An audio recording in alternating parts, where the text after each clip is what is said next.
Good afternoon, everyone.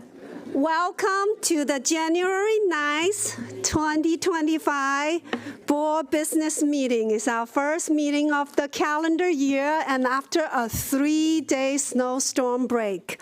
All right, welcome to my board colleagues and welcome to MCPS staff and community members. We have some little ones joining us today, both in the room and online. Okay, so let's first all stand for the Pledge of Allegiance. I pledge allegiance to the flag of the United States of America and to the republic for which it stands, one nation, under God, indivisible, with liberty and justice for all. Thank you. Now I will do the roll call to recognize board members to establish that we have a quorum. I'm going to start from this side.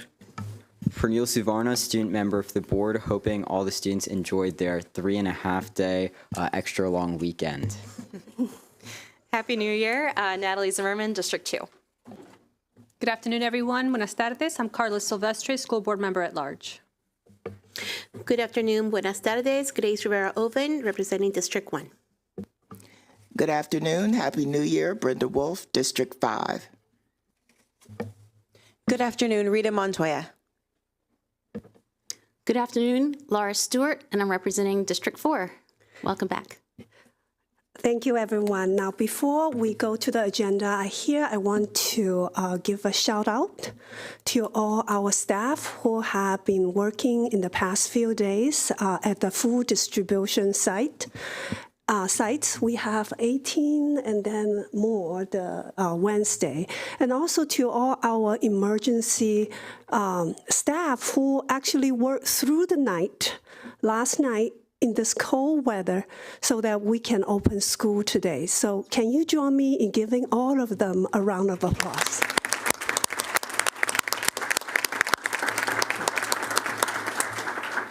So now we are going to begin the meeting with the approval of the agenda. Move approval. Do I have a second? Second. All in favor?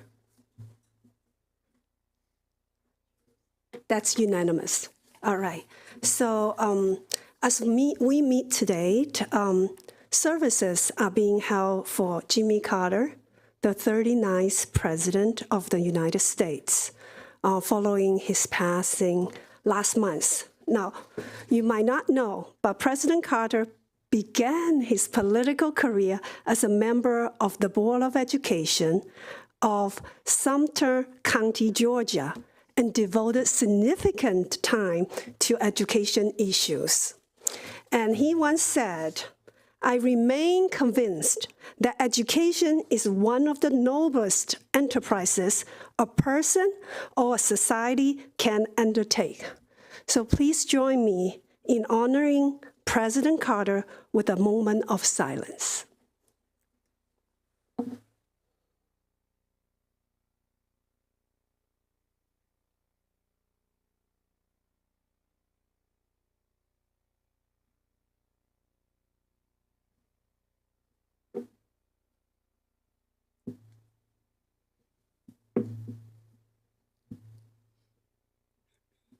Thank you. All right, we are going to move to through our agenda. This next one is Dr. Taylor. Do we have appointments today? Thank you, Madam President. I have two recommended appointments for the board's consideration today. When I call your name, if you could please stand while I say some wonderful things about you, and the board reviews your appointment consideration. First up is Mrs. Julie A. Morris for the position of Director in the Department of Planning, Design, and Construction in the Office of Facility Management and Operations. Mrs. Morris has been employed with Montgomery County Public Schools for 15 years as a planner and most recently as a facilities manager. In the Office of District Operations. Ms. Morris looks forward to collaboration with internal and external stakeholders in the division's current and upcoming planning studies, design, and construction of new facilities. Move approval. I second the motion. All in favor? That's unanimous. Congratulations.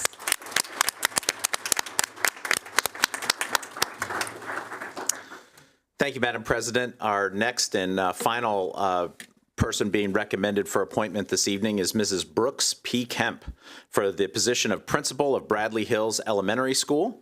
Joining her today are a whole crew of people led by her husband, Rob, her children, Bobby and Josie, as well as some of her administrative colleagues, Mr. Chris Nardi, Dr. Stacy Smith, and Dr. Jennifer Webster. Mrs. Kemp has been employed with MCPS for 23 years as a teacher, resource teacher, team leader, content specialist, assistant school administrator, and most recently as an assistant principal at Bells Mill Elementary School. She is excited to return to the Walt Whitman cluster and will be dedicated to serving the students, staff, and caregivers in a nurturing environment that promotes social, emotional well-being and academic excellence for all. Shout outs to her parents, Tara and Joseph Palmero, and the Thomas W. Pyle Middle School running group who are watching online. Move approval. I second. All in favor? That's unanimous. Congratulations.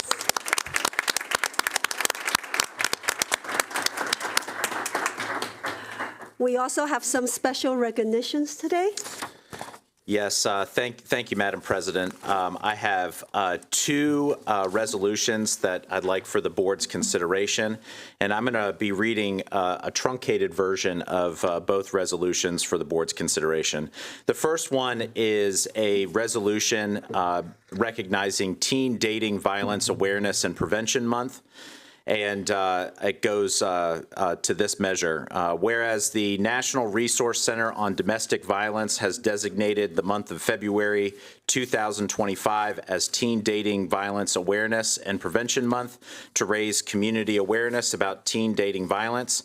And whereas teen dating violence is also called dating violence, is an adverse childhood experience that affects millions of young people in the United States and is preventable.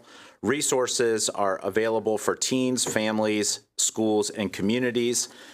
And therefore, be it resolved that the Montgomery County Board of Education and the Superintendent of Schools hereby proclaim the month of February 2025 as Teen Dating Violence Awareness and Prevention Month and support the Choose Respect Montgomery Respect Fest to be held on April 6, 2025. Through continued education in health classes and promotion of public service announcements, at a public service announcement contest, Montgomery County Public Schools continues to work towards ending teen dating violence by empowering young people to develop healthier relationships, assist students and families in accessing information and resources, and engage in discussions with family members and peers to promote awareness and prevention of teen dating violence. May I have a motion? Move approval.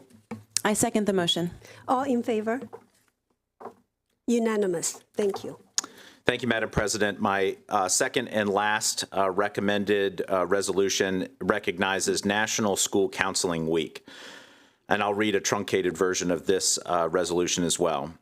Whereas National School Counseling Week in 2025, with the theme School Counseling, Helping Students Thrive, will be celebrated February 3rd through the 7th, 2025, to focus public attention on the unique contribution professional school counselors make in helping students achieve academic and social emotional success, plan for a career, and become ready for college. And whereas National School Counseling Week highlights the tremendous impact that professional school counselors have in helping students achieve success in school and encourage students to pursue challenging academic courses to prepare them for college and careers, therefore be it resolved that the Montgomery County Board of Education and the Superintendent of Schools hereby proclaim February 3rd through the 7th, 2025 as National School Counseling Week in Montgomery County Public Schools and recommend the observance in all of our school communities.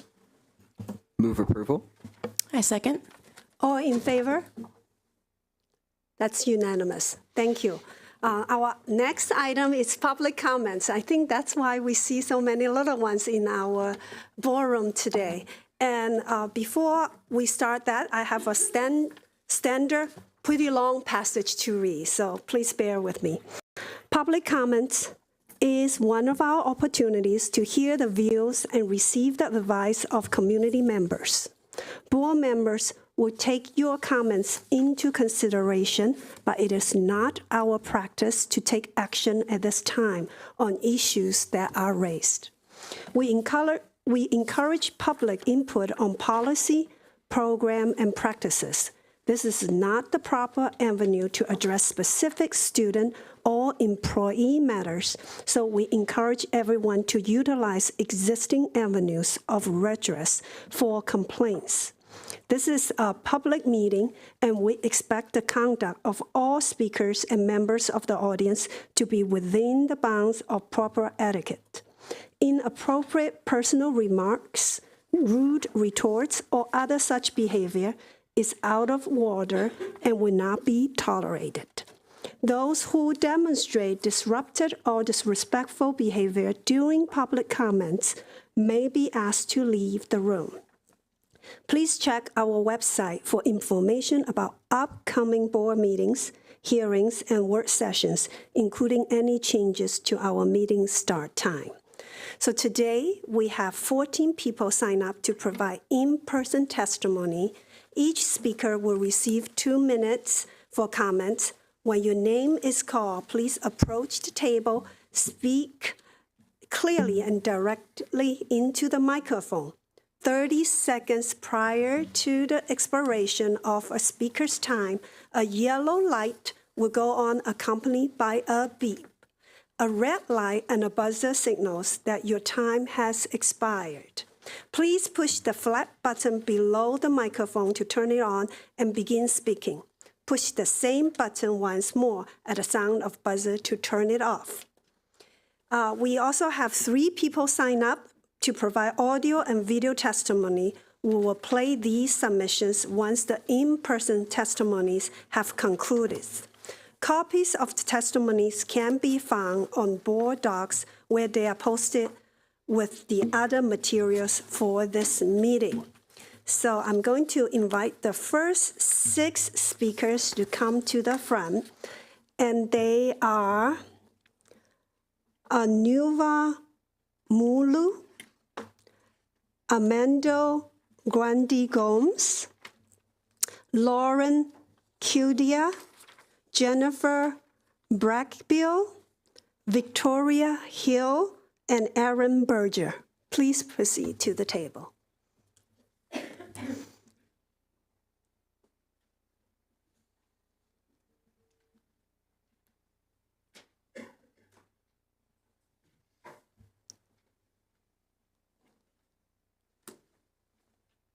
Looks like we have 5. I'm going to call one more.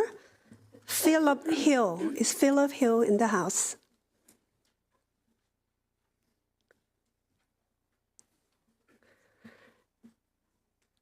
Aluva, you may begin.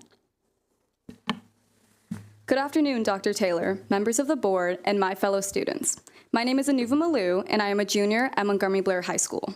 In October 2023, the Montgomery County Police Department identified the student responsible for sending bomb threats to Paint Branch High School. Earlier that year, Montgomery Blair High School had experienced 3 bomb threats in a single month.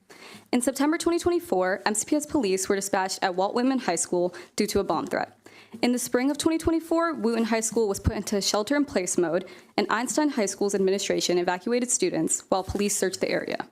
It wasn't until the fall of 2024 that MCPS decided to implement the ID policy. And although this policy was an important step in the right direction, from a student's perspective, this ID policy is still not enough. Depending on the school, IDs may be checked every day, or the policy may be ignored altogether. While the idea of an ID policy is great in theory, its implementation is ineffective because there's little motivation for students to consistently wear their IDs without an incentive. Yes, you may explain that the ID policy is for safety, but simply telling students that it's for their own good, from my own perspective, is not enough to make them want to wear it. In addition to IDs serving as a safety measure, I want to propose a secondary function to them, which will incentivize students to wear them regularly. At Blair, we already scanned the barcodes on our IDs to print passes or check out books. If MCPS could build on this system and expand it to all high schools in the county by creating a checkout system containing free hygiene products, Narcan, and school supplies, With this system, students would have an additional reason to ensure they have their IDs with them. This would allow students to discreetly access products they need to treat drug overdoses and hygiene issues, while also motivating students to wear their IDs consistently and encourage others to do the same. Thank you. Thank you. You may proceed. Is Amanda here? No. So then is Lauren Kildia. Hello, my name's Lauren Kilday. My daughter is a student at Seven Locks Elementary School. Last month, a third grader with a documented record of assaulting girls in his grade threatened to bring a gun to school in his backpack and kill everyone. I've been shocked at the lack of response from MCPS since that happened. I graduated from Virginia Tech, and I've seen firsthand what one deranged person can do to a community. Thanks to restorative justice practices, this student received no consequences for his threat. He could bring a gun to school and still not be expelled or even removed from the classroom. Even if the student could not get his hands on a gun, I'm sure there are items like knives in his home that could be weaponized. Yet our school is refusing to perform even a search of his backpack going forward. It's bad enough that MCPS holds disruptive kids as accountable as Hollywood in the 1950s. Our girls are being forced to accept fake apologies and rationalize the behavior of the person who assaulted them. I should not have to tell my daughter to tiptoe around a boy in her class in order to stay safe. If you're going to remove consequences for threats of violence and force my daughter to be in class with kids who make these types of threats, then I implore you to spend our tax dollars on safety measures that will keep her safe. I know you are aware of the security gaps. Mrs. Hill has brought them to your attention repeatedly. I'm here to reiterate her demand for the ability to call 911, mandated infrastructure security assessments, security buttons, and school resource officers. While younger children are less likely to engage in criminal behavior, elementary schools still face the possibility of external threats such as intruders or targeted violence. The presence of an SRO in elementary schools would ensure a rapid response to any potential danger. Would I rather have an extra teacher and smaller class sizes? Sure, in a perfect world I would, but our world is far from perfect, and the reality is you can't teach dead kids. You've chosen to send the message that these kids can do and say anything and get away with it. At least have the integrity and honor to protect the rest of the students who are being forced to sit in classrooms next to the person that assaulted them. Perhaps in the meantime, you could invite these violent children to come sit in your offices for a day while you work. Make sure no one checks their bags on the way in, fire your security officers, and leave your cell phone at the door. Then you'll have the experience that our teachers and children have every day. You work for us, and these policies have done nothing but make schools more dangerous. Thank you for your time. Thank you. Jennifer Brackbill. Thank you. And thank you for the opportunity to speak. According to Everytown for Gun Safety, in 2024, there were at least 205 incidents of gunfire on U.S. school grounds. And the K-12 school shooting database reports that about 20% of those school shootings last year happened at elementary schools.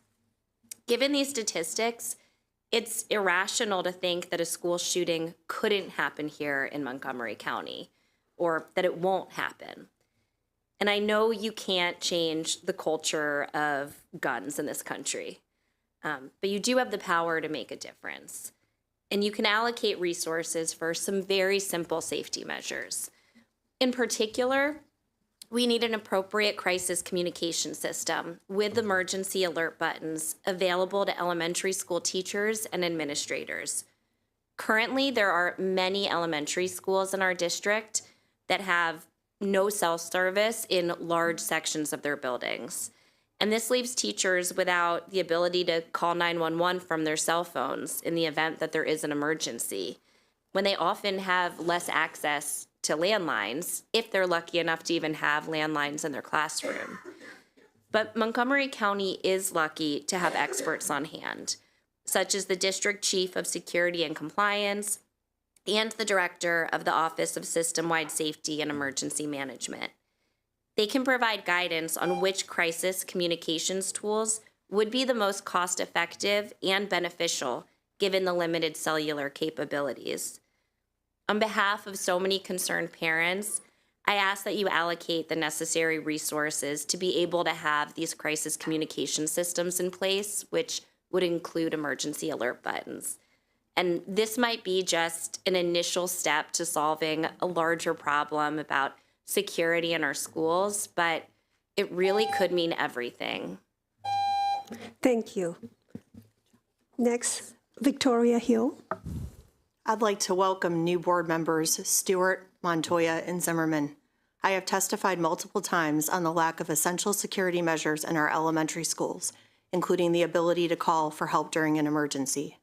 Today you have heard testimony about the incident at Seven Locks Elementary where a student threatened to bring a gun and shoot everyone in the school. The only thing worse than the lack of action taken by the Seven Locks principal and their director is that Seven Locks is defenseless should this student or any other student choose to make good on their threat.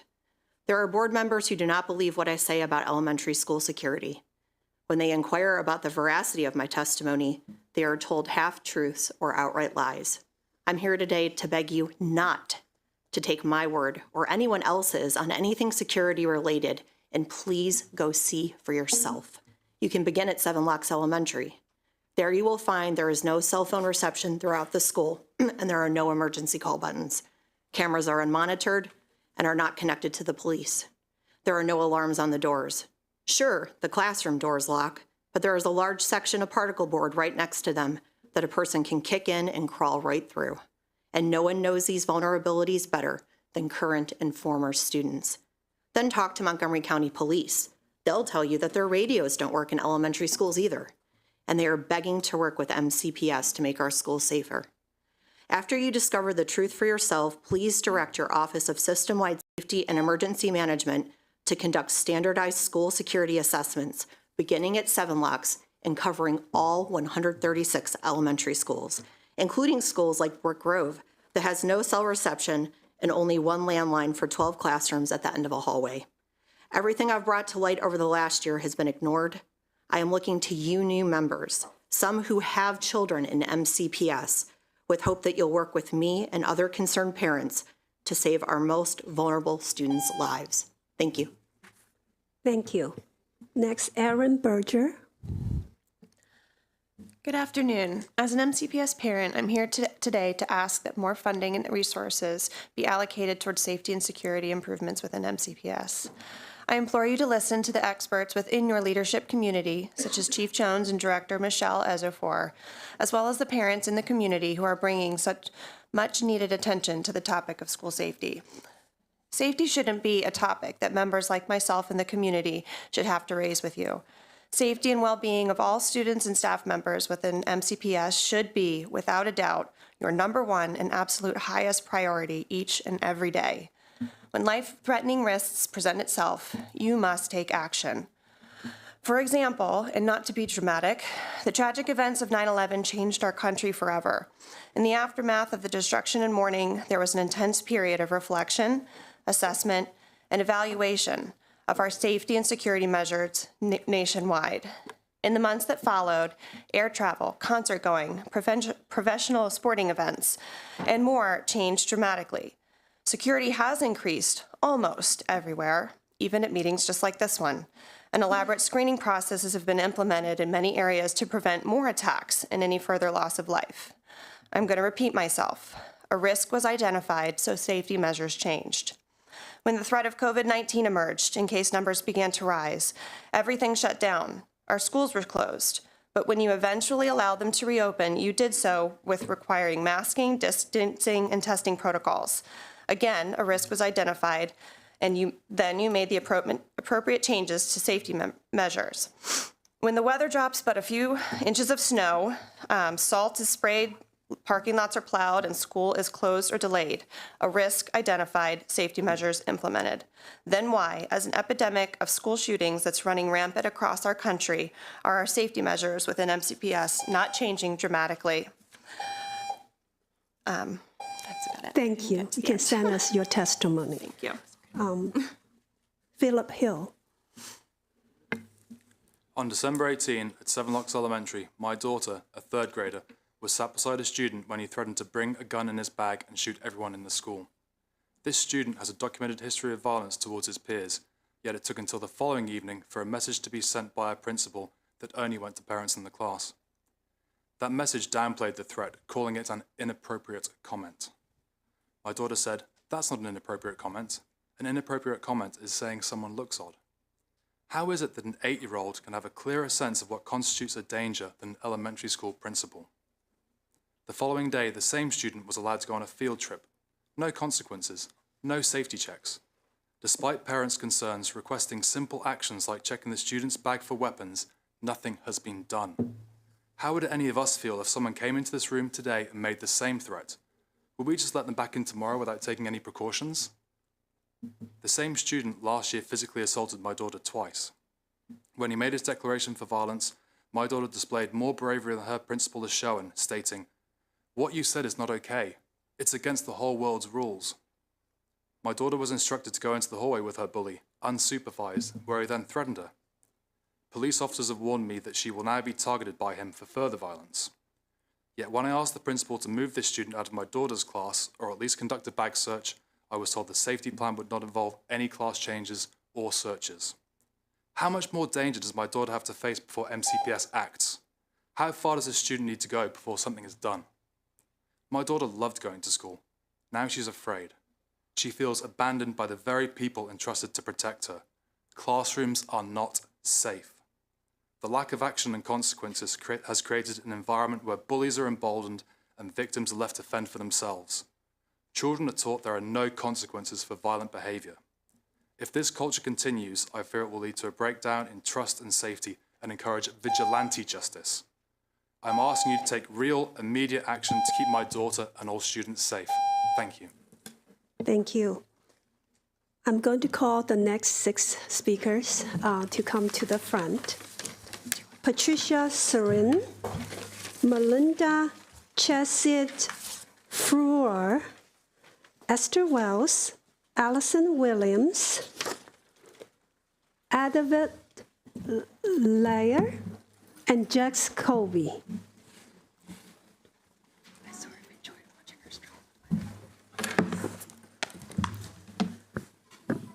Patricia, you may begin. Good afternoon. My name is Patricia Surin. I'm a parent of a second grade student at Harriet Tubman Elementary School in Gaithersburg and the president of our Tubman Tigers PTA. I'm here today to speak on behalf of the parents, staff, and community members who are growing increasingly concerned about the safety of our children, particularly when it comes to the lack of proper fencing around the school grounds. Since opening in August 2022, we have seen numerous troubling incidents that highlight the urgent need for a secure environment. The exposed blacktop, playground, and turf field have all become areas of concern. The general lack of security during recess and the free movement of people across the school grounds while children are playing have left many of us feeling anxious. There have been reports of open drug use and adult relations after dark, creating an unsafe environment for students and staff. Additionally, we've had multiple occurrences of community members, both with and without pets, walking across campus while students are outside.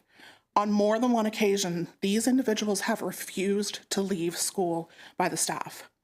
They're simply unacceptable. It's not an environment that supports effective learning or the peace of mind that parents deserve. Earlier in 2024, we were told that fencing had been approved and would be installed soon. Yet here we are with no fencing in place. The lack of progress has only increased the frustration and anxiety that parents are feeling. We've been told that there are ongoing discussions between MCPS and the city of Gaithersburg regarding the turf field, but we are still waiting for action. What we are asking for is simple. We need the entire play area enclosed. This includes the playground, the blacktop, and the turf field. We do not want just a small, inadequate barrier that leaves our children vulnerable to the same problems we've been experiencing. If you look at the fencing of nearby schools of Gaithersburg Elementary, you'll see examples of safety measures that should have been in place at Harriet Tubman. We deserve and are asking for a solution that ensures the same level of safety for our children. Thank you for your time. Thank you. Melinda. Good afternoon. Good afternoon. My name is Melinda Chesed-Frewer. I am the parent of a first grader at Harriet Tubman Elementary, as well as the vice president of the Tubman Tigers PTA. I'm here to speak on behalf of the Tubman community about the fencing around the school. There is no fence enclosing the area that our children play on, which includes a playground, a blacktop area, and a turf field, which is for shared use with the city of Gaithersburg. A small sign from the city of Gaithersburg states that the turf field is restricted to school use during the hours of 8 a.m. to 5 p.m. The present fencing proposal by MCPS Office of Facilities Management is insufficient. It proposes to enclose only the playground and the blacktop area in a 4-foot-high fence and requires gates to access the turf field. Tubman students play on this turf field during recess, gym class, field day, and for before and after school activities. We feel strongly that placing a fence between the blacktop playground area and the turf field will restrict its use rather than encourage it.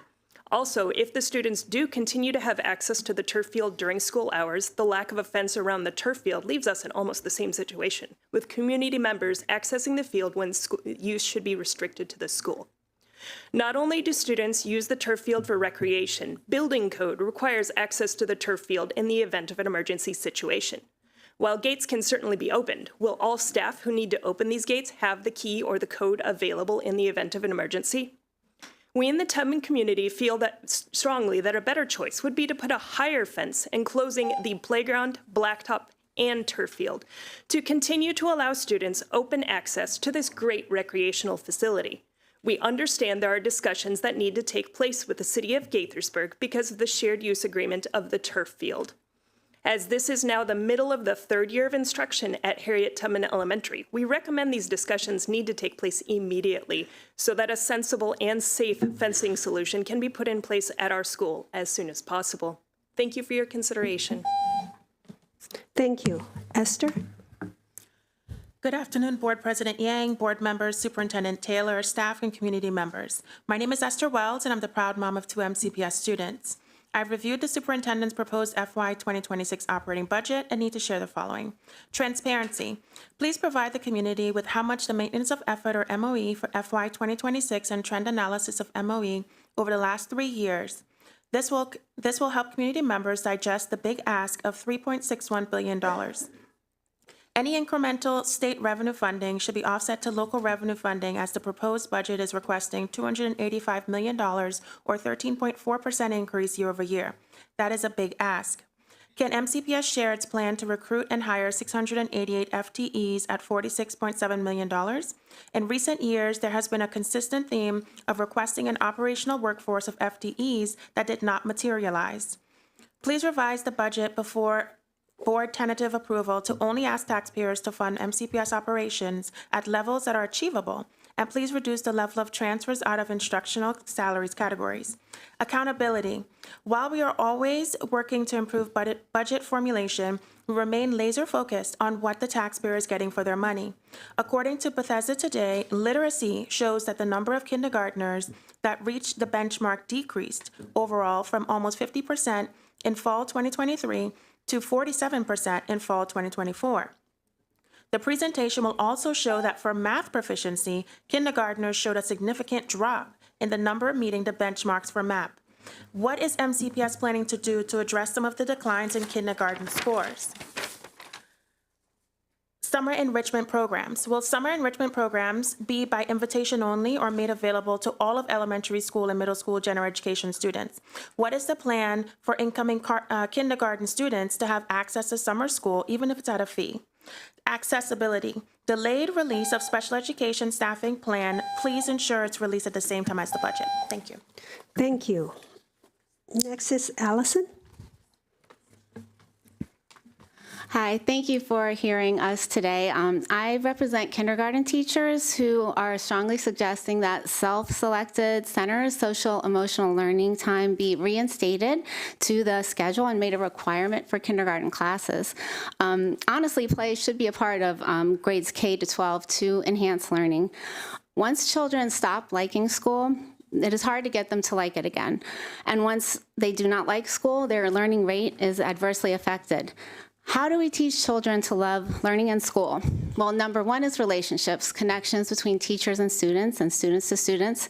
But effective learning is when students are doing what they want to be doing, and it is the same as what their teachers want them to be doing. Children thrive when they are able to experience wonder, curiosity, and joy in learning.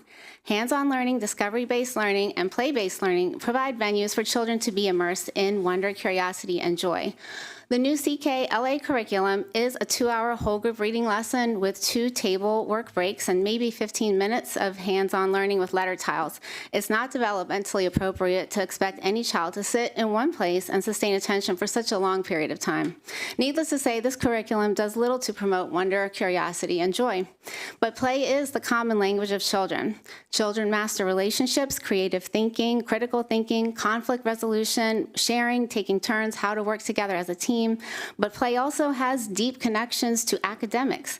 Research demonstrates that links between play and acquisition of academic skills deepen content knowledge in the domains of math, reading, science, and computer technology. Science research explains that when you play, certain parts of the brain are activated, chemicals are released, and they focus on memory and attention. So why have we removed such an important and powerful piece of a child's learning? Seeking equity, we do drive children to learn to read earlier, but this deprives them of social emotional learning, and is that equitable? To foster children's reading skills and stunt abilities to work with others, let's reinstate joy by allowing self-selected centers to come back. Thank you. Thank you. Next, I think is Adavate. Did I say your name correctly? Okay, all right. Go ahead. Thank you, board members, for being given the opportunity to speak today. Every day in our classrooms, I see teachers doing their best to reach every student, adapting lessons for different learning styles, and providing extra support where needed and trying to challenge those who are ready for more. But the reality is our educators are stretched thin, and some students, especially those with learning differences or those just learning English, aren't getting all the support they could be. Technology has transformed how we teach and learn, and new digital tools offer a real chance to help both our students and teachers thrive. Think of a student struggling with reading comprehension who could get instant help breaking down complex texts, or a teacher who could quickly generate practice problems tailored to each student's level. These aren't far-off possibilities. Schools are already using these tools successfully to give students more personalized attention and support. What we need now is your support to bring these learning tools to all our students in a thoughtful way. With proper training for our teachers and clear guidelines to protect student privacy and ensure equal access, we can give every child in Montgomery County the personalized support they need to succeed. Thank you for your time. Thank you. Next is Jax. Good afternoon, members of the Board of Education, and a special welcome to the newer faces on the board. My name is Jax Kobe. I use they, them pronouns, and I am a proud MCPS alum. As a graduate from Wooten, I've always valued the education I received, but it's important to acknowledge that not all students have access to the same resources or opportunities. Looking at the school profiles and data dashboard, I found major discrepancies that raise serious concerns about equity across our schools. Specifically, after using GIS to display school data geographically, I've been able to see the large extent to which a student's geography impacts their opportunity.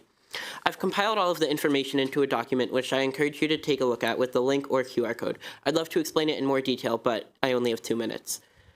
As the board begins to undertake the boundary study, I urge you to proceed with caution. While boundary adjustments should promote diversity, they must also address resource disparities in meaningful ways. Diversity alone will not eliminate the achievement gap if systemic inequities persist. I encourage the board to ensure that this process does not become a Band-Aid solution, but rather part of a larger strategy to dismantle structural racism in our schools.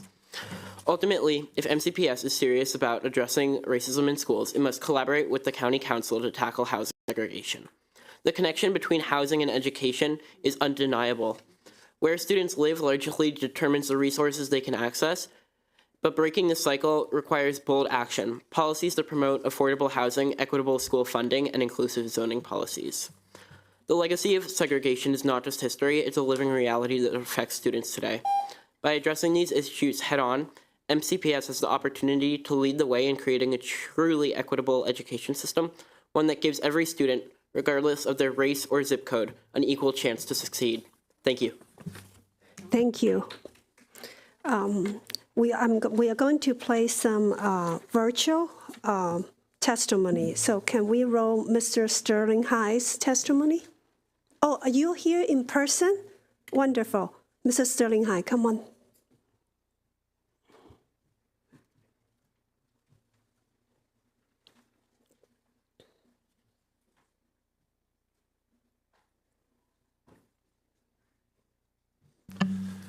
Good afternoon, President Yang, Dr. Taylor, and members of the board. I'm here as an MVA parent, now with 2 BLP students, and as an advocate for students and teachers who need access to public virtual school in Montgomery County. I'm deeply concerned that a budget claiming to be zero-based and focused on meeting students' basic needs does not include a virtual school.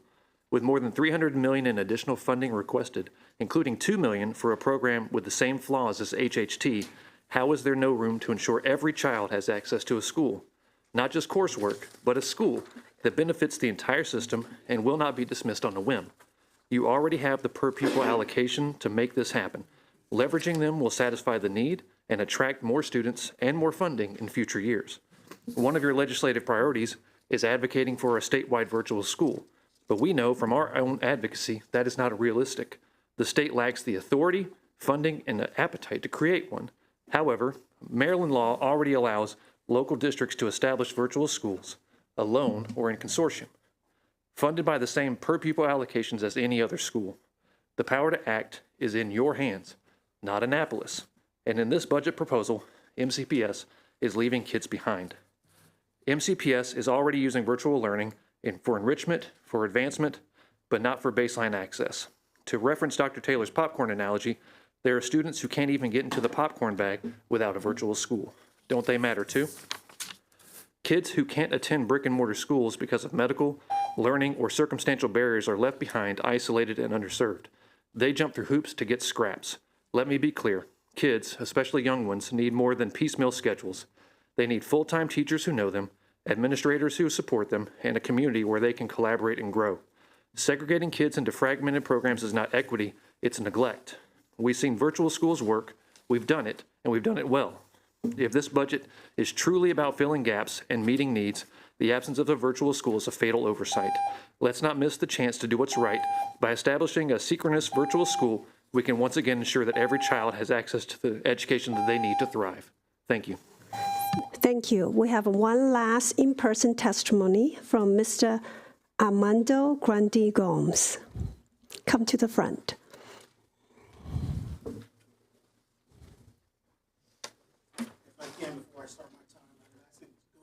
Gomez. Thank you. Can you push the button? There. Is that on? Yes. Can you hear me now? Yes. Okay, thank you. So hello to the new members of the Board of Education and all of you that I've seen before, and Dr. Taylor, thank you. It's a pleasure to be here. My name is Armando Grandi Gomez. As a member of this community, I'm also representing BCEE, Black Coalition for Education Excellence, which I notice doesn't seem to get on your radar screen too much or seems to get equitable treatment when it comes to giving testimony. But I still want to talk about some things that we know about. I find it very, very interesting and very disconcerting when we come here and we're having issues that have been going on, especially with the issue of Wooten that is now going nationwide. That should not only be a slap in the face, but this is not new. The timeline we know is not new. It's not new to many of you that have been on the board. It's not new to some of you that have been around for a while, but it seems to be all of a sudden a shock and an awe. I remember the last time I was present with you, one of your board members was Ms. Wolf, brought up an attention of another issue that was disconcerting when it came to issue of people that happened to look like me, Black people. And it was nooses or racial pejoratives or what have you. The word, and I'm not going to say the N word, I was going to say it today, but I'm not going to say it because we all know what that word is. And it's not the word no. It's a pejorative that seems to be very comfortably used at Wooten High School and probably many other schools within our district. But I don't see any of you, the outside of Ms. Wolf, that seem to have a problem with it. It seems to be business as usual. Now, I assure you, if it was another side of me, because I also happen to be Jewish and Hispanic as well. So if it was one of our other groups of people, if we were part of the AAPI, like my stepfather is, would that be an issue if racial pejoratives were used? This should not be comfortable. It should not be commonplace. And also, I want to bring up something else to your attention. When we had our SHMOB representative last month had a meeting, there were hardly any Black faces or hardly any Hispanic faces or students. Do you mean to tell me that they're not a part of this equation and this discussion? Why? We can't find anybody outside of Caucasian students, Asian students, or Indian identifying students? I don't believe that. We need to do better, and I encourage you to do better. Thank you. I won't go over. Thank you. Can the staff play the 3 video testimony? We'll go first to Andrea Madonna. Good afternoon, members of the school board, administrators, and community members. My name is Andrea McDonald, and I'm here to advocate for a vision that will empower every student in our district. A vision for a virtual school that serves all students, not just those who are medically fragile, but every student who can benefit from the flexibility and opportunities that online learning offers. As we continue to adapt to the evolving educational landscape, we must recognize that one size does not fit all. Students learn in diverse ways, and many may find the traditional classroom environment challenging for a variety of reasons. Whether due to health concerns, scheduling conflicts, family situations, or simply a preference for a different learning model, a virtual school can provide the personalized, flexible education that some students desperately need to thrive. Funding a virtual school is not about replacing our brick-and-mortar classrooms, it's about offering choice. It's about providing an alternative pathway for students who need a different way to engage with their studies. This model can help reduce dropout rates, improve student satisfaction, and support diverse learning needs, from students who need more time to those who need a more rigorous challenge. Moreover, a well-funded virtual school can be an invaluable resource to the district, expanding our capacity to reach students who might otherwise fall through the cracks. It can be a model of inclusivity and innovation that reflects the future of education, not just for those with specific needs, but for all students who will benefit from a more flexible, self-paced, and tailored approach. Investing in this virtual learning model is an investment in equity. It's about giving every student the opportunity to succeed regardless of their individual circumstances. I urge you to consider the potential impact of this initiative, not just on today's learners, but on the future of our entire school community. Thank you for your time and consideration. All right, let's move to Kember Kane. Happy New Year, Dr. Taylor, President Yang, and members of the Board of Education. My name is Kember Kane, kindergarten teacher and the Montgomery County Education Association treasurer. Before the winter break, Superintendent Taylor laid out a bold budget that called for, among other things, much-needed investments in educator recruitment and retention, special education, and emergent multilingual learning. After 2 decades of teaching in Montgomery County Public Schools, I have witnessed how attempts to minimize investment in special education affect all students at the elementary school level. This year, across the county, we see many kindergartners are making progress, but some are still demonstrating the impact of misplaced special education students that we discussed in the fall. Most affected are our multilingual learners, our students who entered kindergarten with IEPs, students without pre-K experience, and students demonstrating learning or social-emotional difficulties. Many of these students would benefit emotionally and thereby academically from self-selected centers that were removed from the instructional guidelines for kindergarten to accommodate the 2-hour daily requirements for CKLA language arts. Teachers and students are struggling under the almost nonstop mandated assessments. We need more special educators and paraeducators in schools to tackle these huge workloads and help students learn and feel seen, heard, and supported. As any early childhood expert will tell you, assembling the building blocks to help our students succeed academically and to successfully navigate life with other humans is most effective and efficient when children are young, with the adequate levels of caring adult guidance, so they start middle school with a solid foundation. This budget invests in the addition of special education experts, both teachers and paraeducators, to classrooms where there are none or not enough. We need your help to turn this bold proposed budget into a bold reality for Montgomery County students. Thank you. Next, we'll do Ricky Ribeiro. Hi, I'm Ricky Ribeiro. I'm president of the John F. Kennedy High School PTSA. I'm a member of the Leadership Council for the Black Coalition for Excellence in Education, and I'm the vice chair of the MCCPTA Safety and Climate Committee. The New York Times recently published an article that explored and reported how there's a rising problem of fights in secondary schools across the U.S. Fueled by social media and cell phones, these fights have increased both in number and severity. In neighboring Prince William County, a student was jumped by several students at Patriot High School, according to local media reports, and this assault was documented on video and distributed through social media and cell phone messaging platforms. Bringing it home here to MCPS, by searching on social media, I was able to find a number of active and inactive school-based fight accounts for numerous MCPS middles and high schools. The existence of these accounts is not new, and some actually date back to 2019. This behavior makes students scared to come to school and parents reluctant to entrust MCPS with the safety and well-being of their children. Just recently at my daughter's middle school, Odessa Shannon, in fact, we had a student attack another student with pepper spray. The situation brings up several things that MCPS needs to address. One, you don't have enough safety and security staff to deal with this behavior.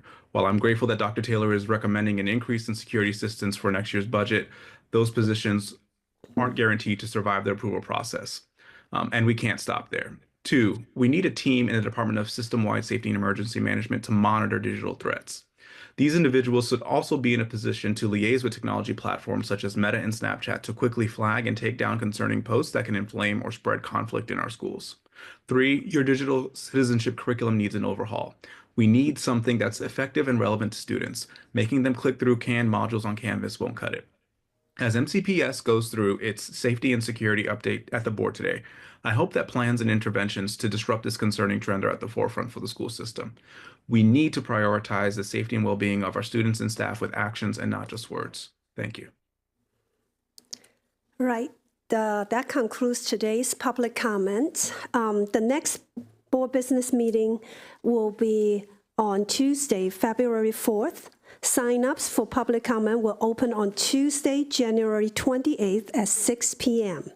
In addition to the online sign-ups for public comment, we allow for in-person, same-day sign-ups when space allows. Unallocated slots may be filled on a first-come, first-served basis on the day of the meeting. In order to sign up in person, please arrive at least 15 to 20 minutes before the start of the open session and sign the form. In-person sign-up will close 15 minutes before public comment begins or when all slots are filled.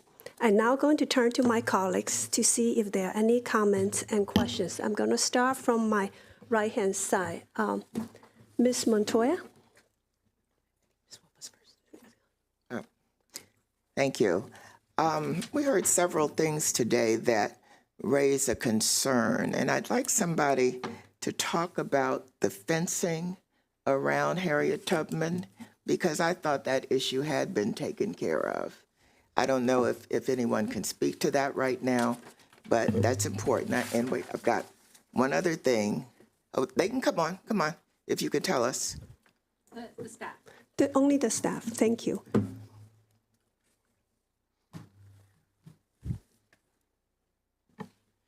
Yeah, good afternoon. First, introduce yourself. Sure. Adnan Mamoon, Deputy Chief of Facilities for MCPS. The fence at Harriet Tubman around the playgrounds is being installed currently. From the public comments, we heard the question about the height of the fence. The 4-foot fence around playgrounds is the standard. We usually use higher fence when we are at the property line, or we have to put some kind of a barrier between existing, neighboring properties between and our schools. So the fencing is going on right now. There was another comment about the gates. Those are actually required by code because there is public right-of-way that leads from the school out of those fenced areas into public right-of-ways. And per code, we do have to provide exit gates. Those are going to be, equipped with exit devices that allows people in case of an emergency to be able to get out. So that's the update on Harriet Tubman. Okay, thank you. I also heard the security concerns raised today, and I'm actually offended that somebody would think that we did not take that seriously. Security is our highest priority in this system, and it didn't take new board members coming on to reflect that, because I personally have a grandson in MCPS, an elementary school. And so, yes, I am on board with the idea that security is one of our highest concerns. I also want to say that we've been dealing with the issue of access to cell phone service in our buildings now for some years. And I thought we had been working with Verizon to try to address that issue. And for some reason, they don't seem to be able to help very much. And our buildings, some of them are old. But we were working on that. And I don't know if anybody can speak to that, but it was also a concern, as you know, at Magruder with having access with the police having access to being able to talk to each other inside our buildings. Thank you. Ms. Montoya?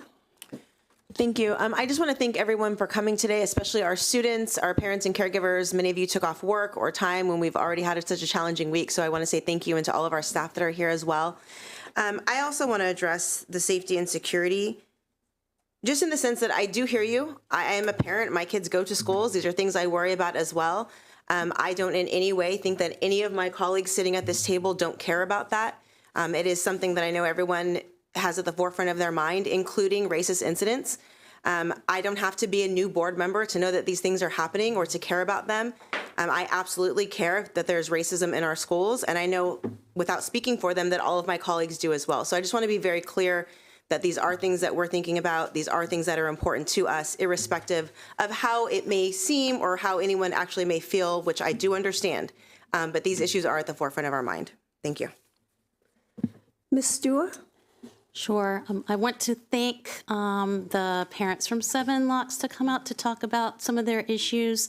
I do appreciate that there's a lot of asks there, and we do have a very tight budget. So I would like to do some analysis or ask the system to see where there could be improvements that's cost effective. So that's something I would like to follow up with in the future. And also, I want to reiterate what Ms. Montoya just said. We do take racism very seriously. And there is no instance where I think that word is appropriate in any way. So I wanted to, I think everyone here would probably agree with me. So also, I wanted to mention the concern from the kindergarten teacher about play-based learning and the centers. I know that there is research out there that play-based learning is very effective, especially in kindergarten.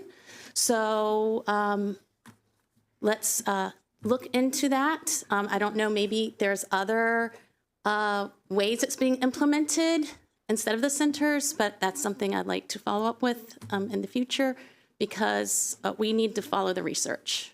So thank you very much. Thank you. I'm going to go to my left, Ms. Rivera-Ovens. Yeah, I would like to revisit the Harriet Tubman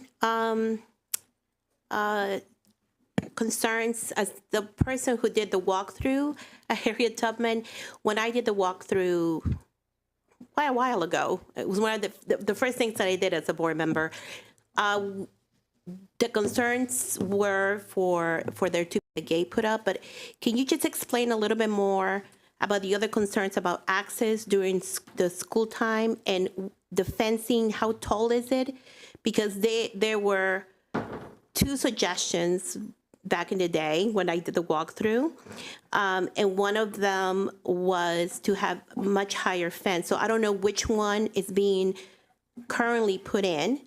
Two, when I did the walkthrough, I actually saw community members walking through the fields of the elementary school, which is one of the reasons why I remember this so clearly, of the urgency of putting that up. And how is that going to be handled? And three, for the blacktop, the access during the day, our kids are going to be able to have full access to it? And how is it being worked out then after school hours?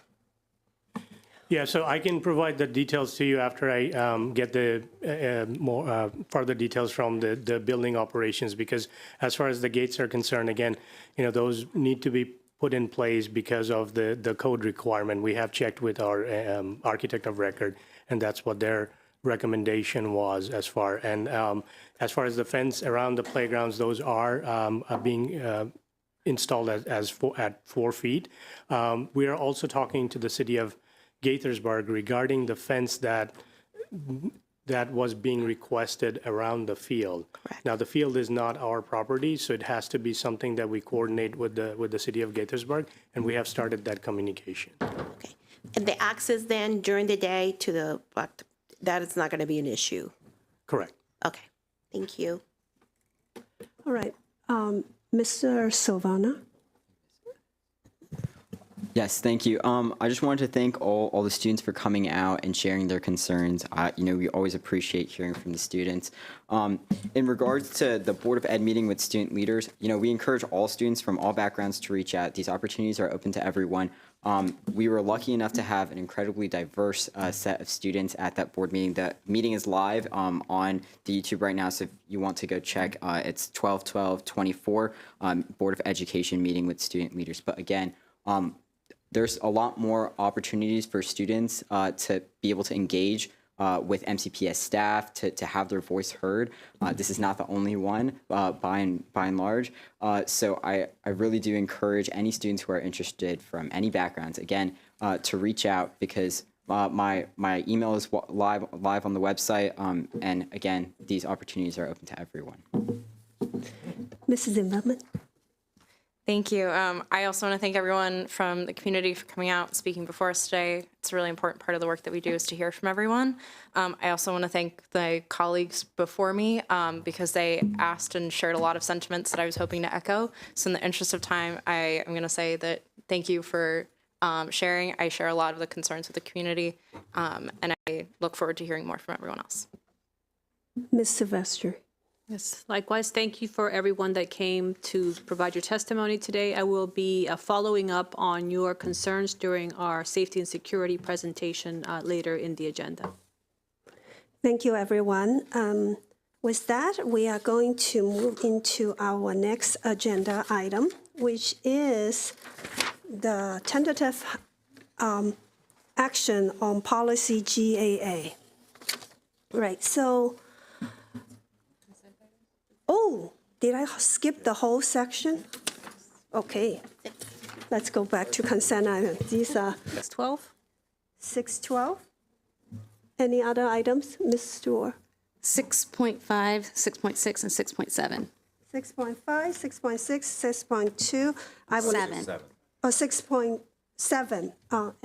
Anyone else? I would like to put 6.2. So, all right, can I have move the rest in blocks? So moved. I second. Okay, so all in favor, raise your hand. All right, we will go with item 6.2 first. That is item I pull. I have questions about two of the items in this area, and I'm going to, one of them is strategic implementation of absenteeism. I want to understand exactly what does this item, what does this contract, would it give us? What would it provide?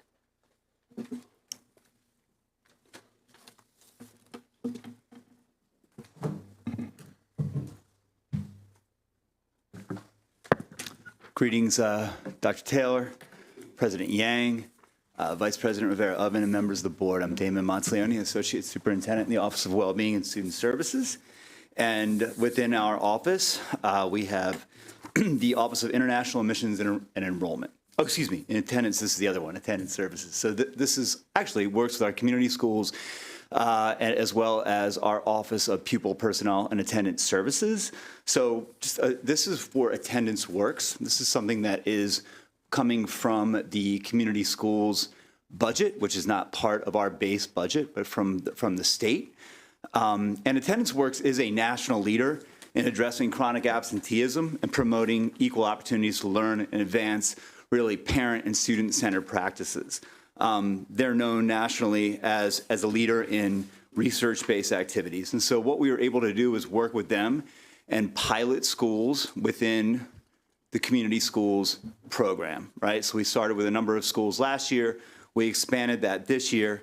And it really was an opportunity for our principals and our pupil personnel workers and our counselors, right, and everybody who provides wraparound services, our parent community coordinators, to work with Attendance Works, along with the OSSI directors, to identify strategies, right, to communicate with parents, to create a sense of belonging for students in schools so they see themselves and they feel valued in school, to promote education for parents around why it is so important for students to attend school, certainly in the first few years, for that being able to read by third grade and then read to really understand complex texts beyond just learning to read, right, by fifth grade. So providing information on that. And so when we looked at our data in our schools, in our community schools, what we found last year was our first year really pushing out a comprehensive program to reduce chronic absenteeism.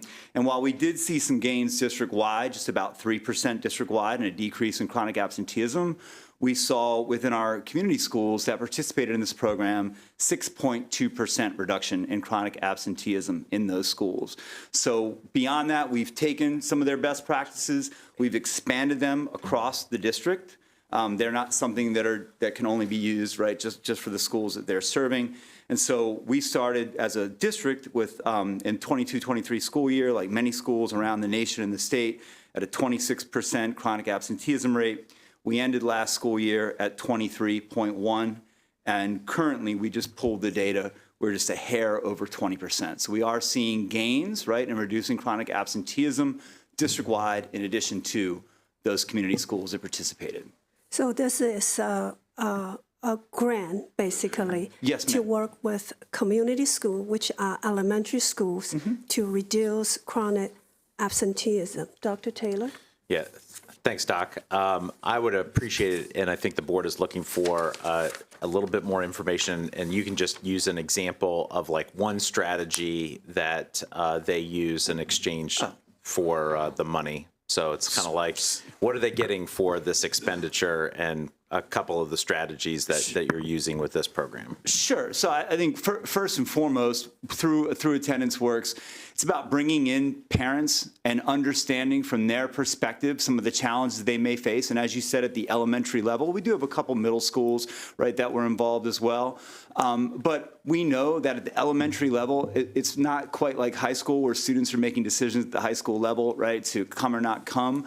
So for at the elementary level, it's meeting with parents and understanding all of the challenges they may face, whether those are language barriers or cultural barriers or just wraparound service barriers, right? Is there rent insecurity? Are there issues with perhaps winter clothing? So getting that voice data from the parents, bringing them in, having the parents be part of the solutions. And this fits well with our community school model. With every community school has a steering team of parents and students that helps develop their overall community schools plan and how those funds will be used. So that is one thing, right? Training all of our staff on meeting with parents and bringing the parents in and utilizing really the information that they're sharing with us. Something else is about constant and consistent communication, right? So communication to the entire community about why attendance is important, about who you can contact if you need support with attendance, but then also intervening and speaking with parents and reaching out to parents in real time when we see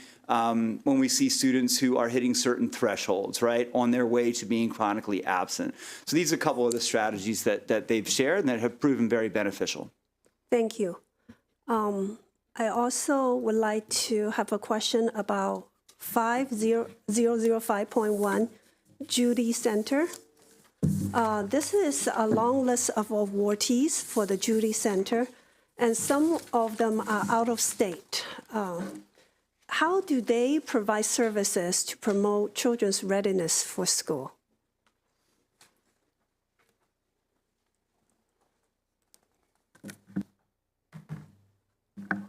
Good afternoon, Nichelle Owens, Director for the Division of Early Childhood and Title I Programs and Recovery Funds. So our Judy Centers have to reach out to a number of vendors in order to implement their services. They serve children from birth until 5 years old or just before they enter kindergarten. And to do so, we need to outreach to a number of vendors, including those who support our field trips for transportation. We also reach out to vendors who support other aspects of our Judy Center program guidelines. Do you need a little bit more? Yeah, Okay. All right. Like, give me an example. There are some companies in California what do they do for us? Did that list get updated? I know. Yeah.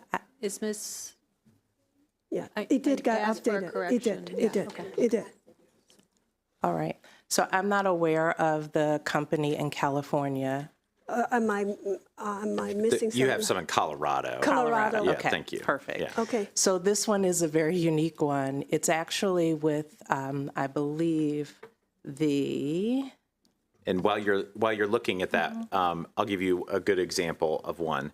Wegmans Food Markets Incorporated, and it's noting Rochester, New York. Well, that's actually where the corporate headquarters of Wegmans is, not our local Wegmans or the future Wegmans on Rockville Pike. Fingers crossed, right? Okay. And the other one, I believe, is with the National Aquarium. So the National Aquarium does not allow food to be brought in to its facility when we take our youngsters there. Instead, we have to order lunches, and the place where we order the lunches from, which is through the National Aquarium, is catered, and their headquarters is also in Denver, Colorado. So all of them has some connections to the program. The Yes. address might be the address listed as their headquarter addresses. Yes. Okay, thank you. Sure Within the 6.2, are there any items board members would like to ask? Thank you so much. I have a question about bid RFP number 1201.1, which is the La Cultura Cora and Transformational Learning by National Compadres Network Incorporated. And my question is what is the deliverable? I know this is a company perhaps incorporated, or a nonprofit incorporated out of California.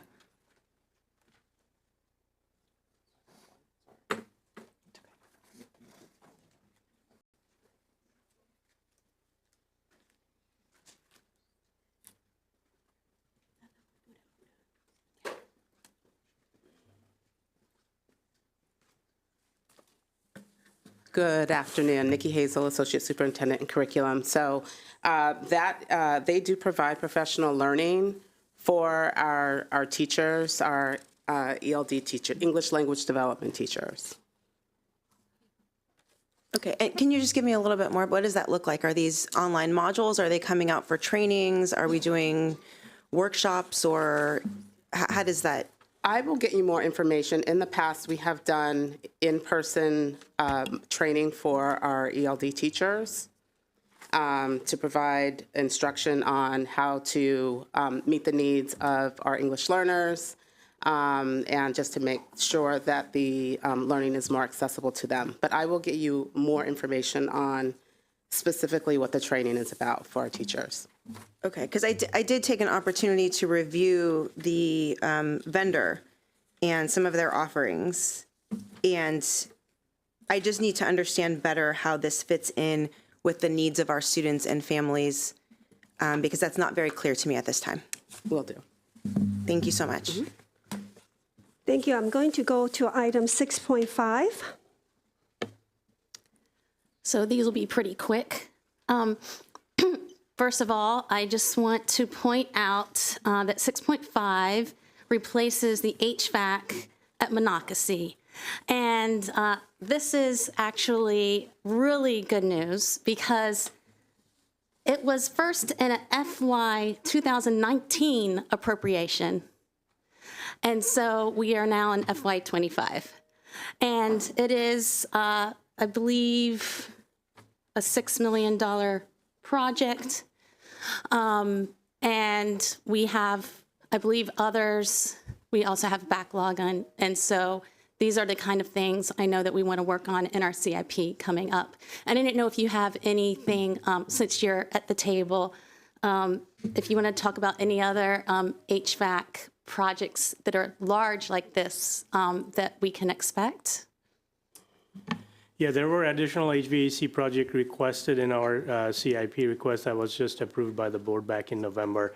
Unfortunately, I didn't bring my notes, Okay, so no, I'll that's have okay. to provide that list to you. We are also, we did discuss during the CIP review that we're going to be reassessing our schools. So that would also inform our future projects. So when we have our full CIP ask next year, then we're going to be introducing additional schools for the HVAC replacement. Well, I know this was long overdue, and the maintenance people have been working really hard at that school to keep that HVAC going. So that is really good news. And so that brings me to, can I go to the next one? Yes, please. 6.6, which is the Eastern Middle School design. The architects was picked. And again, that one has been on the books for a very long time. And I know that we are looking to refresh our facilities condition index to help inform us for the next project after Eastern. And so I just thought I'd bring up that that will be coming up soon. And I didn't know if you had a timeline when we're going to start the refresh of the facilities conditions index. Yeah, thanks for asking that, because we do have that RFP out on the streets right now. We're expecting to get those proposals back next week, and we will bring the recommended vendor to help us refresh those numbers in February. Excellent. And so that brings me to the last point. And this is really a personal privilege, 6.7. We were able to say that Woodland is ready to open for the public, which is very exciting. And that is something that I've personally worked on for over 10 years. And I know the community is very excited to finally have that done. And I just want to congratulate MCPS for, I know that was a long road to get that project done. So thank you. Just to piggyback on that, we both did the site visit, and I want to thank the staff and everyone involved for making such a beautiful building for our staff and students and community. Yes, that we can go to your 6.12. If we could get the budget office, Mr. Riley, maybe to come talk about the fiscal report that is on the agenda for this month. Just a high-level overview as the chair of the Fiscal Management Committee. What do we need to know on the state of our budget as of November 30th, 2024? High level. Before Mr. Riley speaks, I do want to point out something absolutely critical and joyful, is that this is not a negative number in this report anymore. And we are very thrilled by that. And Mr. Riley can illuminate some of the details that have helped lead to that. Yes, Dr. So Taylor, thank you pointed out some measures that we've taken to correct the course. So I wanted to make sure that we took some time to highlight that today. Yes, good afternoon, board members. Rob Riley, Deputy Chief of Finance. At a high level, this is the monthly financial report that we present every month to give you the financial status of where we're at. So as Dr. Taylor mentioned, we are out of the red, we're into the black, and slowly but surely we're trying to build up that number on page 2, or unassigned fund balance. Some of the ways that we're doing it is that we are tasking departments and divisions to not spend over budget.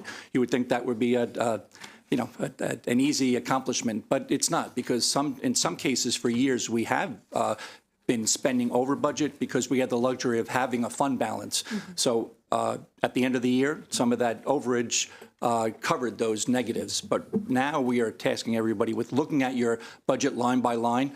For FY26, we went into our zero-based budgeting. So along those same lines, we're looking at every line item, and everybody in the system is doing that. We're also looking at hiring and our HLAs and our, because we're getting special approval because we're looking to see if there's a definite dire need to make that higher in this year, because HLAs? As you can see, we are very tight. HLAs are? Higher level assignments.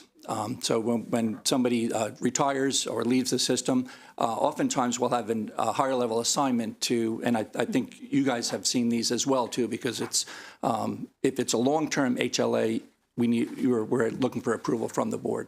Okay. But those are some of the areas, as well as the individual line items throughout the system. Okay, thank you. Dr. Taylor, anything you wanted to highlight yourself? Just very excited that it's working and that we're moving in the right direction. And I have to give high praise to the central services team and to our school fiscal managers who really have taken it very seriously. The board and the fiscal management committee have given us some clear guidance and some direction.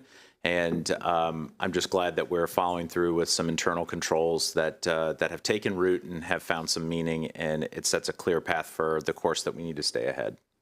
One of the changes we are doing too, once we identify savings, or the system leaders, once they identify savings, we're actually putting them, segregating them, putting in a separate account to address any shortages or throughout the year. So that's new. We've never really done that before. Thank you. All right, thank you. That's all the items for discussion. May I have a motion to move them in block? So moved. Second. All in favor, raise your hand. That's unanimous with those present. Thank you, everyone. Now we have spent all this money. Let's move on to our policy items. All right, so the next is policy GAA. Now, MCPS has faced significant challenges in workplace culture environment over the past few years, underscoring the urgent need for transformative action. The board is resolute in its commitment to cultivating a workforce that's highly effective, deeply engaged, and fully supported. We have two priorities for the 24-25 school year. First, the board will hold MCPS accountable for establishing a safe, inclusive, and welcoming environment where every student and staff member experience both physical safety and emotional well-being. Second, the board will support the system to fortify the educator pipeline by advancing the Grow Your Own initiatives, driving innovative recruitment and retention strategies, and ensuring equity in staffing decisions. These priorities represent a collective pledge to build a stronger, more resilient future for our schools and our community. Now, together, consistent with these priorities, the board is also working to review and amend board policy GAA, positive work environment in a self-renewing organization, or as it would be named under the proposed amendments, workforce excellence, to support the reasons I just named above. So as the Policy Management Committee reviewed draft amendments to this board policy at its meeting on November 14th. That's what happened on November 14th. So now, as the chair of the committee, I recommend that the draft amendments to this policy be approved by the full board and for tentative action and sent out for public comment. Now, I want to here especially thank former board member Rebecca Smodrowski and Shebra Evans for their work on this policy. Now, with that, I would like to pass the mic to Dr. Taylor and the staffs here to walk us through the committee recommended draft amendments. Go ahead, team. Thank you. Good afternoon, President Yang, Vice President Rivera-Oven, members of the board, and Superintendent Taylor. My name is Leslie Turner Percival. I'm a legal director in the Office of General Counsel. With me is Sally Davis. And of course, we also have the Chief of OHRD, who will lead off the presentation. Next slide, please.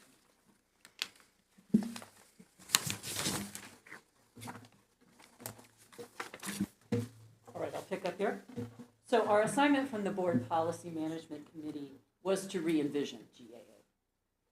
First off, the original... Ms. Davis, could you hit your mic, please? Thanks. Thought I did. Sorry. Our assignment from the board was to re-envision GAA. And first off, you likely agree that the title was a mouthful. And our read of the 2005 policy, that it was diffuse in its objectives. It needed a clearer focus to achieve thoughtful, strategic, and continuous professional growth processes for MCPS employees. And so based on our review of GAA, the writing group recommended keeping its original commitment to professional growth, but building out what that should look like. And so let's go to the next slide.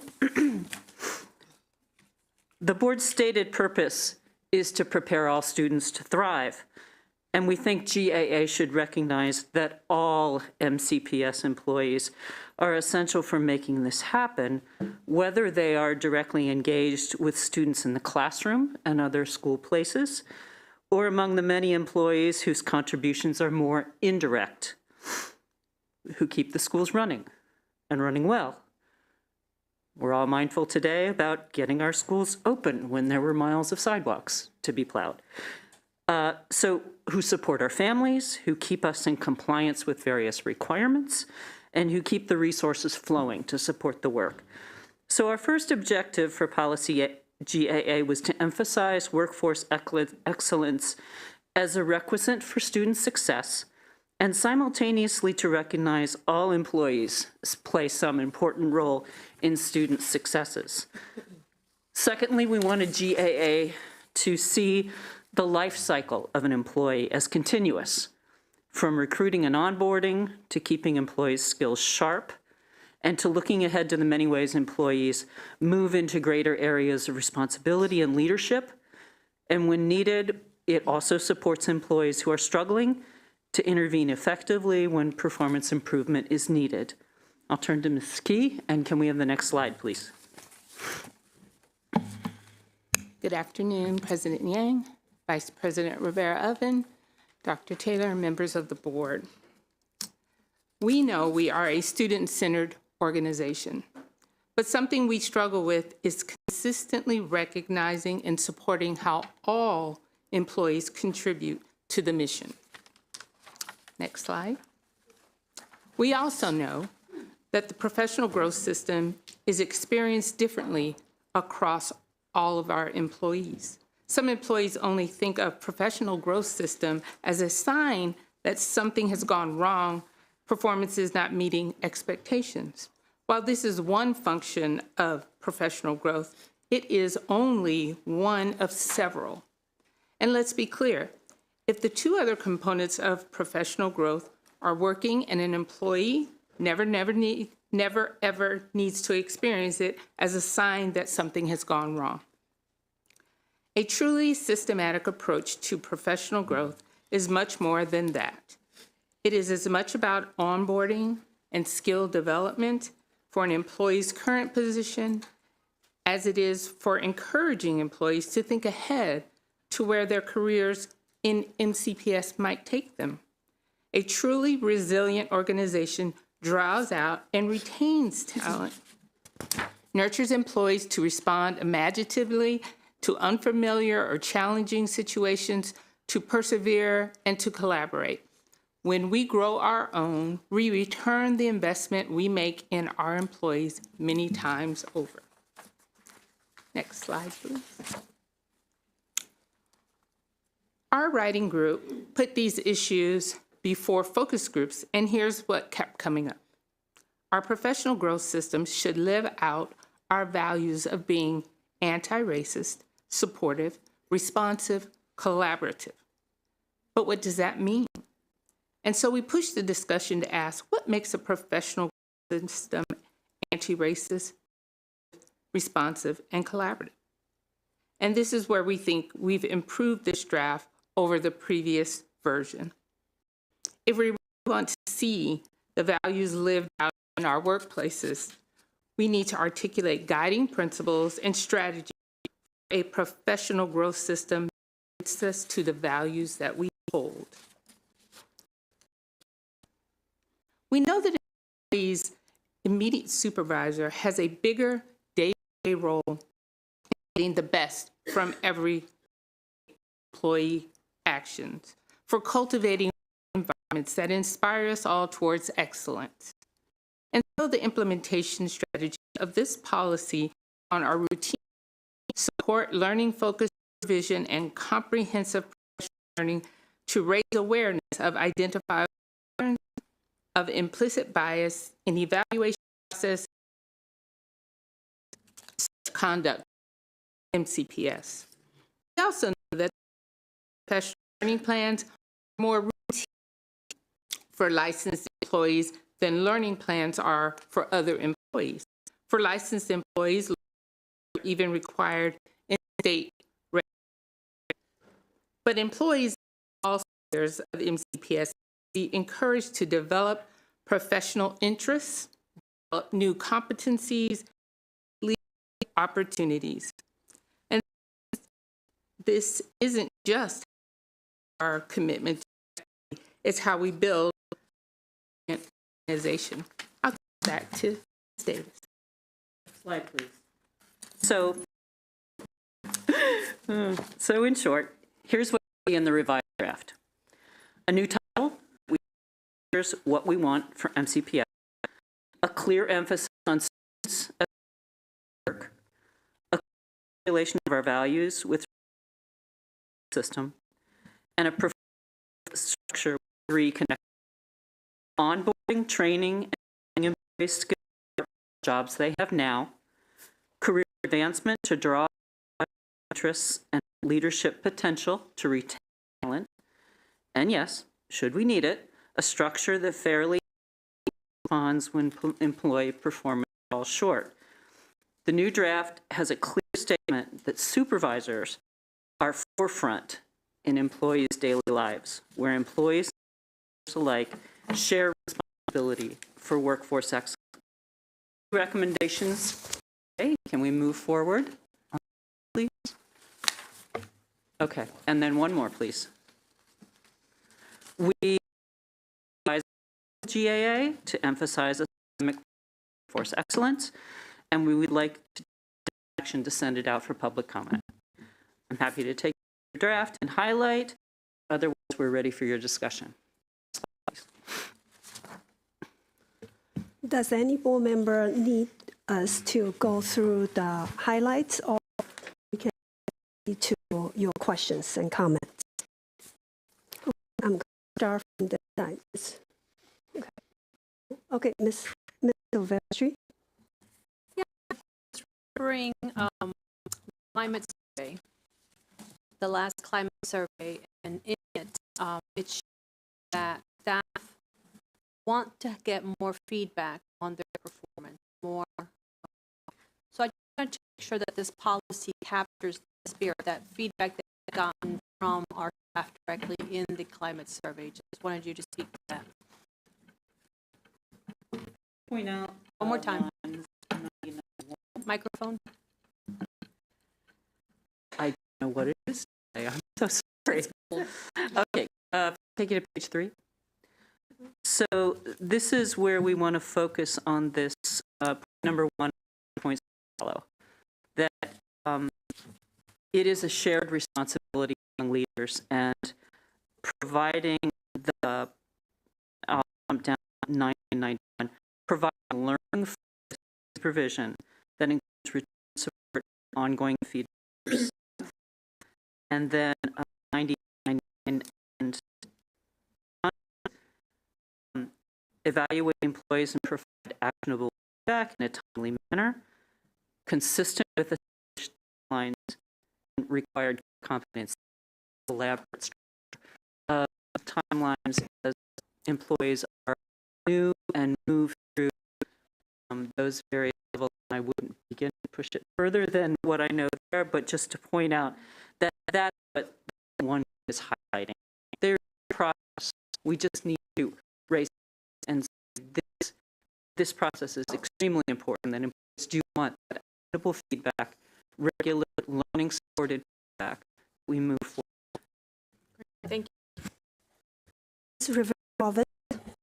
Thank you. That page, in lines 101 to 104, which is implement comprehensive, responsive professional learning, promote potential sources of it. All sounds really, really great. I'm just trying to understand how that will be accomplished. I'm going to begin that, and then I'm going to turn it over to April. All supervisors have been through a lot of training research to focus on these kinds of policies. Put it in a process. So, if April, you want to add some of the training that's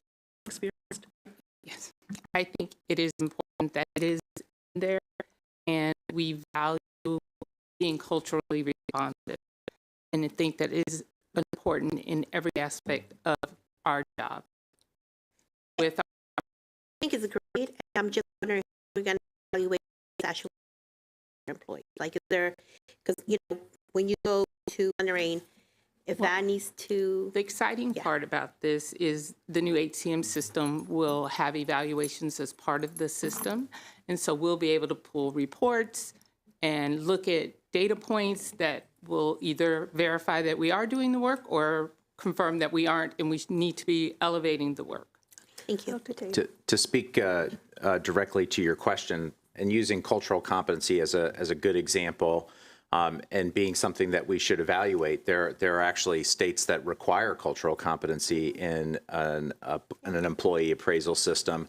And some best practice involves having portfolios where educators or staff members can showcase either lessons or activities or things that they've been involved in that demonstrate their cultural competency beyond just training, how they're really applying cultural competency in their work.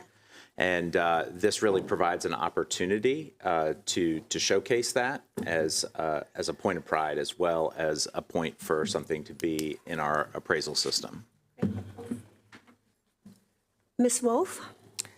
I just want to thank you for your work on this. As a member of the policy committee, I know we spent a lot of time on this, and I just have two thoughts. Skill development has always been on our agenda, but what I'm glad to see and what I want to point out is lines 131 through 144, where we talk about what's happening if the staff are not meeting the standards, because that's been a question that I've been raising forever, and it was never actually in the other policy. So I'm glad to see that in there.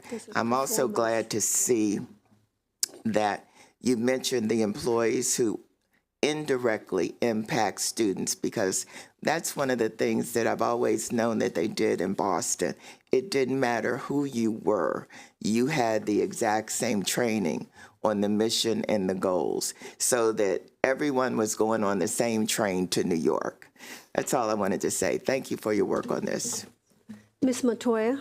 Thank you. I also just wanted to thank all of you. I know that especially all of our policies take a lot of work, but especially something like this where you're trying to meet the needs of so many different staff members who do so many different things across the district, and all of the thoroughness and input that you had to gather and kind of try to find something that fits everyone's needs. So thank you so much. I really appreciate it. And for our policy committee and our other board members from prior years who have done the work to get this up and going too. Thank you. Ms. Stewart? Sure. I was wondering if I didn't see it in here unless I just missed it. Are there exit interviews that are done? Because that could also give us a view into how to improve our work conditions. An exit interview is provided through the Office of Strategic Initiatives.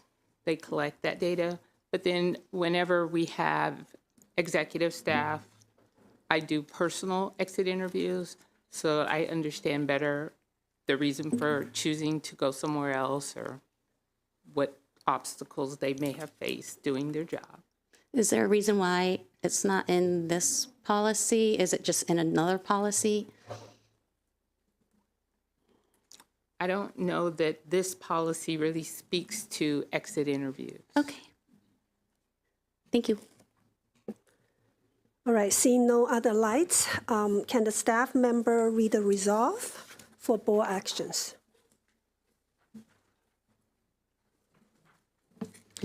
Thank you.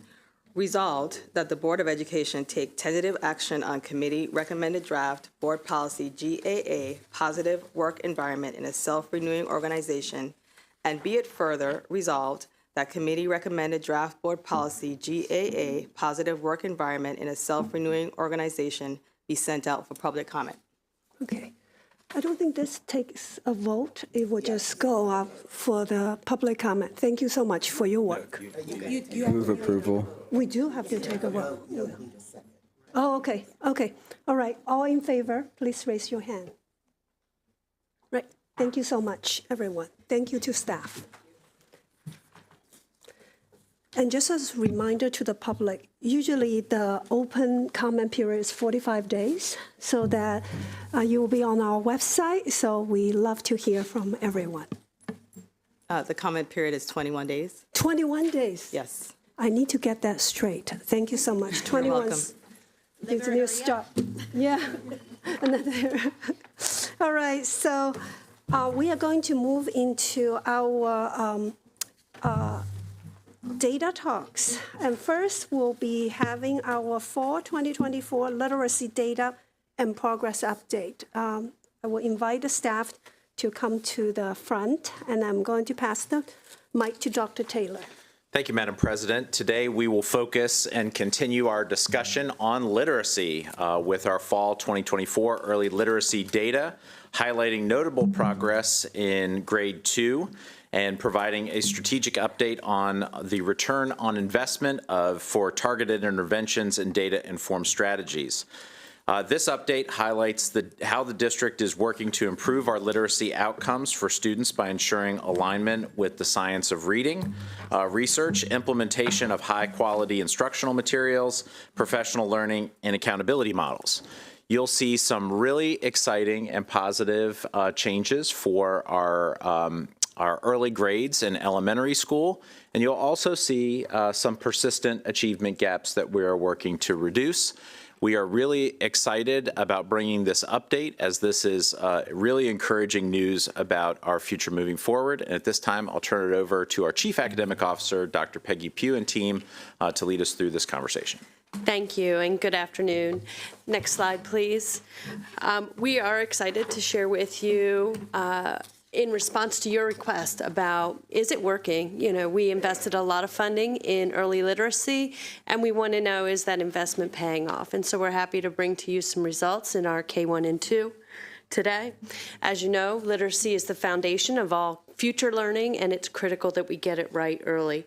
All of our elementary schools have moved to using the core knowledge language arts curriculum, which is new, and it's a huge lift, and a huge thank you to all of our teachers and our leaders who are working to implement it so that students in all schools, regardless of where they are, have access to a high-quality curriculum. Our teachers were trained through this summer, and our administrators also were trained, and many of us attended the training alongside of our teachers so that we could truly do a good job in supporting. We are working together across offices and having teams of content experts go out to each of the schools and to coach and to give ongoing feedback, because we know one-time summer learning isn't going to be enough to help implement a brand new curriculum. They need ongoing support. We also, just a reminder, the data that we're going to be sharing with you today is the dynamic indicators of basic early literacy skills. If you hear us say DIBELS, that's what that refers to. And that's the measure that we want to make sure that we're using so that teachers can see what their students know and still don't know in order to plan instruction in a really ongoing way as they use that data.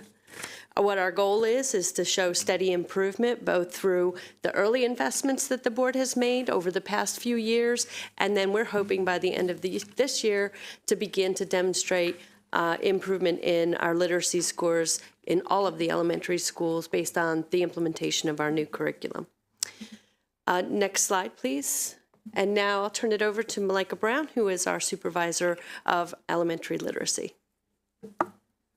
Good afternoon, President Yang and Vice President Rivera-Oven. My name is again Malika Brown. I'm Elementary English Language Arts Supervisor. So 3 years ago, we began to shift the way that we teach reading across our elementary schools. We started in a pilot in 9th school focusing on grades K to 2. The pilot focused on really explicit foundational skills instruction, which is one of the key components of effective reading instruction. The pilot, during that time, it serves its intended purpose. And as a result, during the 22-23 school year, we implemented Really Great Reading, which is a foundational skills program across all elementary schools, with, again, a continued focus on grades K to 2. During the same year, we also implemented DIBELS, the Dynamic Indicator of Basic Early Literacy Skills. That's the last time I'm going to say it, I promise. Assessment as well, so that teachers could be able to monitor effective reading instruction and determine the progress students were making. We also provided professional learning on the components of reading again, so the teachers continue to build their skills and knowledge around what is effective instruction and what does that look like and how children learn to read.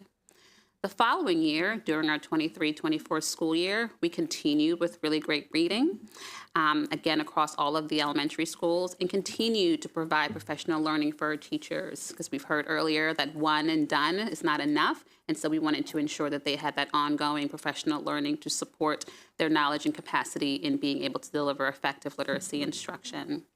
We also increased the emphasis on monitoring that reading progress in the early grades. Not just only using our DIBELS assessment for the 3 times a year in which it's administered, but also utilizing the progress monitoring component to continue to check in on how students are doing. This school year, we were able to expand beyond foundational skills and really move towards our language comprehension, which is another critical aspect of learning to read. And we did this by adopting a knowledge-building curriculum. To support the implementation, all teachers were trained on the new curriculum, as Dr. Pugh mentioned, as well as administrators and teacher leaders. We also increased the accountability with our DIBELS assessment, and so we expanded beyond K-2, but also utilizing the assessment for students in grades 3 to 5, so that we can continue to gain additional information around those explicit skills and areas of growth for our students in 3 to 5. And finally, in true collaborative fashion and partnership, we work closely with the Office of School Support and Improvement to provide that direct aligned support to schools through a school support team model, which we're going to expand into the upcoming school year. Next slide, please. And so today I wanted to share the impact of these changes over the past 3 years as reflected in our DIBELS data, the alignment to the new Maryland Comprehensive Literacy Policy, and our current literacy field test project. One more time as a refresher, we do administer the DIBELS 3 times a year. Students take it in the fall, they take it again in the winter, and then one final time in the spring. And that's, again, for all students in K-2, and then for selected students in K-3. Our ultimate goal is to have students reach that grade level proficiency by the end of the year and or demonstrate at least 1 year's worth of growth. Next slide. To start, we're going to take a look at our overall K-2 data. To orient you to the slides, you'll see the grade levels, as well as the number of students that were assessed and the percentage of students demonstrating at or above proficiency. One thing to note is that these are not cohorts of students. So these are different students from that fall to fall 23-24 school year, and then fall 24-25, the current school year. And so the blue bar that represents last fall, and then the green bar that represents this fall for this school year.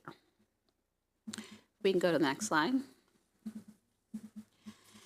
In grades 1 and 2, we see a higher percentage of students that are demonstrating at or above proficiency. There is expected variability in kindergarten because, again, some of our kindergarten students, not all of them are enrolled in pre-K. There's a variety of different experiences for our kindergarten students. And so similar here you see to our second grade, similar to first grade, from students are demonstrating a higher percentage of proficiency from students, second grade students last year than they are to this year. We can go to the next slide. So now we're going to take a deeper look at cohorts, so the same group of students. So this is our current grade 2 students who, looking at them from kindergarten, their first grade year, and then now their current second grade.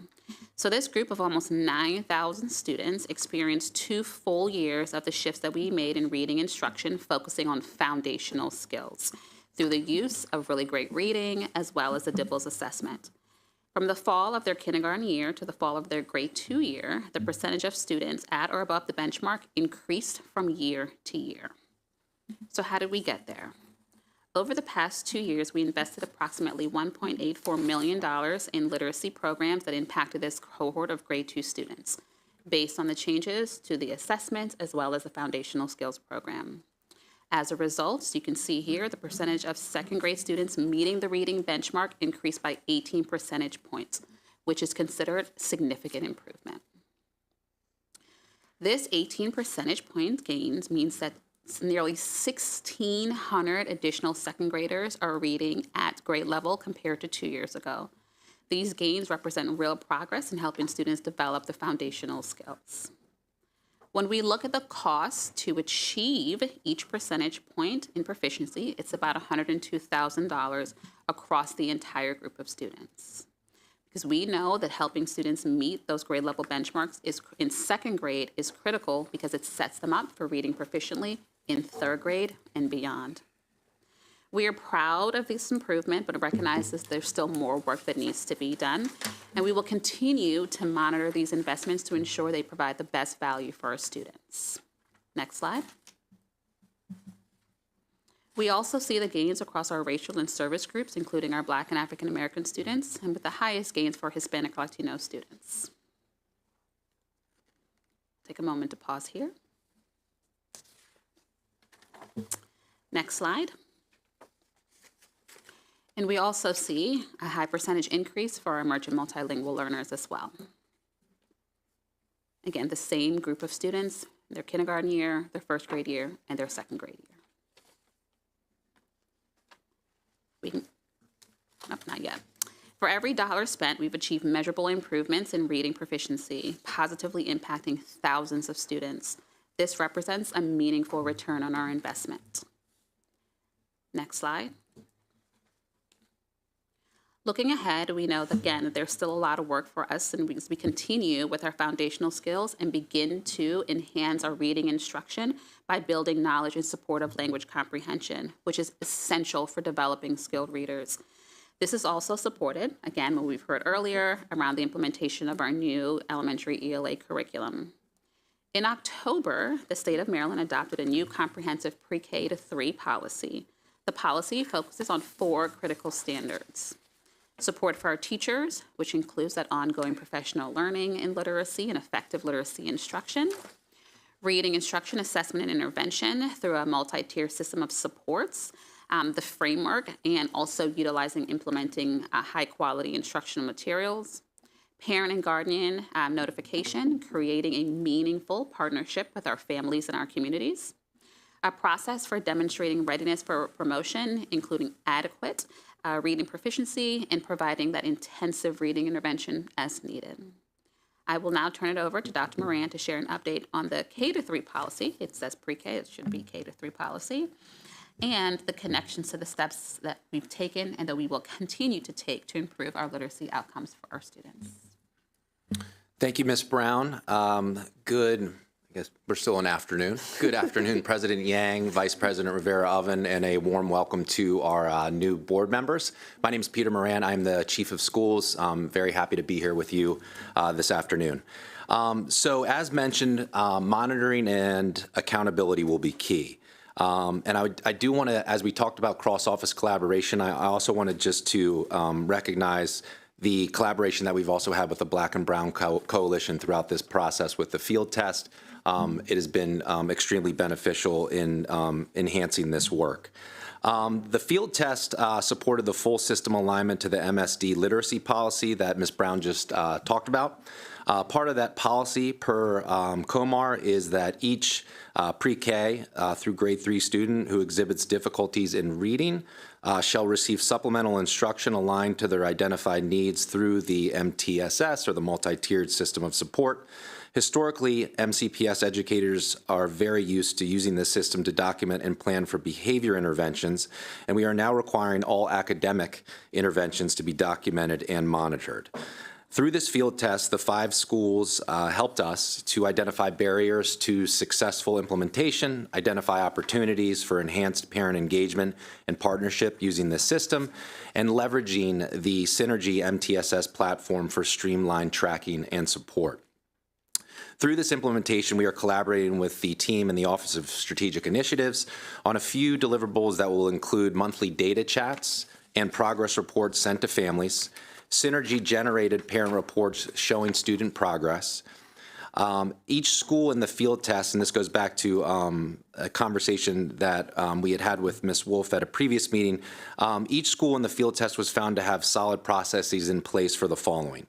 Evaluating data as a team to determine needs and place students in interventions, scheduling intervention groups, communicating with caregivers about entry and exit into interventions, At the conclusion of the field test, or a component of the field test, was a community meeting was held with each school with caregivers of students receiving interventions. Additionally, caregivers were surveyed to provide additional information if they could not attend. Just a couple of results from that survey that I wanted to highlight. 70% reported that they knew how their child was doing in reading. 30% had some idea or no idea how their child was doing in reading at the field test schools. 59% of the caregivers reported to receive frequent emails about progress. 61% reported to have conferences about intervention progress. As a result of the surveys and conversations with families, it's clear that we need to continue to enhance family communication. Part of that will be ensuring clarity in messaging and usability of tools like Dibbles through the Parent View reports and align parent communication with MTSS reporting. I do want to just highlight from the data that Ms. Brown was sharing, an analysis of the Q1 data demonstrates a correlation between the efficient and effective use of the intervention system and gains that we're seeing at specific schools. So essentially, schools that are implementing with fidelity and monitoring these interventions, utilizing the system, following up with parents, we are seeing a growth similar to how the cohort growth was shared. Students from the spring to fall at schools that had over 100 plans entered. Just want to highlight Germantown Elementary School had a 32% increase in their performance. That's K-2 composite performance on Dibbles. Galway, a 27% increase in our Paint Branch cluster. Summit Hall had a 22% increase.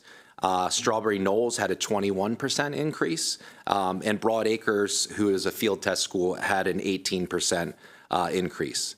Our goals moving forward is to increase consistency with MTSS structures and utilize it effectively to develop and implement student interventions. Directors are currently engaging with principals in monitoring and accountability discussions per our standard supervisory protocol. And we're going to continue to work to support principals with observing interventions and providing feedback to ensure instructional strategies are being delivered. I'd be remiss if I also just didn't acknowledge the commitment and efforts, hard work of our teachers to be constantly implementing this data, reconstructing these intervention plans, meeting with parents to share the progress. They are doing an outstanding job, and we're certainly beginning to see results from intervention systems like this being implemented across all of our schools.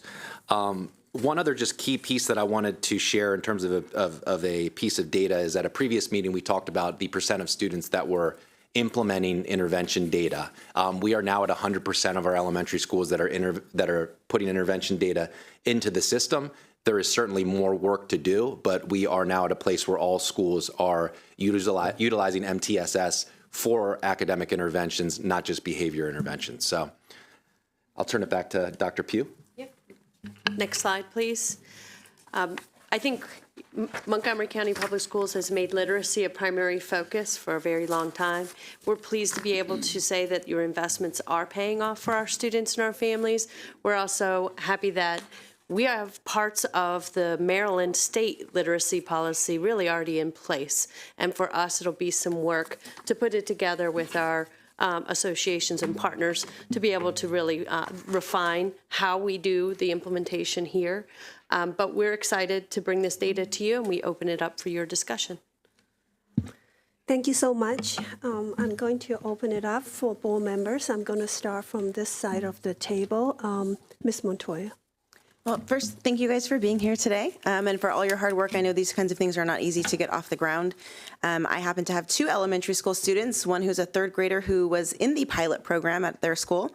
So I'm very familiar with Dibbles, and we absolutely were pouring through data at principals' coffees every time and seeing that growth, which is always exciting to see. I also have a child who's a little bit older who did not receive this curricula and this way of learning literacy. And so I've lived through both, and I think it's great that this is what we're doing, and we have easy ways for parents to see that growth. I think one of the questions I have is, as parents, how can we support our children? Maybe they're not getting flagged because they're not far below grade level, but we can see at home that maybe they could use some support or whatnot, and understanding that there's so much need in our system. What are we doing, or what are we working on to help parents, not just to receive the progress and to know where their child is at, but to then at home, here are some concrete things I can try to do? So we have a variety of resources to be able to support families at home. The first piece is part of the Dibbles Home Connect report. It does have suggested activities that can be done at home, and there's also links to the website that has those activities as well. One really exciting piece of our curriculum is that there is a parent hub that has additional resources. Families can have access to the text that students are reading to continue to reinforce that at home. When appropriate, the activity pages from the students' activity books can go home so the parents can get a glimpse into what the students are learning. There are also parent letters at the beginning of each unit that we expect teachers to share. So again, that families can see and have some examples of what students are doing in the classroom as well. Okay. And are those resources available in languages other than English? So they are available in English and Spanish.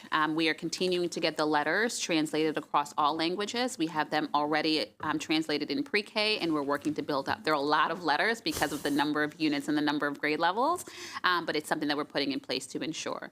The website, the Amplify Parent Resource Hub, that's also available in English and in Spanish. Okay, and I'm very familiar with the letters. We get those as well, and they're helpful. It helps to be able to have conversations with my kids during the week. I am concerned, one, that MCPS is having to translate all of these letters, and that the company has not provided this in the very multilingual environment that we all live in here in this country. That was something that we looked into, but the timeline for them to be able to translate versus the timeline that we would be able to do it faster, and so that's something that we took on. Okay. Thank you so much, and thank you for that work as well. Thank you. Ms. Wolf. Yes, I also want to thank you for your work on this. I have a question about implementation. I think you said that you could see great improvement where there was fidelity of implementation. Am I correct about that? Okay, well, what I want to know is, are you able to identify those schools that need support with this because their data is not showing the kind of improvement that we would expect to see? And if so, what exactly are you doing? So absolutely. And one of the things we just conducted a Q1 analysis of all of our data and compared that same correlation to schools that are not seeing that level of improvement or growth in reading. Some of it is related to or could be connected to the intervention system not being implemented properly. Directors have gone out to those schools, had conversations with principals, and one of the things that I'm really excited that we're doing is we're networking schools, and we had talked about this previously at another meeting, is schools that are implementing things with fidelity, them coming together, those principals of schools that may not be implementing them in the same way, to spread best practices so that we're building those networks so that we can, have some social accountability structure so that people can see great work that's happening in one school and just duplicate it, maybe even just right across the street. So, absolutely. Okay, I guess I'm just trying to figure out how long we give a school, how much time we're going to allow a school to continue to not make improvement, and what happens? What do we expect to happen if they don't make improvement? What's going to happen?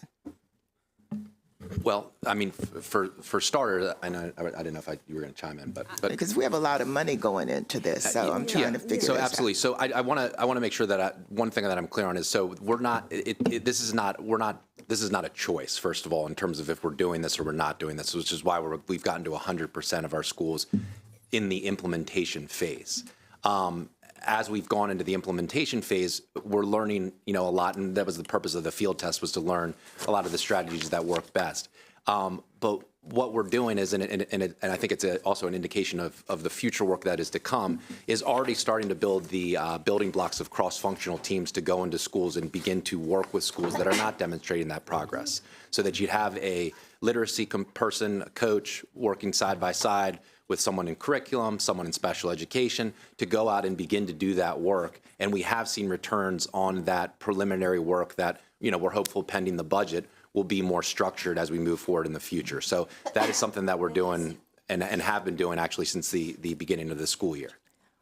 Okay, I think I'd like to just have a meeting with you to look at those schools in particular that are not making the kind of progress that we want to make, because as I say, we're putting a lot of money into this. So you want to see something, some kind of movement. Thank you. Yeah. I'm going to come to this side and go from Ms. Zimmerman. Thank you. I'm really glad to see these gains and improvements in foundational literacy. It's something that's really close to my heart, and I can speak to how essential this work is, so thank you very much. In the presentation, I noticed that our farm students were not disaggregated, and then when we look at the raw data, our farm students are still far behind in achievement. So what specifically is being implemented to help support our farm students and their reading development? So our farm students fall into some of the other categories, so we didn't disaggregate and pull them out separately because they are embedded when we're looking potentially at our special education across racial groups as well as our emerging multilingual learners. It's also the teachers, that's no longer data that we're showing as well, so teachers don't have access to that label. And so what we are doing is ensuring that there's effective instruction across the classroom, across all of our schools. And it goes back to speaking to what Dr. Moran mentioned, how we are engaging with schools, the work that we're doing with the reading specialists to ensure that our teachers have the skills and the knowledge and the capacity to be able to do, and using that data to be responsive and make those differentiated changes as part of instruction. So not necessarily something that's called out specifically for our farm students that are sitting in individual classrooms, but the overall effectiveness of the work. We do work closely with our Title I partners to make sure that our Title I schools have the support, that they also have specialists that are assigned to those schools to work with those reading specialists, again, to ensure that the teachers have the skills and the knowledge and the capacity to do. Yeah, I understand your point. I just don't want this to become a trend that Absolutely. we are seeing over time. Absolutely. And related to what you were just saying, I think it would also be really useful when we're looking at those big data sheets if we're able to pull out our Title I and focus schools. Or at least have them marked, or if we're able to put them all together so we can see how our Title I schools are performing, how our focus schools are performing as a whole. Also, as DIBELS testing is now coming up, right? It's that new time. I'm so sorry to any educators that just lost days and trying to get that done. It's really stressful. So I'm looking forward to see what growth that our students are making, but I'm also wondering, how are we guaranteeing that we have appropriate time to get that testing done? Although the tests are theoretically short, it's not as short as we might think. How are we working with the way that we, put our curriculum guidelines out and our county pacing guidelines? How are we making sure that we have enough time for all the things that have to get done? That's not your question. So we do have the testing days as part of our pacing calendar. So it's built in, so teachers aren't trying to figure out when. They are built into the pacing guide. We are making some decisions because we know that we lost 3 days this week, because don't worry, it's a snow day happened. It's for you. And so, we are making some decisions around the extension. Again, coming back on a Thursday and Friday, no one wants to jump right back into testing. Last week, same thing. We lost, 2 days, coming off of the break. And so we are looking and making some adjustments, potentially extending the window so that they might have more time, because we want meaningful data. And so we want to be able to provide the time for that, to collect that meaningful data. Absolutely. Those pausing points and testing days, pausing points oftentimes are used for other things. So to have that testing space is just really essential. I want to make sure that we don't lose any of that. I'm so sorry. The last thing I want to ask is about letters training. It is extremely difficult to get into that. So I'm wondering, do we know what percentage of our educators have taken it? How are we planning to expand it? Because I see it in our roadmap, but, if it's a great training, I want to make sure a lot of people can have access to it. So that is a phenomenal question. It is very difficult to get into letters, language essentials for teachers of reading and spelling. It's a comprehensive training. It takes a lot of time. And so we've really only had the capacity to offer it optional because, again, it's also very expensive. It's very time consuming. There's not only paying for the training, but there's also paying for the compensation for teachers if they take it outside of the duty day, finding substitutes and things like that. So we have about 1,500 elementary educators that have completed letters, which doesn't sound like a lot, but it is a huge investment to be able to provide letters training to so many teachers, both Volume 1 as well as Volume 2. It accounts for 8 total days of professional learning. We are continuing, again, budget pending, to be able to continue to offer it. Unfortunately, we're only at a place where we can offer it as an option, again, because of, the budget around it. The state, they have rolled out professional learning designed to do essentially the same thing. And so that's opened up. So we send that out to teachers. It's up in our newsletter and our updates for teachers to be able to take advantage of it. I just received the report today with a list of teachers from MCPS that have enrolled in the training. So that's something that we're hoping it's a little bit easier to access. It doesn't cost us anything on our part. And so we're going to continue to push that. Awesome. I think it would also be, if we think about our reading specialists and their role, it could be a really creative way to help maybe add some access to that while it's not the official training, that maybe that's something we could explore as well. And we've worked really hard to make sure that all of our reading specialists are lettered trained. Thank you. Ms. Silvestri. I have a lot of questions, so I'll try to be succinct, and this is why I appreciate briefings, because I can process the information before I get here. Some really just succinct answers to this. This grade level, K-2, gets DIBELS and MAP. Is there another test or just those two? K-2, we just administer DIBELS. I'm sorry? In K-2, it's DIBELS. No MAP? No. That's the only literacy. That's the only literacy That is our assessment. only external literacy assessment. Okay. What are the 3 to 5? 3 to 5 continues to use MAP. MAP, okay. Is DIBELS useful to teachers in terms of instruction? I think I remember correctly, you do an assessment at the beginning of the school year, and then there's a fall assessment? It's a winter assessment? So we administer DIBELS 3 times a year, in the fall, winter, and spring. And teachers, the data is extremely useful.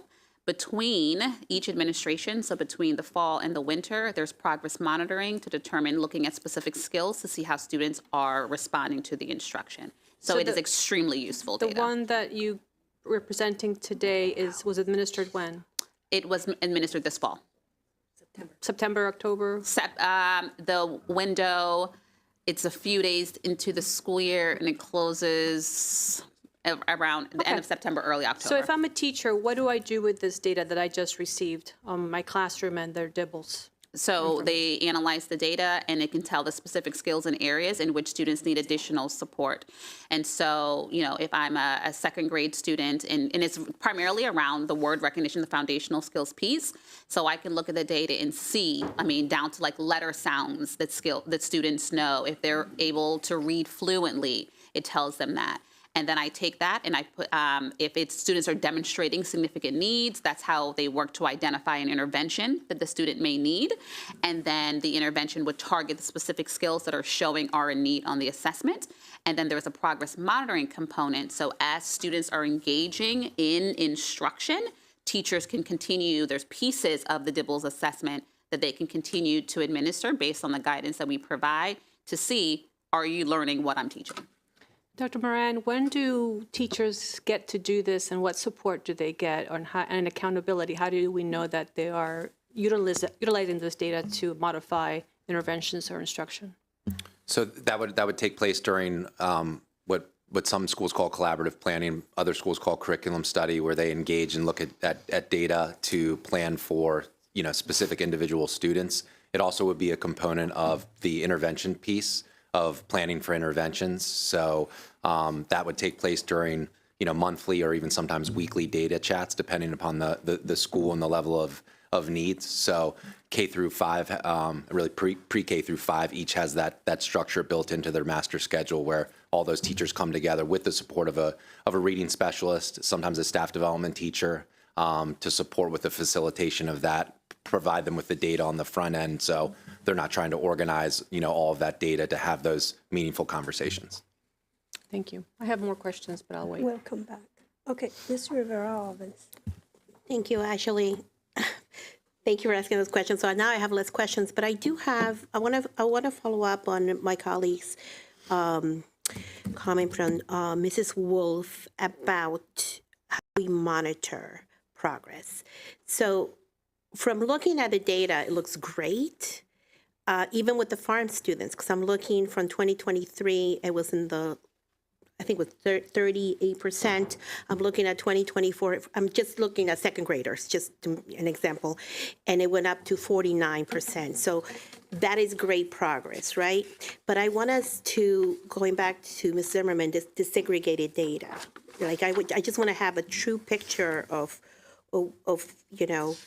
where those, where that progress happened and where it didn't happen and how we're going to support it. So if I'm looking, and I think last time you guys were here, I had used the example of Gatesburg Elementary School because it was very low for some of the kiddos, right? It was like 11%. So I'm looking now that there's been an increase, huge increase, in fact, in some of the groups. But I'm concerned about our Black students because I'm seeing that in some instances we have lost some of that advancement that we made in reading for them. And I'm trying to understand why, in a sense, and how we can remedy that and how we as a system are monitoring that to make sure that we're not losing ground on reading, but we should be moving right the other way. So can you help me out? Yeah, I appreciate the question because it is multi-layered and it is complex as we're trying to break it down. One of the pieces that happens first for us is that we get together with the vendor and the vendor presents our comparisons to the nation and our comparisons to ourselves over the years that we have used DIBELS. So each year we've been pleased to see more students at or above grade level and fewer students at below and well below. So they do that by the big whole student group. And then something that we just did, was it, I'm a little lost on time, but it was before Christmas, that we got together the offices to actually look at the data from a variety of assessments. So we have the DIBELS assessment, which is very useful to a teacher who can go right in, teach the skill, reassess, and see that they're, so it's adaptive and it's moving on. We're using that same data at a high level to say, do our teachers and staff have everything that they need to be able to address the needs that students have? And then that leads to the student support teams, where we're working individually with schools on what they have chosen as their goal to support where they might need.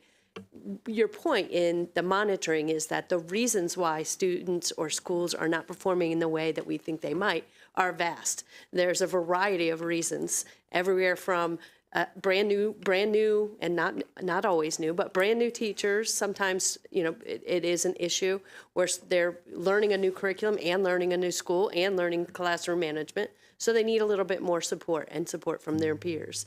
It may be that it is language, right? If we saw even our language learners, they are making great progress because they're early in their career, right? They're learning their second language, and we're seeing those gaps actually close because they're learning it at an early age. So the system is that we look at it as a larger system. We look at it as a cross-office group by school and by cluster, and then the individual work that happens in the school. So progress monitoring happens in a variety of places and spaces.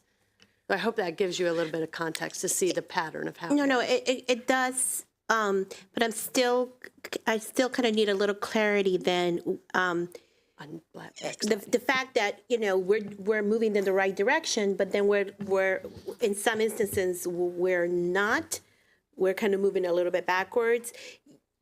So that means it's working, but then it's not working for some kids. And so I just want to see how we evaluate that and make those connections.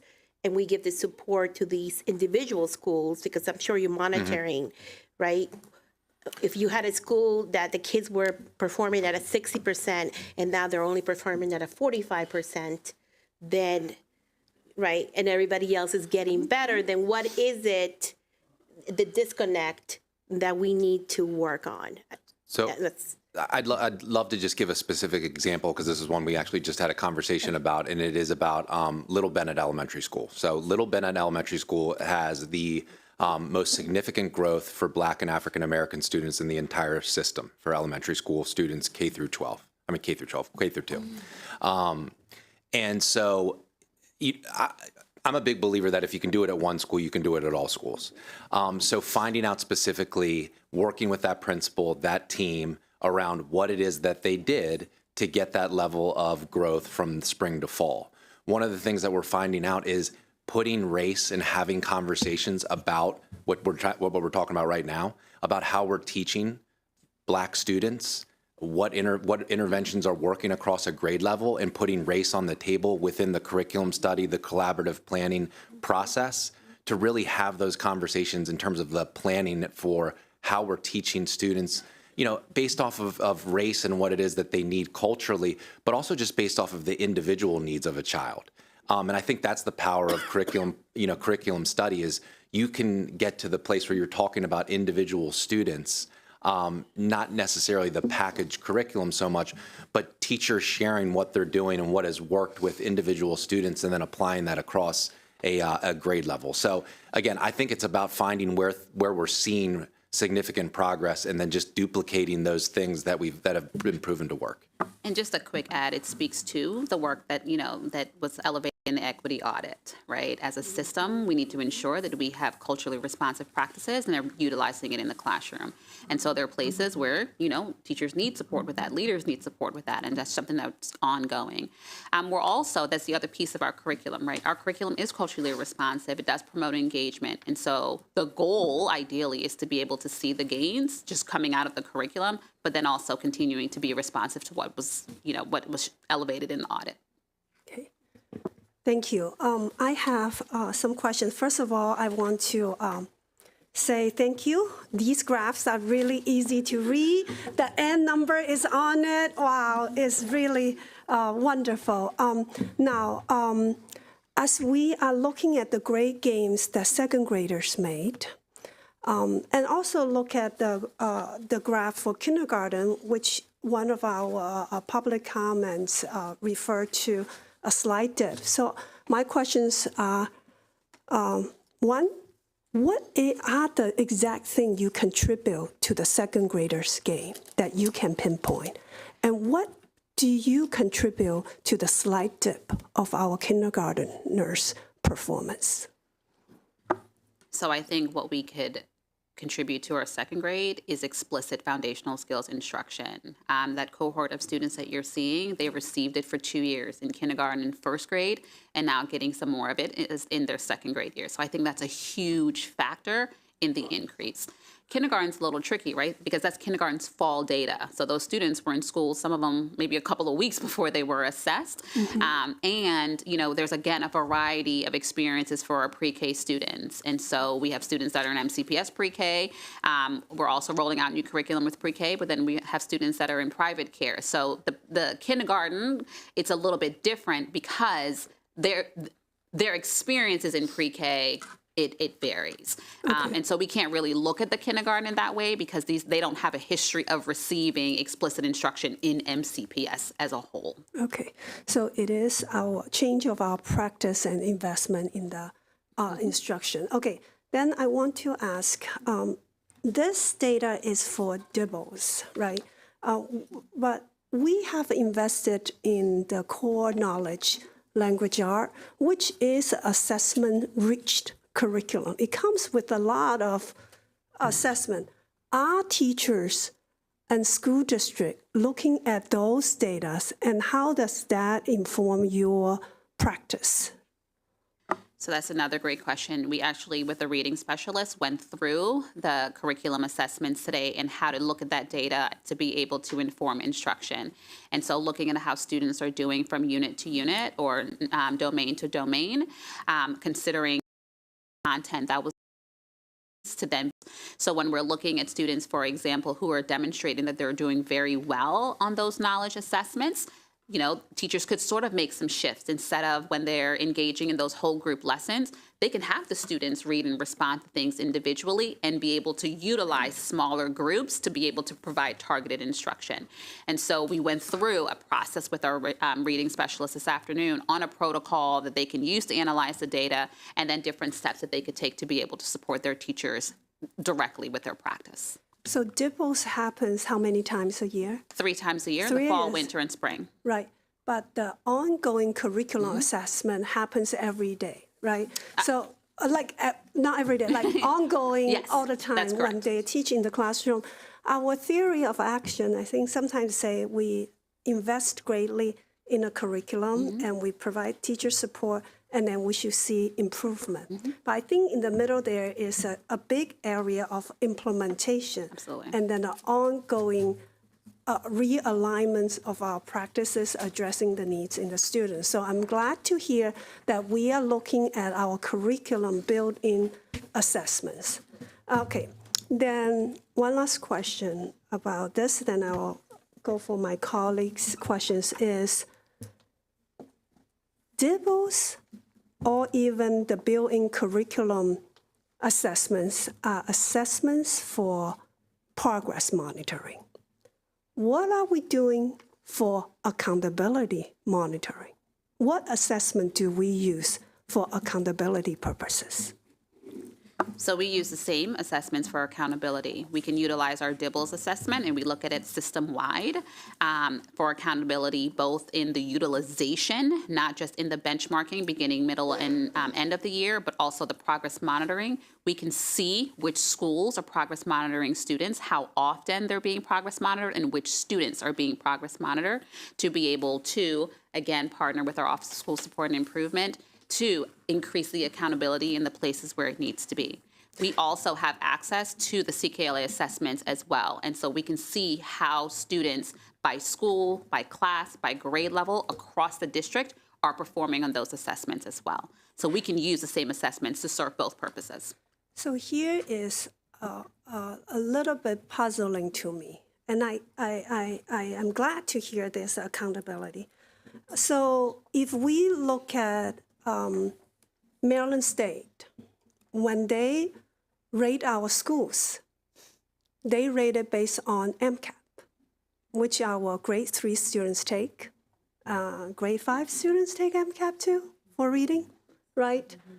And in your budget presentation, you mentioned that in 2035, 4 or more. Are we ever going to talk about those data?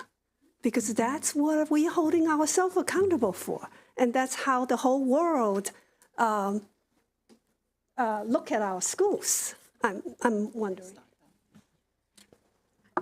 So I'm just going to start really on it. So what MCAT measure, it's around standards, right? It's our literacy standards. Students are reading and responding to texts. I'm not going to get on a soapbox about the assessment because it is an assessment that's used to measure, schools and districts. The challenge with an MCAP assessment is that the content of it is agnostic. So it's not necessarily tied to the content that students are learning.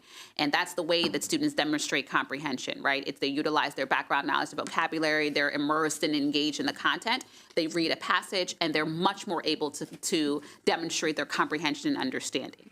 That being said, our curriculum, it does have standards, right? So the learning is embedded in the standards. And so again, part of what we're doing is how do we look at the CKLA assessments? How do we look at the content as well as the skills that students are expected to know and be able to do to give us a glimpse potentially into, well, if I'm presented with a literacy assessment and I have to read and be able to respond to it, how may I potentially show up? So not necessarily teaching to the standards because that's not how we teach reading, but how do I use that data to then think about what change in practice, how do I continue to monitor, what are the potential factors that students may be demonstrating areas of needs to then think about, well, what other preparedness can I do for the state assessment because we know that there's a heavy weight around the state assessment. Yeah, I hear you and I agree. If we teach our students solidly and they gain skills, they should perform well no matter what skill is. By the same token, Mat M, Mat R, Mat B, they're not aligned with our whatever happening in our classroom every single day, right? That's not what we teach in our classroom are being assessed in those which we use. We just didn't discuss it today, but this is what we use to evaluate our 4th and 5th grade. But however, as a system, I do think it's important for us to look at alignment of what we teach and what we are being evaluated at. I think it's an important thing for us to look at. Ms. Silvestri, do you have furthermore questions? Sure. You guys had so many great questions. I only have a little follow-up.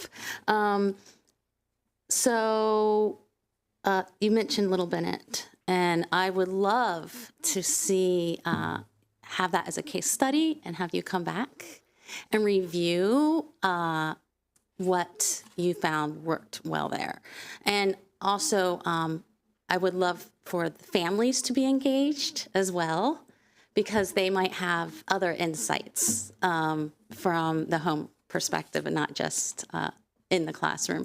Because they, you know, as you know, families want that engagement anyway, so it'll be a good way to have a full circle there. And the other is the cross-departmental teams that will be, it sounds like you're already working on setting that up for a deployment. I presume there will be a pilot of some sort. Is that the case? So I would say that we're trying to get away from pilots. Sure. We got a lot of planes in the air, right? So I would say that we have we are building the foundation for the cross-functional teams right now. They are already deployed to about 20 schools that were working collaboratively with their principals. A couple of those schools were named around the growth. So we're building the infrastructure to be prepared so that come July 1, that we are ready to do that work in a very collaborative way with our schools. So I'm having a hard picture. I have a hard time myself picturing exactly what that looks like and how it works in the school. And I think I heard that from a couple colleagues. I would love to have, again, a presentation at some point showing us actually how that works in the school. And then what's the takeaways on the ones that worked well. So we can really highlight and try to multiply that through the system. Thank you. At a very basic level, I can see that currently we're working hard to make this work because we see the value in it.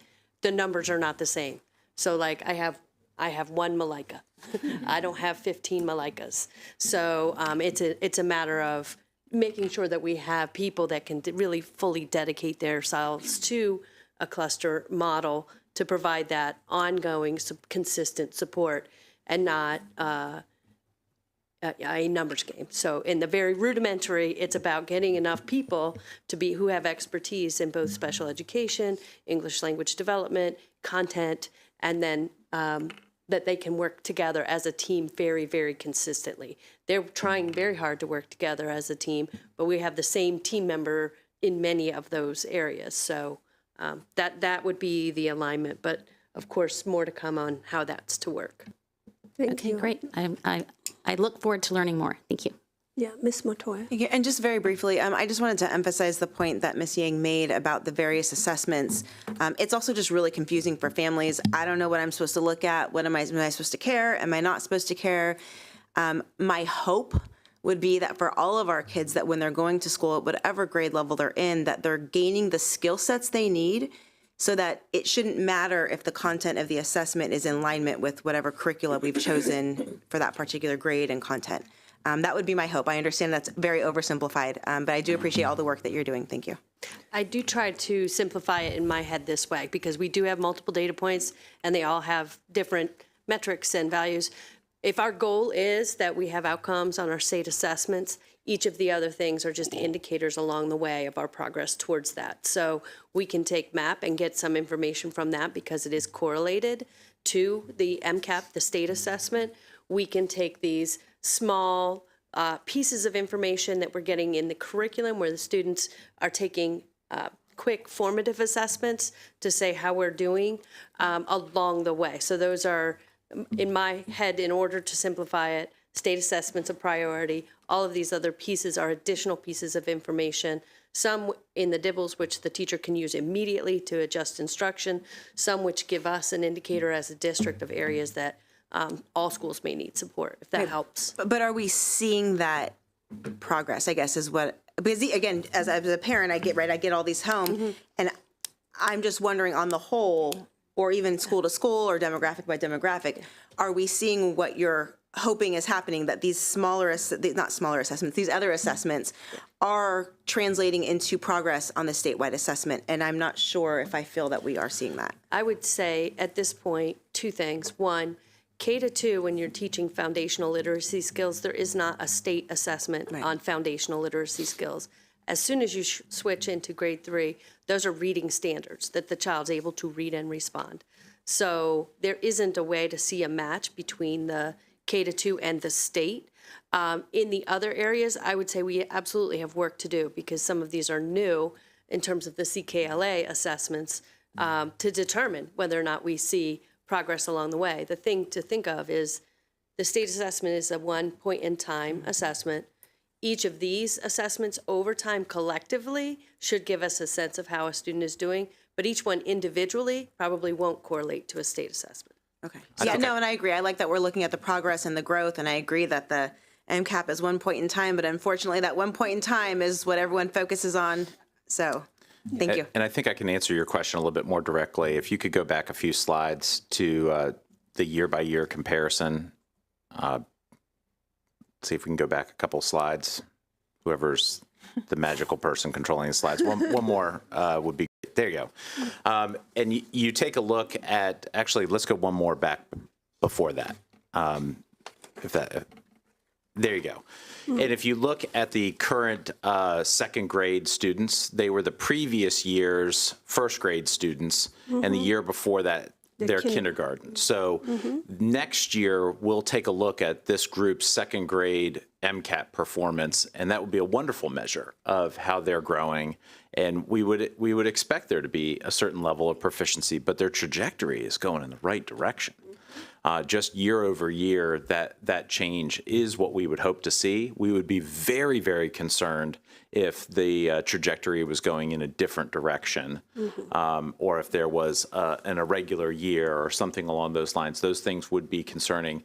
But the excitement about some of these data are reflective over the fact that our early grades are showing the kind of promise that we would hope that it would translate to in the MCAP for next year. And as we look at this year's kindergartners, we're really 3 academic years away from seeing how their MCAT performance is, but the future looks bright. Right, and I did notice that trajectory, and even in randomly just selecting random schools to see, well, last year their second graders did this way, and this year their third graders, which may not be exactly equivalent, but gives us a ballpark. So I do recognize that, and I appreciate the growth that all of our staff are putting into making sure our students are progressing. Thank you. Okay, let's short on time, but I'm going to Ms. Sylvester for the last question. Yeah, just real quickly, the pilot that you spoke about, I was in my head, it was all about communicating with parents about kids' scores and so forth. But I also heard a strong component of applying the multi-tiered systems of support. So just wanted to clarify, it was both the communication with families and the school's implementation of the multi-tiered system of support, which means applying the right intervention to the student, both academic and behavioral, social emotional, because I've heard that term also used in, in the social emotional context as well. So I'll just start with an overview. Yes, we originally started with our literacy pilot focusing on community engagement and our involvement of families. And how could we do that better, understanding we weren't reaching the families that we needed to reach, all of them. And the literacy policy dropped, and we shifted at that time as a group. The team decided, let's look at what we do have in place to accomplish this literacy policy. which is where the multi-tiered system of support comes in, and why the renewed emphasis on using a system that teachers are already familiar with to now use for the academic data as well as the behavior. So for the elevator speech, what is a multi-tier? It's just picking the right intervention that the kid needs at this time? Oh, I'm going to let the expert. Just real big, high level. It's just the 3 levels of support that's provided. So it's that tier 1, that instruction that everyone receives, that core grade level instruction. And then there's the tier 2 and the tier 3, where it's a supplemental or more intensive intervention or support a student needs. And so it's being able to utilize your data to identify, or does a student just need only tier 1, or do they need a tier 2 or a tier 3? And documenting that. So providing a space for that to deliver the appropriate intervention, and then documenting that the intervention is taking place so that you can track progress and see, is the intervention working, or do we need to do some reconsideration around it?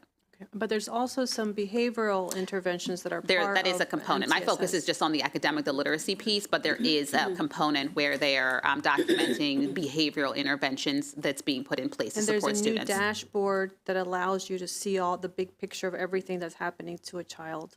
Yes? Yes. Yes. Okay. Thank you. Literacy piece, yes.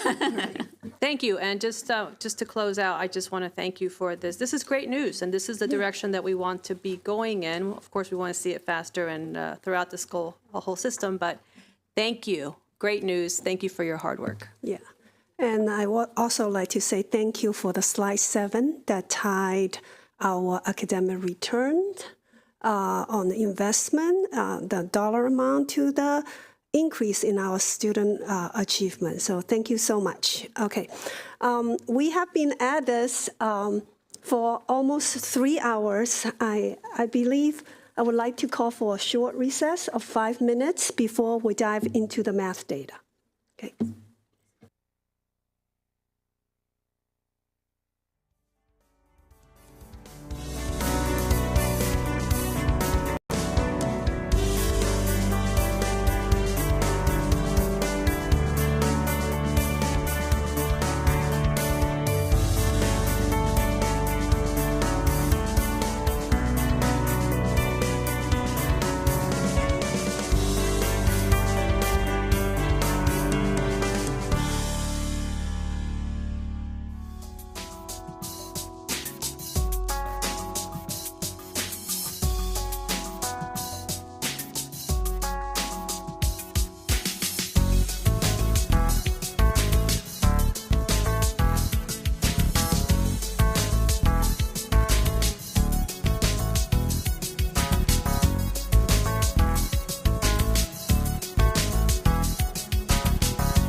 with our math data discussion.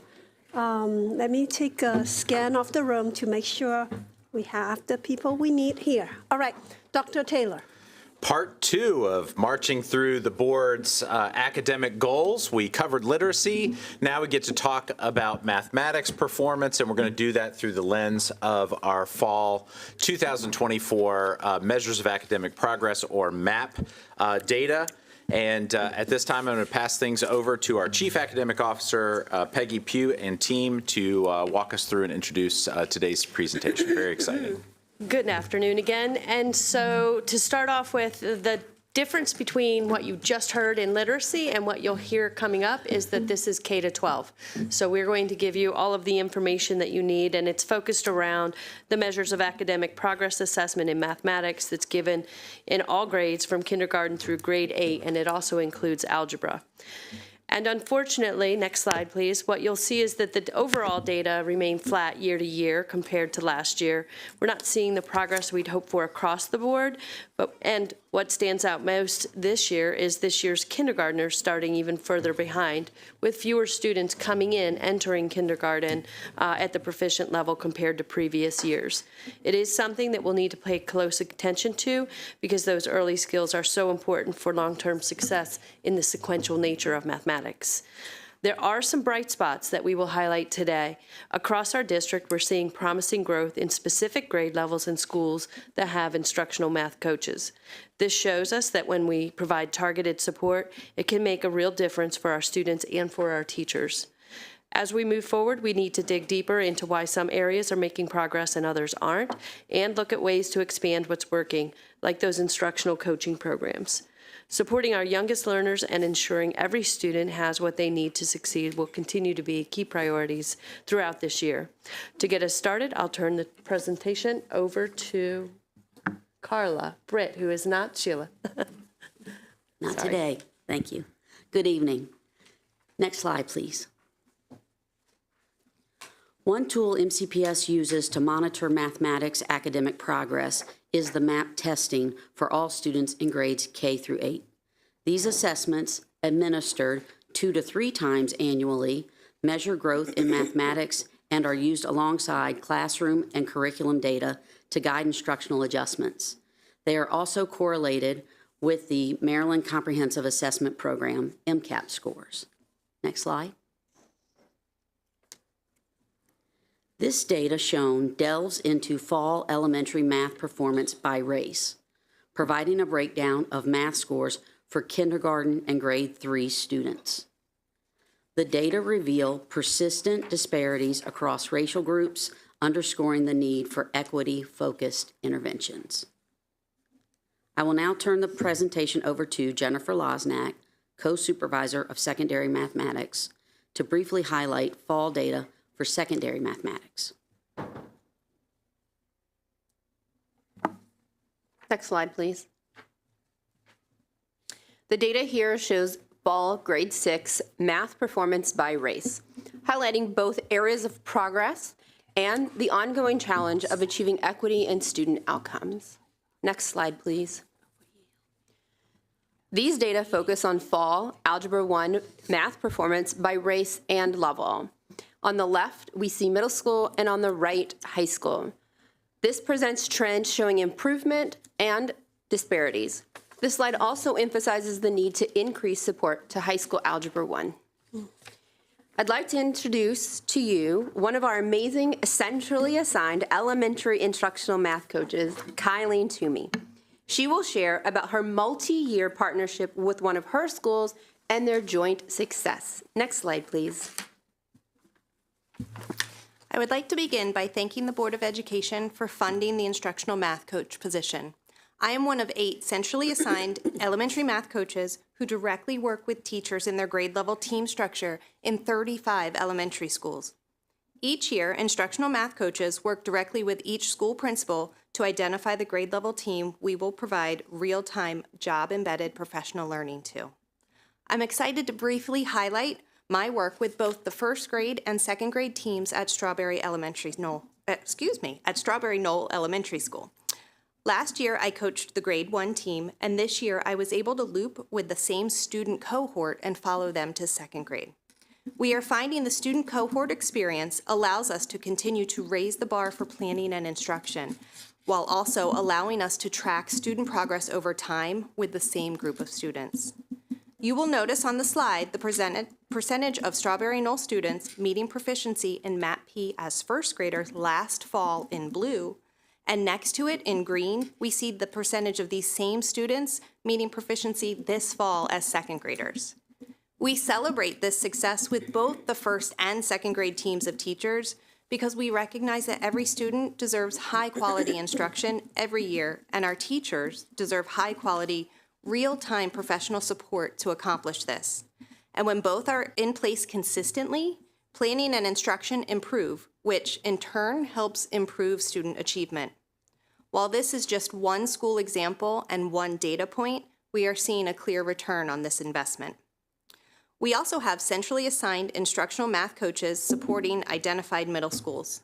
I will now turn the presentation over to Patty Swift, one of the secondary math instructional coaches. She will speak about her successful partnership with math teachers at Dr. Martin Luther King Jr. Middle School.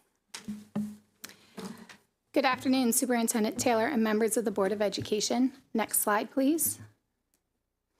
I am one of 4 middle school instructional math coaches. As a team of coaches, we support 15 schools, and we primarily support teachers that are teaching Math 6, Math 7, and Math 8 with their planning, instruction, and data monitoring. While proficiency is one way to examine return on investment, we must acknowledge that many of our students need to make more than a typical year's growth to meet that benchmark. I'd like to highlight how the secondary instructional math coaches are using growth percentiles to indicate student progress towards proficiency. When looking at the NWEA MAP-M growth percentiles, we see that Dr. Martin Luther King Jr. Middle School is making gains as a result of the work with the instructional math coach. For clarity, a student with a growth percentile of 50 is staying on pace with their peers. We can see that our grade 8 Black or African American students are in the 72nd percentile, meaning they are growing faster than their peers. This growth is essential for students to move towards proficiency. I would attribute these gains to the conditions that have been established in collaboration with the math team and the school administration led by Principal Ms. Brandy Overton and Content Specialist Ms. Valerie Kobnitsky. At MLK Junior Middle School, teachers come to planning with an openness for the curriculum implementation coaching. These conditions and teacher mindset have allowed us to restructure the planning process, where teachers now look at the cool down, which is an exit ticket, and the lesson synthesis, which is where teachers ensure that students understand the conceptual part of the lesson. Next, the teachers choose the activity that best aligns to how students will be assessed at the end of the lesson. The teachers then discuss what scaffolds our emergent multilingual learners and students receiving special education services will need during the lesson and throughout the unit in order to be successful on the end-of-unit assessments and district assessments. Teachers then reviewed the math language routine that is suggested for the lesson. As was referenced in previous Board of Education meetings, math language routines provide students an opportunity for student discourse using their native language. We practice a routine during that planning session. We talk about what students need for the language routine, and we also discuss the teacher's comfort level with implementing the routine within the classroom. These conversations have led to either me modeling the routine within their class period or co-teaching the routine with the teacher. Finally, the teachers discuss next steps if students are not successful on the cool down prior to instruction, so that teachers are prepared to implement any adjustments to their lessons. Collaborative planning time is also protected from emergency class coverage when I'm in the building to support them. This gives the teachers that much needed time in order to study the curriculum in preparation for effective first instruction. I will now turn the presentation back over to Carla Britt. Next slide, please. Thank you, Patty and Kylene. They're awesome, aren't they? Dr. Taylor talked a lot about at the budget presentation about the broccoli. I see our instructional math coaches as the farmers who make sure that our broccoli is an excellent crop. The 2 schools highlighted today demonstrated success through following the cycle shown on this slide. With your funding and support, the math department has been able to provide some dedicated expert math staffing that elementary would otherwise not have had. This is in contrast to the elementary reading specialist allocation available at every elementary school. In order for this cycle to occur, schools must establish the conditions and expectations for consistent curriculum study through planning, implementation of those plans, inclusive of curricular routines and strategies, and progress monitoring to make adjustments during instruction and for future lessons. This was the explicit focus of last summer's professional learning for all elementary schools, and our team has been supporting schools with this shift all year. Historically, any support provided was limited to just planning, and many years of data show that's insufficient. The data show it's equally crucial to ensure the person supporting teachers as they follow this cycle is again a content expert. The instructional math coach brings expertise to support teachers in understanding the complexities of the math, as well as differentiating and scaffolding lessons while maintaining rigor and pacing. During instruction, instructional math coaches are able to model and co-teach instructional routines to implement them with fidelity and give teams specific feedback in real time to improve effective, independent instruction. Finally, through data analysis, the instructional math coach can guide teachers through making integral instructional decisions related to the following day's lesson.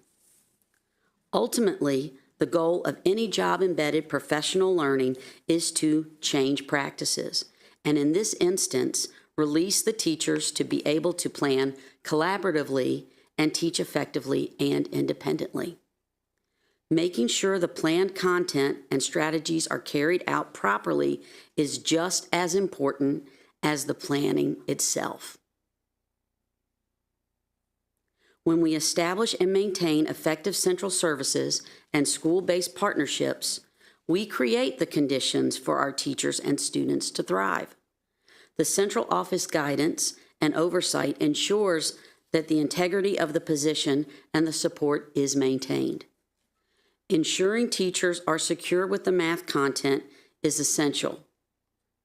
Jennifer Losnack will now share with you some MSD updates that will impact both elementary and secondary math. Next slide, please. As we review first quarter data, reflect on the impact the coaches have had on student achievement, and determine how to foster and continue improved math achievement, it's important to keep in mind that the Maryland State Department of Education is evaluating what it means to be college and career ready. MSDE is making significant changes to the secondary math course sequencing in the coming years.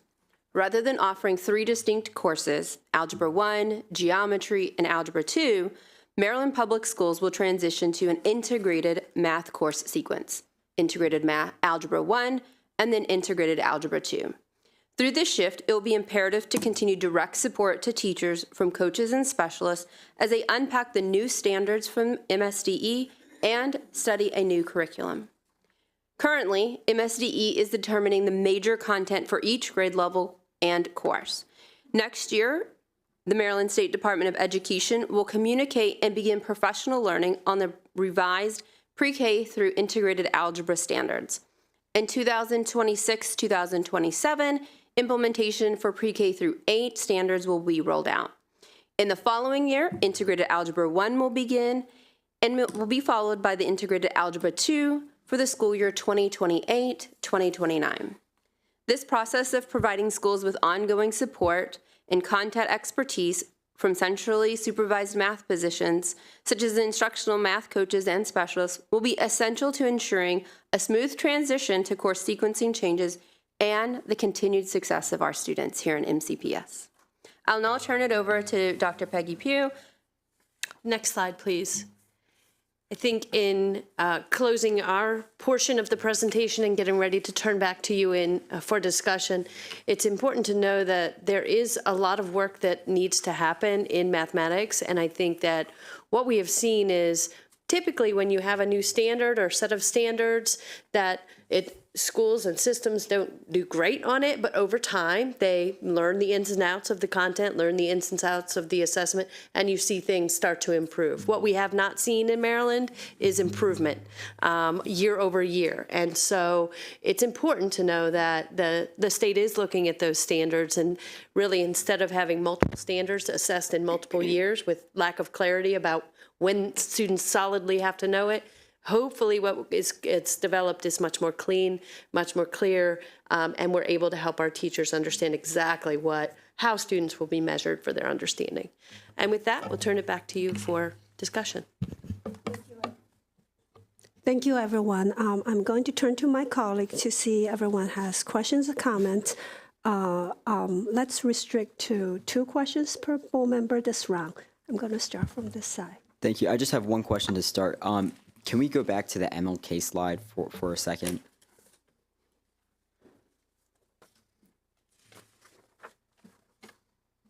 I think it was a couple slides back. That's slide 8. Slide 8, yes. But so when we're looking at this growth percentile evaluation, were magnet students disaggregated from this data, or is this the entire school including magnet students as well? No, the magnet students were not disaggregated out of this data. All right, thank you. Mrs. Zimmerman? Thank you. So as we're looking at our math proficiency, either declining or being kind of stagnant across grade levels as our kids are getting older, I want to ask a little bit more about what we're doing with MAP and how we're looking at the data. I'm going to, for the sake of the public, explain a little bit. I'm not trying to talk at you. I know you know. So, right, measured academic progress, MAP tests, they change actually at each juncture that we're looking at, right? That with NWEA, that their tests, right, their MAP tests, they each change for kindergarten, right, that they're being tested on pre-K to 3 skills. And actually that test is read to students, that MAP-P test is read to them. Then it changes in 3rd grade and they're being tested on 2nd through 6th grade skills. So at each juncture that we're looking at kids changing the entire assessment, right? That it's not just, MAP is not the same across from K to 12, it changes at each point. My question is, have we considered looking at changes in data from kindergarten to 2nd grade within the same test? And are we seeing improvement there? Same with 3rd grade, look at 3rd grade and 5th grade, that's the same test that they're taking. Have we considered looking at it that way to see if we're seeing improvements across each test as we're changing each one each time? I wonder if we're just spinning our wheels, we're looking at different things, we're comparing apples and oranges. So I'll speak to particularly the slide on MLK. So when we looked at the data for MLK, Patty worked closely with the Math 8 team last year. And so what we did is we looked at the cohort of students from 7th grade into 8th grade, because it would be the same MAP test. And more students were proficient from the same set of cohort of students from 7th to 8th grade. And so we're like, that's wonderful. That helps to understand, the kids are growing and doing better. And we also just decided, well, what does it look like when we look at one year's 8th graders to the next year's 8th graders? And we also noticed growth there. And so that's one of the things that we were looking at when we were looking at some of this MAP growth for MLK. And I think Patty spoke really wonderfully about the conditions and the expectations the principal set up in order to allow for Patty to coach the teachers on a regular basis. There's no, hey, there's a sub out, can you come and cover this class? This is curriculum study, it's important, we're dedicated to this, and this is the outcome of that dedication and support. So it sounds like this is something that maybe we are seeing improvements across that. So maybe it's something we should look at as a whole, right? That if we're not seeing improvement, maybe where can we find that improvement to help us better understand what we need to do? So speaking to that, what do we need to do? What do you all believe is the barrier that's making it difficult for us to see greater improvement our math proficiency for students? Well, at the elementary level, many schools may feel like they've had the math curriculum for 5 years. It was across the pandemic, and now they're being asked to learn a new ELA curriculum as well. And so our elementary teachers are now being asked to become content experts. And you heard that phrase at least 5 times as we were presenting. And so again, having our math leaders in the building is one tool, but we know at the elementary level, over 60% of our named math leaders are serve dual roles. They're actually the staff development teacher as well. And so when we look at having our instructional math coaches there, again, they block out the noise. They are there in team planning consistently and following up with instruction as well. That's where we've seen that needle move is, again, we find that teachers are able to agree and find common understanding in planning, but then it takes more time to see those agreements transition into instruction. And so by having our instructional math coaches in classrooms, seeing instruction happen in real time, modeling in real time with them, building that job-embedded professional partner, not someone just saying, do it this way, but let's talk about this. How do we make this work for the children that are in my room at this time on this day? That's really showing success. And so now that we've seen that, can we have those conditions and expectations for agreed upon curriculum study time, the frequency, where that we not only have the grade level team there, but we also have those staff members supporting special education, our EML students as well, that are part of that conversation as well, so that we see that these are integral pieces to improving our craft and improving the outcomes for our students. Okay.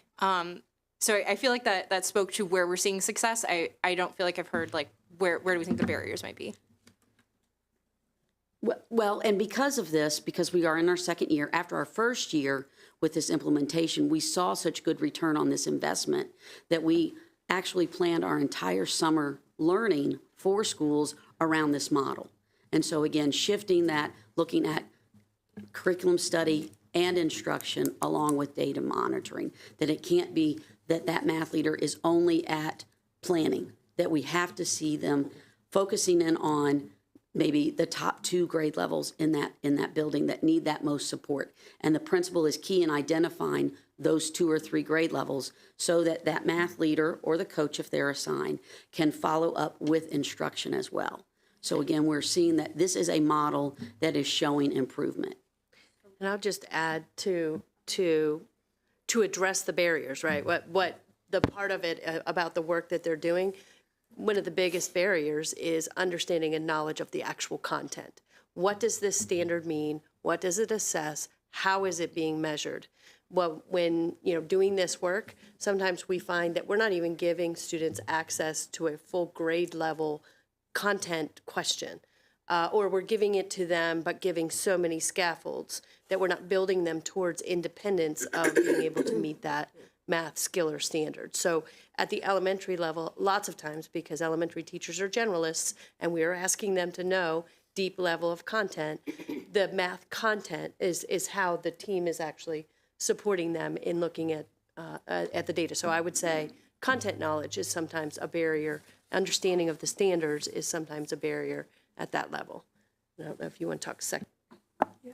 I think at times the barrier comes in the opportunity for unit planning and curriculum study. And so Patty talked about the teachers choosing the best activities that are going to support students attaining what they need in order to answer the exit ticket at the end of the day. And sometimes when we don't give teachers the opportunity to really study the curriculum, they aren't always able to see the big picture. And so those little decisions that they make every single day sometimes take you a little further off of where you need to go. And so sometimes it's about protected planning time. It's about the principal partnership with us around, there's a math coach in the building. Is there a way to, not have them do coverage around the building, or What's the expectation for planning in the building and having a really great partnership with them? All right, I'm going to move on from here. Ms. Sylvester. Thank you. The last time you presented on math data, I think I asked the same question. What are we going to do differently to have a different outcome? And I believe the answer was to continue to do professional development, as I'm hearing today. And I'm happy to hear you're having success with the math coaches, but there's only how many in the whole system? 6, 8? Something like that. So 12. 12? 12. Okay, thank you. So what's our strategy to reach? We just can't, we can't wait for 12 people to get through an entire school system. So what are we going to do what we have to do to reach more teachers so that they can have, as you said, the support and content knowledge increase that they need, and curriculum time and planning, so that we can see some of the outcomes that you have presented today? We're so glad that you asked. And they'll opine on some of the more specific strategies.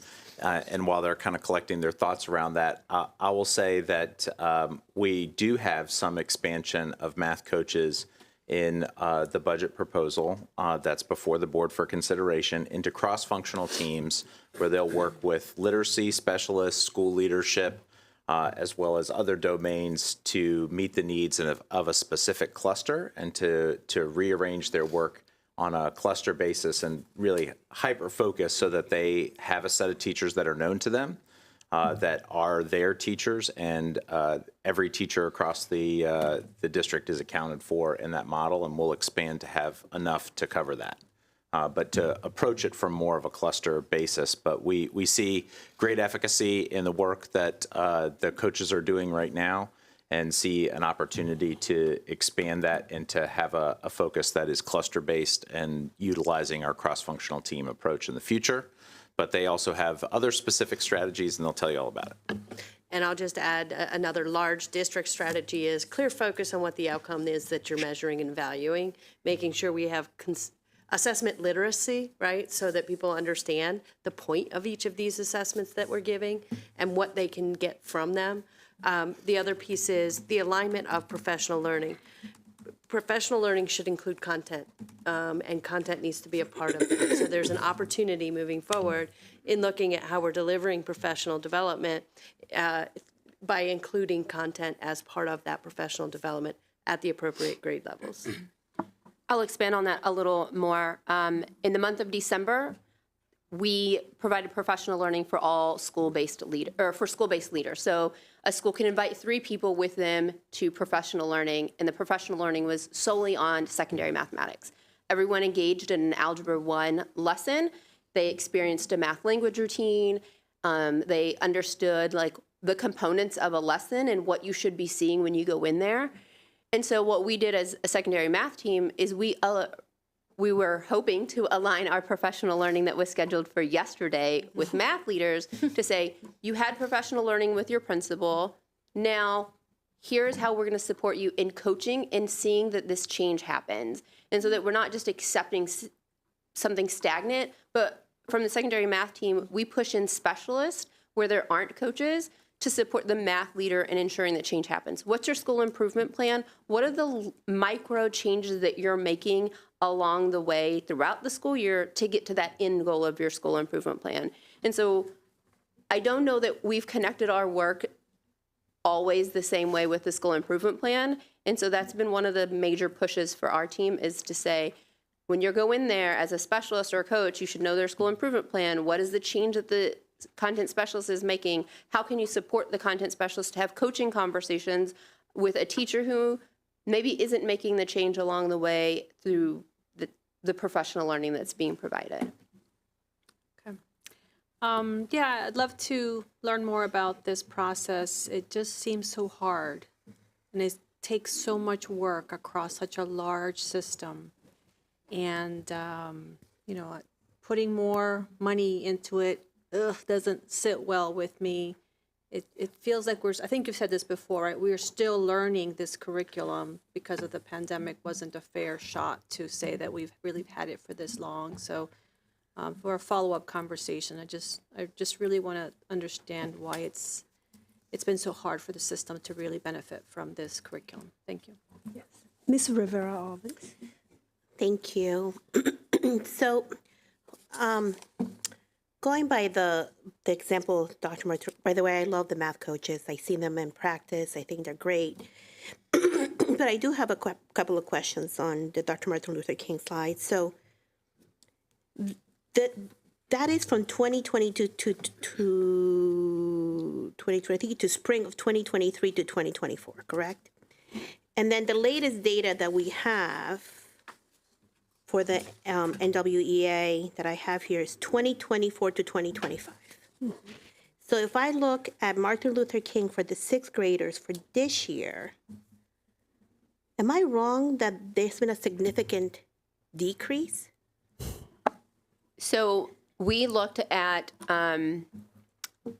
we were thinking, Patty worked with them during the 2023-2024 school year. And so we wanted to know, how did they end the school year? And the way NWEA looks at growth, you should look at growth from the same administration.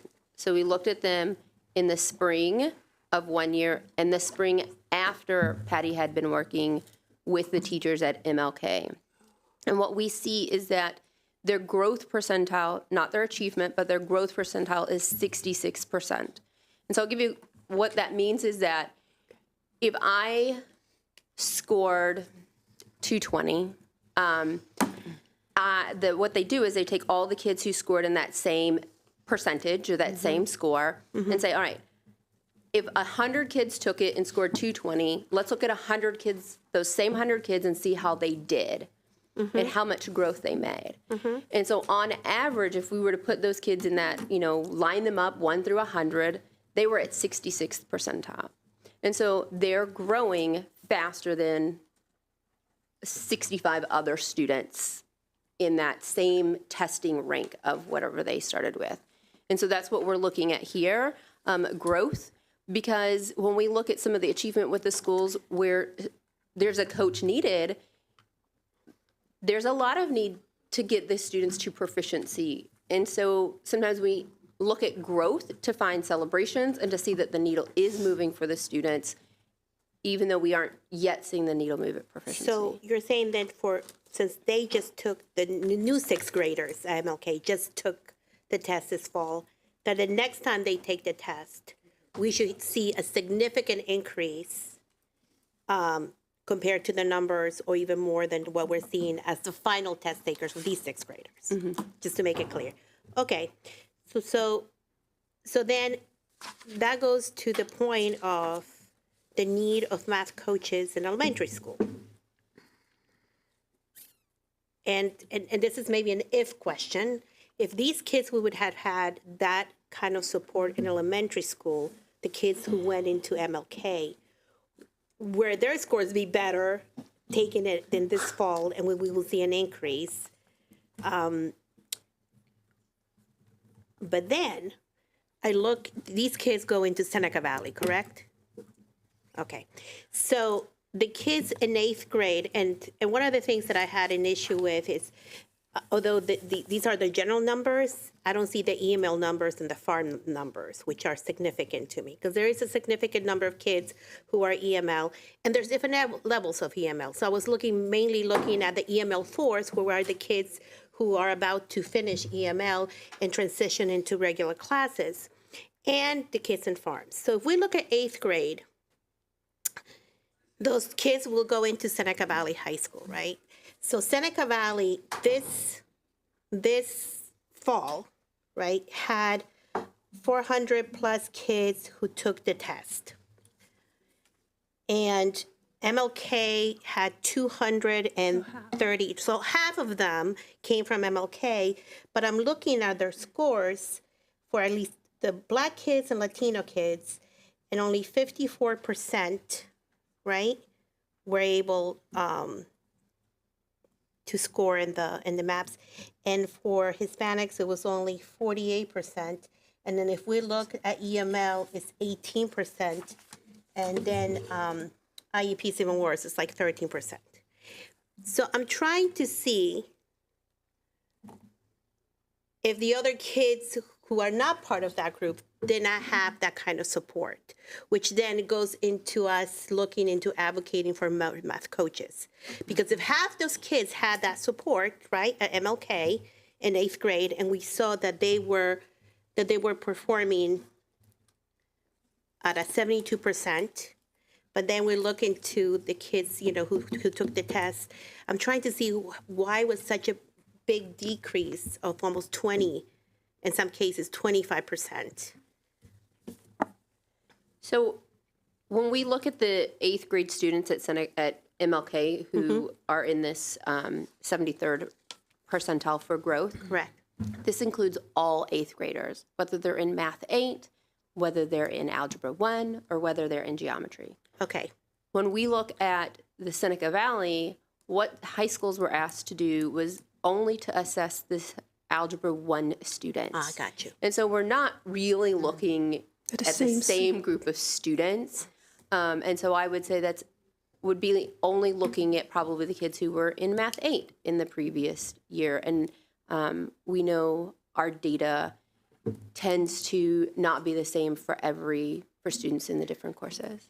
And then is there a way for us then to get that data to see how those kids are doing? Like to see the kids who were in this cohort of 8th graders, whether they're taking algebra, whether they're taking different math, and so are they doing as well as we expected? Or is it that we need to put more, math coaches to support the trajectory of those kids in high school to be consistent with what they had in middle school? That's something. You guys are the experts, so you tell me. So that's something that we can look into. I think another thing as I sit here is looking at, as our students go from elementary to middle school, and they have a coach. It's a coached school at elementary, and then what does that look like when they also have a coached school at the middle school? Yes. And how that over time supports students. So those are some data points that we can look at. Okay. I also there was something else that you said. I'll come back. The EML students. Oh, yes. How poorly they're doing in every level.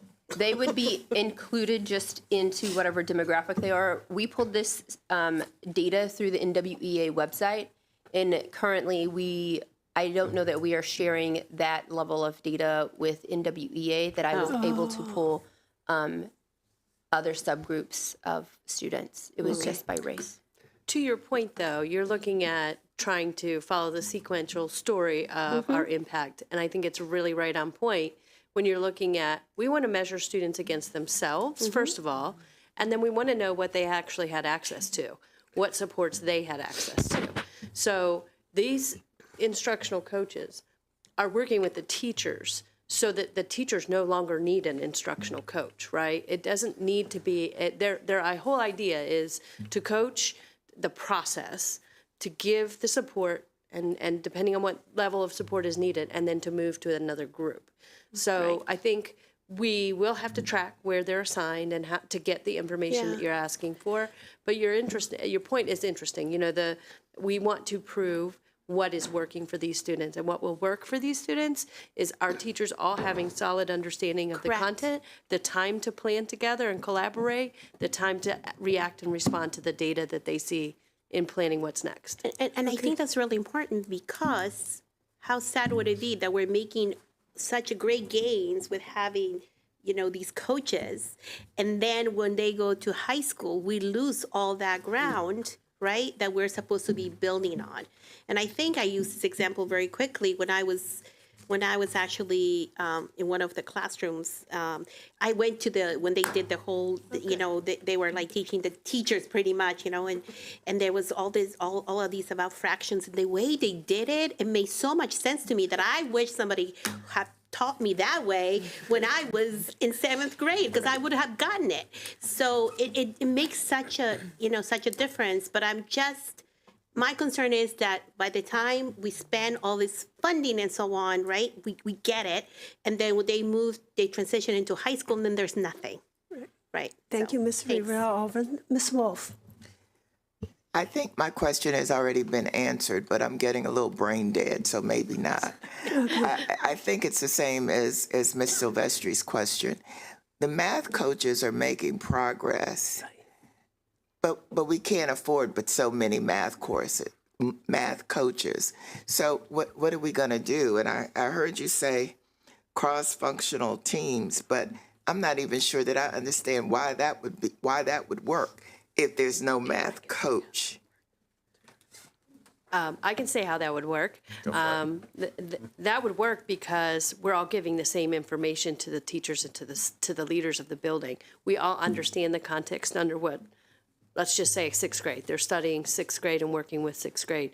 If we are addressing the needs of the students, we are all doing that as a team. The special educator is going to learn math, but they also bring an expertise with them that says, this student has an IEP goal for mathematics and they're missing this preliminary skill, and so I can work with them here on this preliminary skill. The ELD teacher would know the level of EML language to know what accessibility to build into the routine. So it's rather than everybody coming in separately, only teaching what they know about ELD support or only special ed support or only math support. This is an opportunity for everybody to learn what each other does and actually synthesize it so that it's clear. And can you imagine being a sixth grade teacher hearing from 5 experts? You need to hear the same thing and you need to be working on the same thing. So this will simplify, I think, our approach. It will make it together a little bit more unified with a very clear end goal. So in addition to the 4 middle school math coaches at the secondary level, there are 2 instructional specialists at the middle school level and 2 instructional specialists at the high school level. And so what the specialists do is a big difference is that the coaches are able to say every Tuesday, I am at MLK with the Math 8 team and we are planning and we are curriculum studying. And so the support and coaching is weekly, sometimes bi-weekly, and so they're able to know that every Tuesday Patty's going to be there without a doubt. For some of our schools that don't have coaches, a specialist comes out maybe to their monthly department meeting and provides professional learning. Some of our specialists come out and plan monthly, or when the planning team is coming up on a unit, they might say, hey, I'm going to come in and I'm going to do unit planning with you. And we're going to talk about what's necessary for kids to get out of the next 6 weeks of learning. And so there are coaches, and they're being effective. We also have instructional math specialists who are supporting the other schools who don't have coaches.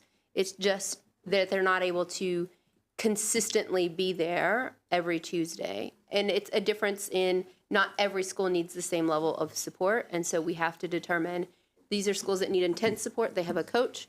These are schools that don't need as much intense support, and they would get the support of a specialist.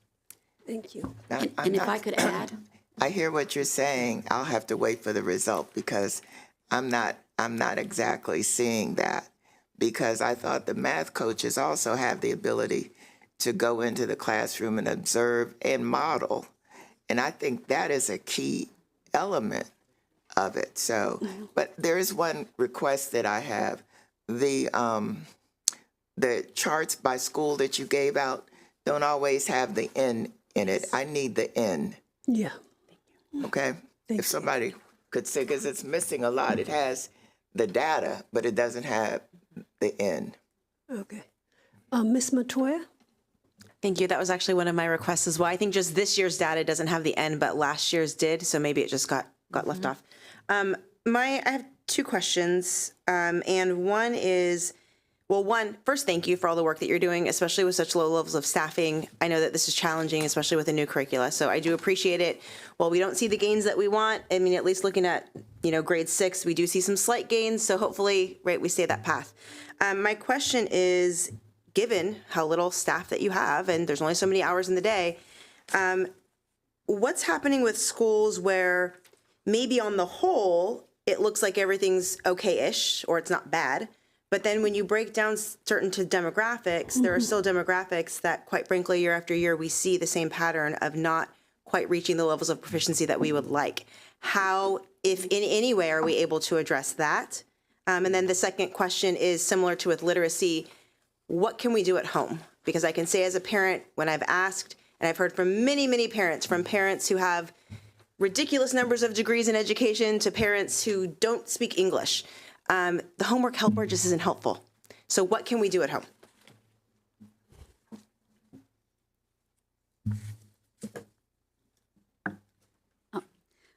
If we could go to the next slide, please.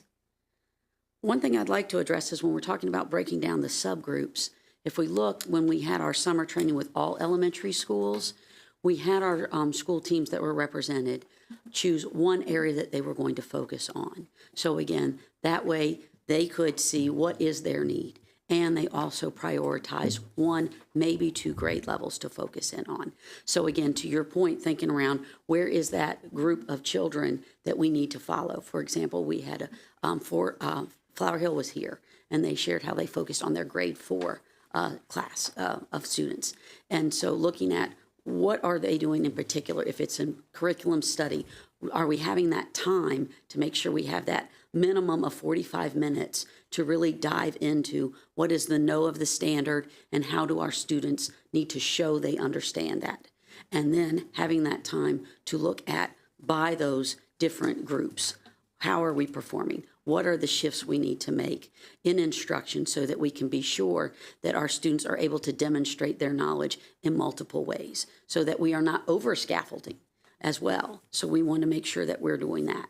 Now, to your point at home, again, we know that there are some materials that do come with our vendor that we want to make sure that parents have access to as well. And there are also additional resources that the schools have that they may be able to provide with particular students or student groups as well. But again, we want to make sure that math is a happy event at home and not a point of frustration. Right, and I think I would just like to encourage, and I can appreciate each school sends out information differently and communicates differently and whatnot, but I think that then becomes also part of the challenge, right, is because then we hear things from different people from different schools.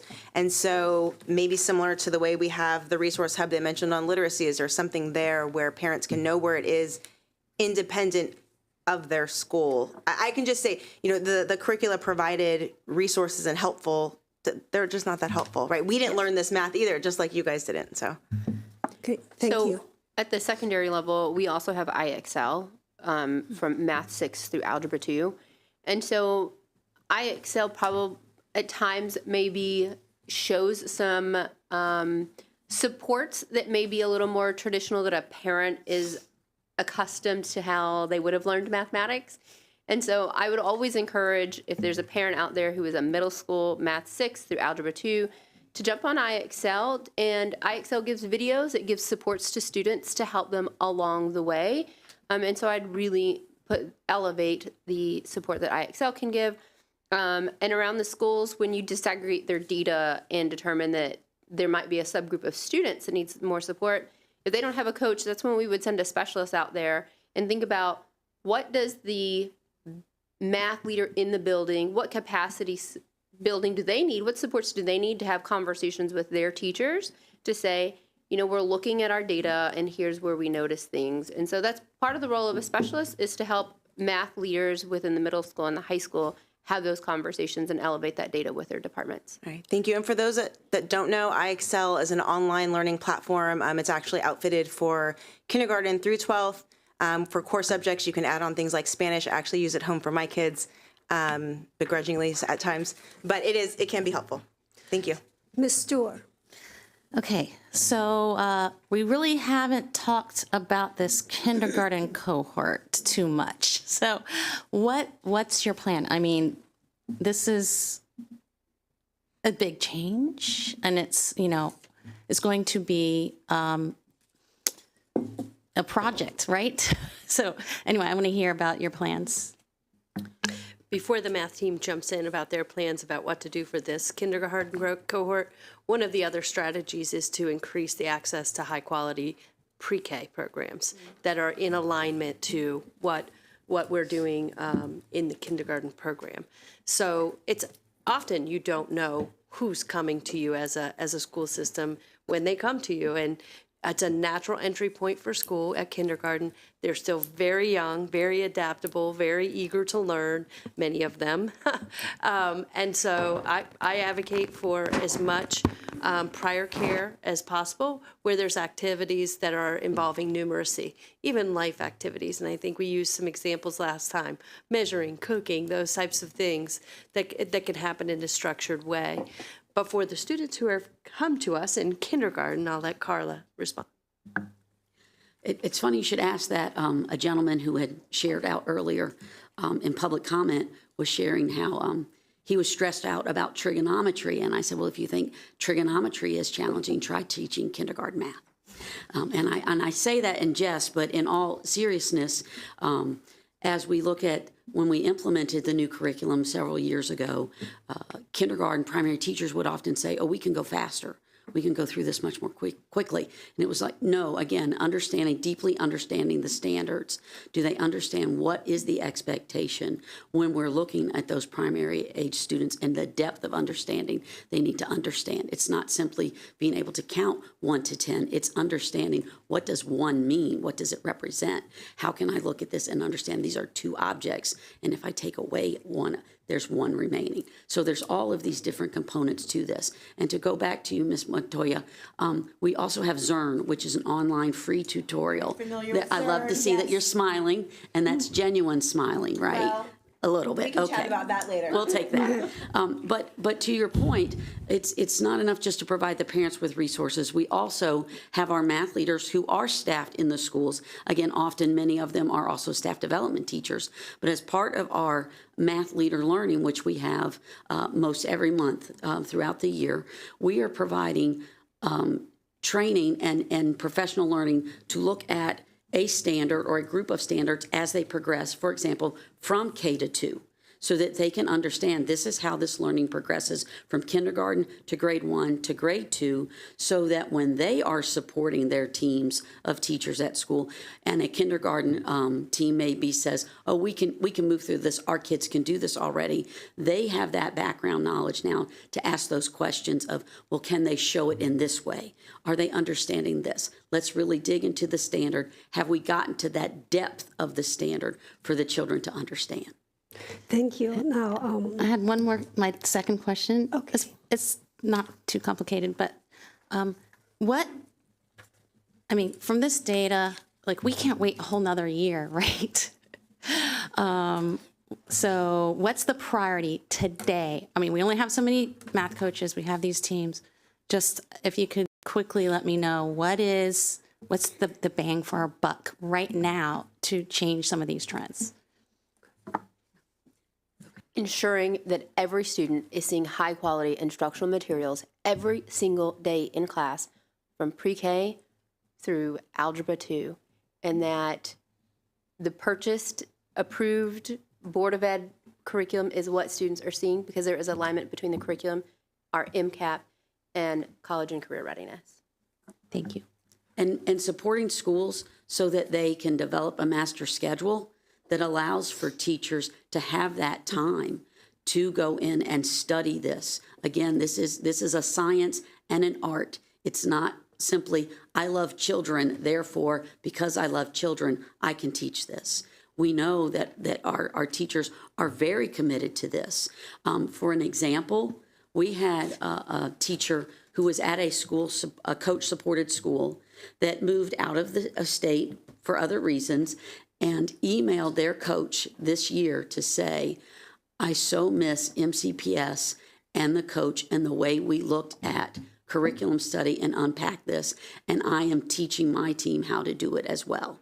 So when we provide that support and we are there, not simply coming in to tell, but we are building these relationships, and it's a true partnership, these teachers see that. They'll see it in their math leader at their school as well, if we can make sure that we honor those conditions and we set those expectations.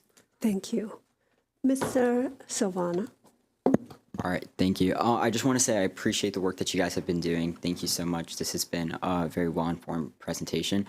Kind of going back to one of the questions I had asked earlier regarding the aggregation of the data between the magnet programs. I'm looking through the rest of these schools, and there's a lot more schools where I think the data still is not disaggregated between magnet students and students, and I'm concerned that this might be used as a way to that this might not be showing the true facts of the data and is maybe covering up spaces that we know we need to work more, and we can't really see that because this data is being covered with magnet student data as well. I think when you look at the MLK data, we do see that African American, Black, Hispanic, Latinos are above the 50th percentile for growth. And so I think that speaks for the students in all of the school. And so we can get back to you and look at some of the data, but we tend to keep school data at times aggregate. We want to include when a school has a magnet program. We also want to include the data when a school has a special education program and not start saying, well, only these students are my students. And so that's why when we present some of this data that we don't do that. I do want to elevate that Patty is working with grade 8 math. Our coaches are working with on grade level students. And so many times the magnet students aren't the students in our on grade level courses. And so the growth that we're seeing, while it may be a magnet school, is representative of the students that's their home school. Okay, thank you. I think that pretty clearly answered my question. I appreciate that. But I think I understand the concern around, not wanting to differentiate students based on, this is my student, this is not my student. Everyone in MCPS is our student, right? But really just making sure that we're understanding where we need to, keep making progress and keep working forward, right? And not just, looking at the data at a whole and then missing out, pieces from the back because we're not, really digging deep into this. That's kind of my general point. That's all I have to say. Thank you. I have a question or more of comment. So it's wonderful. It's showing that the math coaches, the investment of the system is working, right? It's clearly demonstrated by the data of these schools.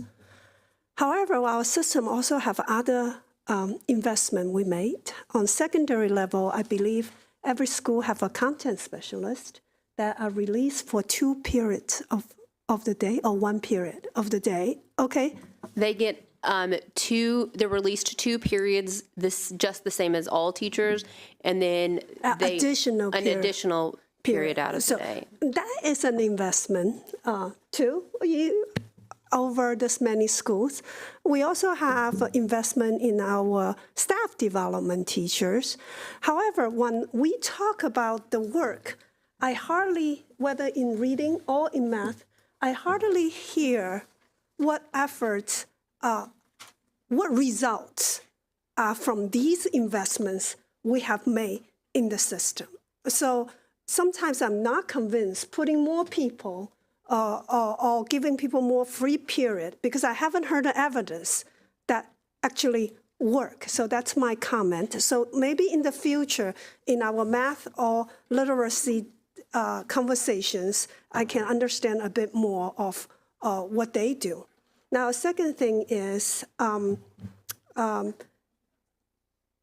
we renew the curriculum. Wonderful. Everyone in agreement, we should renew the curriculum. Now, I'm sure there are math walkthroughs that happen in our buildings, okay? And then, but are we really looking at the implementation of the integrity of the implementation of the curriculum? Are they using it? Are they using it well? Are they getting better? What can that tell us? Who's supposed to do that? I can't say all the math coaches, all a few of your specialists are going to do all this. So what other staff are we involved in this work? I don't think mine is really meant for a question for you to answer. Mine is meant for a comment for us to think about what existing people we use and how do we use these existing people for future discussion, given that we have time constraint. Another thing is I want to thank you for in the data that EML levels, English language proficiency levels are included school by school. I would really appreciate if we can have that data also system-wide so that it's better to understand the group as a whole. Am I missing it or is it somewhere? So that would be in the first line of each of the charts is the all total. Are you saying? Oh, okay. Thank you. That will help me to get a bigger picture. Thank you so much. Are there any closing Julie, I have a question. Oh, okay. I just have a question. When you read the sort of U.S. news, we're not the only ones struggling with math. Has anyone looked around to see if there's any district with similar demographics that's having success? And if so, what they're doing? So we've opened some conversations with other districts in Montgomery County, in the state of Maryland to kind of see, well, what are you doing at your schools and different things like that. We also are a part of a partnership with Learning Forward in which we are a part of a cohort of Montgomery County Public Schools, Nashville, and Philadelphia, and where we talk about curriculum implementations, where we learn the other best practices of the other counties that are trying to implement the illustrative math curriculum. I'll let Patty add anything she wants to that because I think that's been pretty beneficial. So I've been also a part of that network. There are 3 Montgomery County public schools that are a part of that network, is Neelsville Middle School, Gaithersburg Middle School, and Shady Grove Middle School. And it's been really powerful for the teachers in those buildings to have connections outside of Montgomery County that are implementing the curriculum, to one, recognize that their struggles are also the struggles of others, but also to hear the best practices that Metro Nashville are coming out with or the city of Philadelphia is coming out with as well. Thank you, but I'm not asking about just best practices. Is there any district that you're aware of that's actually having success? Because, there are best practices here in Montgomery County. There are best practices in Philadelphia, but their numbers are poor. Nashville's numbers are poor. You go and look at the National Assessment of Educational Progress, and you can tell they're not doing any better. I'm trying to figure out who's doing better. And if we know that, what are they doing? And if there's no one that you know, that's fine.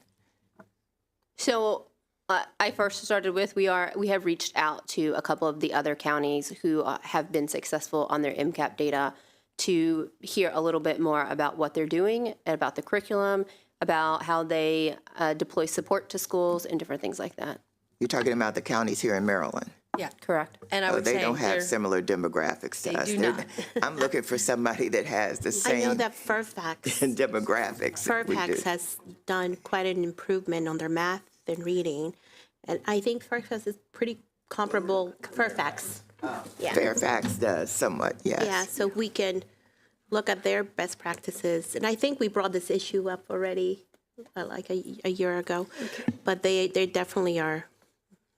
And also not just with the general population, but also with the EML and special education. All right. So thank you, everyone, for your presentation on math. I think my chief of staff keep showing a message. We're 1 hour behind schedule. All right. So thank you so much. And I would like to move on now to our safety and security update. Mm-hmm. Thank you, Madam President. We are ready to move to safety and security as we switch gears from the board's academic goals and agenda to making sure that our schools are safe, welcoming, and inclusive. This commitment is not just a statement, it is our guiding principle that helps to shape our actions and decisions as a school system.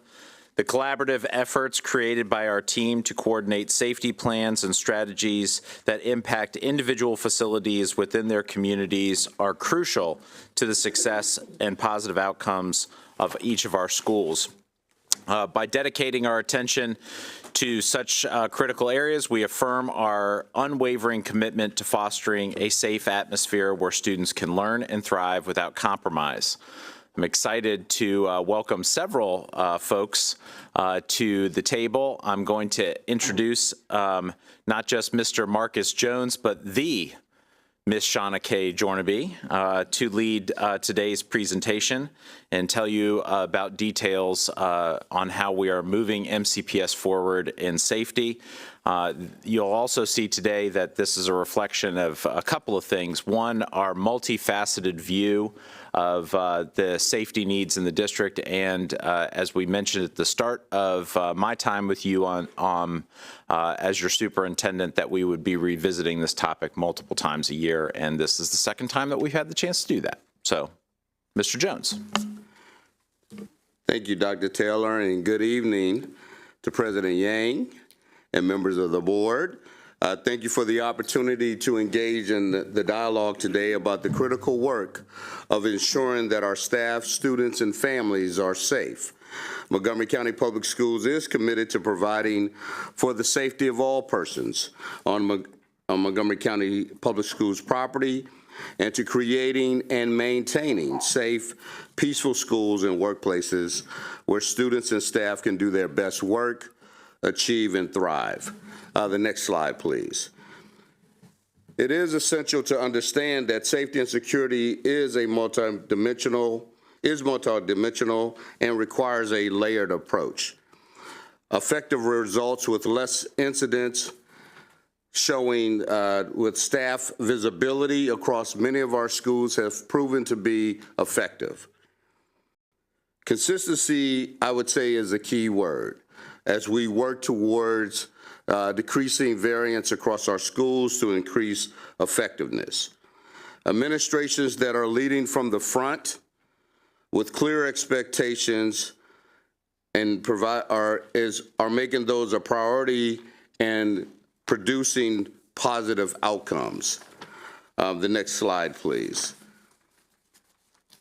In bullet 3, we want to talk about some of the things that we have begun over the course of this school year. The middle school camera project is at the top of our list as we received the state grant. 98% of those new cameras have been installed at our middle schools. We're 4 schools from completing that project, which should be completed within the next week or 2. Upgraded and new cameras are being installed in the next few months that have been identified from a backlog as well as our current request. Vape sensors installations are being scheduled as we talk. And will be shared with our high school principals in the next week or 2. As we talk about our community engagement officers that are assigned to our high school clusters and support each respective cluster, all of our CEO positions are currently filled except the one, and that is at Northwest High School. I have been in contact with police leadership. They expect that position to be filled this month. So we should be getting notification of the officer who will be responsible for the Northwest High School cluster. We are also conducting training for all of our security assistants. Our training to include our management of aggressive behaviors for all of our security assistants to address, to enhance de-escalation, to deal with crowd control, as well as managing physical confrontation. This addresses major liability issues for our district, knowing that our folks are properly trained in these techniques. That training is expected to occur within the next couple of months. So as you note, that there are lots of balls are in the air in which we are working towards many aspects of our safety and security plan. But I also wanted to note that We also have our panic button considerations. I know there's been a lot of conversation, a lot of consideration about panic buttons as we talk about cell phones at our schools as well as radio transmissions. And I just want to highlight that real quickly because I have noted this just a few months ago when I began in my seat that we would explore an alert system, crisis alert system throughout our entire system. We have been speaking and we are speaking with several vendors to try to find the best product possible that we would deem that would be feasible and it will be productive. In the world of security for all of our schools, for all of our staff, to have the accessibility to be able to make an emergency notification. I know there's been lots of discussion about cell phone coverage at our schools. Whether it be any level of school, it's always a matter of discussion. I can tell you in many buildings throughout Montgomery County that are even outside of schools in my role as the chief of police, we found that there's been poor communication, there's been poor cell phone coverage, and you have three major vendors, primarily Verizon, AT&T, and T-Mobile, and all of them work on their own separate systems. Just recently, I was at Magruder High School, walking through the halls of Magruder where I had a Verizon phone that had no cell phone coverage, but I did have SOS coverage, which means that if I needed to contact 911, that cell phone still allowed you to call 911, okay? I was standing next to the security team leader who has a T-Mobile cell phone. He had 5 bars. Why? Because there's a T-Mobile cellular tower right next to Magruder High School. So there's a lot of dynamics that come with increasing cell phone coverage. There's a lot of costs that come with increasing cell phone coverage. But these are the things that we are examining, we are looking at as we go through and do assessments at each of our high schools that we will talk about a little bit later in this presentation, as we have been working with our high school principals. We'll be working with our middle school principals and working with all of our elementary school principals to address those needs that they have when it comes to communication, as it was noted earlier today. Just see notifications for our schools. That we also look at for police coverage, where it has been a common practice for the police department to actually go to the different schools to actually work on putting different types of technology in order for boost signaling to be able to communicate for their CEOs and responding officers for any communications. We are currently continuing to do some assessments and work on some improvements in those areas as well. But again, that comes with funding, but we're also seeking other funding opportunities, such as grants, that may be able to assist us in improving in those systems. So at this point, I will now turn it over to Ms. Shauna Kay. Thank you. Good evening, everyone. We're going to be discussing serious incidents today, and I wanted to take a moment just to make sure that we all had a common understanding of some of the language we're going to use and why we put a greater focus or a priority on serious incidents over incidents. So I want to start with how incidents are recorded or how they're tracked. So staff enter into a system that we have called Synergy, any behavior that they think should be noted or addressed. Can we go to the next slide, Sean Kay? Next slide, thank you. And those may include large level behaviors, which we'll talk about in a second, but they also include things like tardies or dress code. In fact, tardies account for 1 in 7 of all of our incidents. So they're noted because they need to be addressed, not necessarily because they have a direct impact on safety and security. So there will be many, many incidents, thousands of incidents. However, some incidents are noted as serious incidents. Serious incidents, according to our MCPS regulation, are ones that include a high level of risk, harm, threat to staff or students, or seriously disrupts school operations. It could also be a concern that could escalate to a community concern or could be elevated to a legal concern or a police matter. A good rule of thumb for me is I always think about, as a principal, if I have to call out for support, then it's a serious incident. So that's one way to think about it. Other serious incidents include weapons. They may include some fights, but not all fights. And non-serious incidents include things even such as academic dishonesty. So when we're looking at it, we're looking at a broad range. So when it comes to matters of safety and security, we're going to be talking mainly about serious incidents today. I do want to say, in case it comes up as a question, that trends in non-serious incidents really are also important. For example, if a school has a high incidence of tardies, when students are in unstructured time, that could lead to further serious incidents. So they do matter, they are important, but overall in safety and security, we talk about our serious incidents. Next slide, please. When a serious incident occurs, a principal or their designee makes all external calls for appropriate support and consultation. All principals and school admin receive training and guidance on incidents that are required to be called in. So in addition to these trainings, they receive regular updates about what incidents are required. For example, hate bias incidents, whether we may believe they're serious or not serious, as long as it is in that category, it is a required call. The serious incident is then directly reported to the Office of School Support and Improvement, and then it is recorded and logged in the Serious Incident Management System, also in Synergy. That incident generates an incident report number and is tracked for follow-up and support measures. And over the last 2 years, that is a particular area that we're working on, right? The second part of that, the follow-up and support measures that happen with those incidents.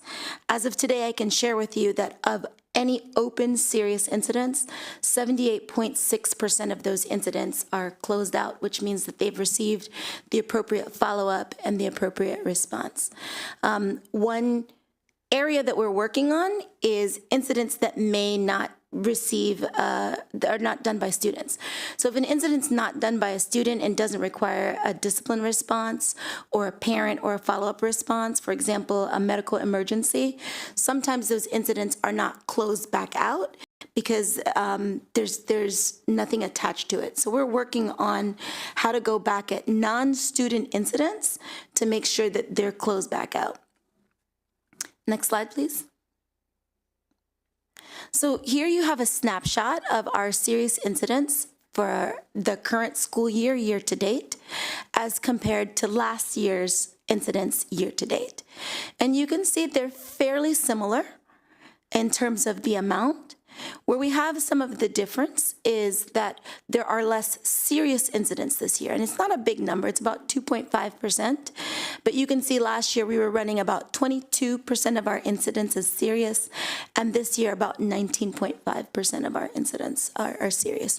And we're gonna take a little bit of a deeper dive into that in the next slide. All right, so again, serious incidents or incidents in general are many incidents. And we're looking right now at the top incidents that are reported as serious. And if you follow the chart with me, in 2023,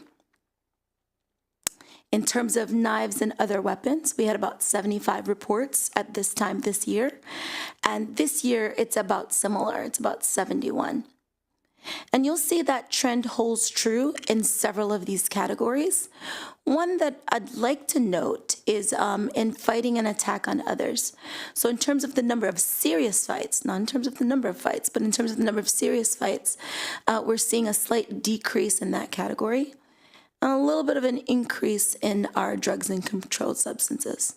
So those are areas that we're monitoring in terms of how we're continuing to address them. Next slide, please.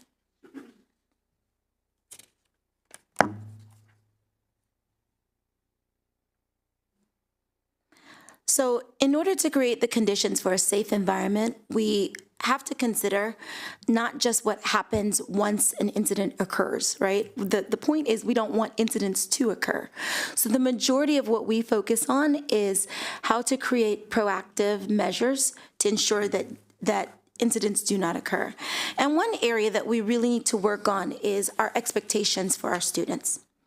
And I think you've heard that again and again and again. And we've looked at that year on year on year and what that looks like. So in the past, when we're sharing expectations with students, schools do that in a variety of ways. They hold town halls with students at the start of the year and at each quarter. They have admin visits to classroom. There are psychosocial lessons with counselors. And this year, for the first time, in addition to our culture of respect modules focused on bullying and on hate bias, which we've done for the last 4 years, we've added in a new module focused on students' rights and responsibilities, as well as students' understanding of the code of conduct. And so this year, that is the first time that has been something that's been presented to students. It is automatically on their Canvas pages.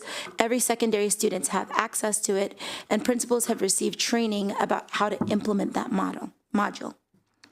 At this point in the year, we have about 60% completion rate across our schools, with a higher completion rate in middle school than in high school. And we are working with our directors in terms of working with schools with low response rates on how to ensure that all students complete those modules. And as much as a module is not the simple answer for expectations, expectations should be in real time, they should be consistent, they should be regular. It is a step towards making sure that we have a uniform message for all of our kiddos. Next slide, please. The final slide that I'm going to share with you before I turn it over to Mr. Monteleone is a little bit about some of our discipline data. I want to start with that we're going to be speaking a little bit more in depth about our discipline data later on at the end of this month. So we're going to address that in terms of a deep dive. But I did want to make a connection back to safety and security. So if you see the chart in front of you, these are the number of suspensions that have been enacted for our students this year to date, compared to the prior year and the prior year to date. And while we do follow MSDE and COMAR guidelines using exclusion as the last option, I think it is really important to share with our board and with our audience, our families, and our communities that we take issues of safety and security seriously. We take issues of safety and security seriously for all of our kids, and we do communicate through alternative practices, through teaching methods, what those are, but also there are responses that may include temporary school removal. And if you take a look at this chart compared to serious incidents, you'll see a fair alignment to the amount of incidents and the amount of removals based on those categories. And next slide, please. At this time, I'm going to turn it over to Mr. Monteleone to talk a little bit more about the security assessments. Thank you very much. So we've heard a little bit about creating the conditions, right, that would preclude incidents from happening, such as identification, implementation, the vape sensors. We're having conversations about weapon detection systems. We're talking about some technical responses, ensuring there's a district-wide message to all students, right, across all of our secondary schools about what our expectations are and being very clear to them on what the process is for an investigation and possible disciplinary response. At the core of any safe school is the fundamentals of how a security team and an administrative team work together. That is at its core. So yes, our technical work is important. Yes, the new technology that we are putting in schools, the cameras, the vape sensors are absolutely important. But the fundamentals of fostering a safe, welcome, and inclusive environment really rest upon people. We've heard from our superintendent and many others, right? We are in a people business. And so that doesn't just involve your administration and your security team. It also involves your teachers and staff.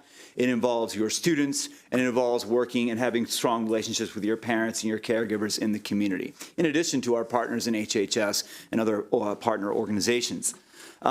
So I think another example, right, previously, the board has seen the Office of Safety, Security, and Emergency Management come to the table for a safety and security presentation. So you're seeing OSSI, you're seeing the Office of Wellbeing Student Services, you're seeing security, and we also have a principal here with us today because we have really desired to take this out of a siloed approach. And as soon as Chief Jones came on board this summer, we took it upon ourselves, Dr. Moran and I and others on the associate team to come together and provide really a collaborative approach to this work. Historically in MCPS, if you speak with longtime administrators, the administrative lane is over here, and perhaps the security lane had been over there. And we've done a lot of work this year to rectify that. And a manifestation of that collaboration has been our security assessments. With the new superintendent, with the new chief security coming on board, we talk about what is the landscape of security in MCPS, and we don't know unless we go out to every single school. Second, starting with the high schools, and then moving on to the middle school second semester to do that assessment, right? So over the course of the first semester, Chief Jones, myself, members of Dr. Moran's team, and others have been visiting every single high school.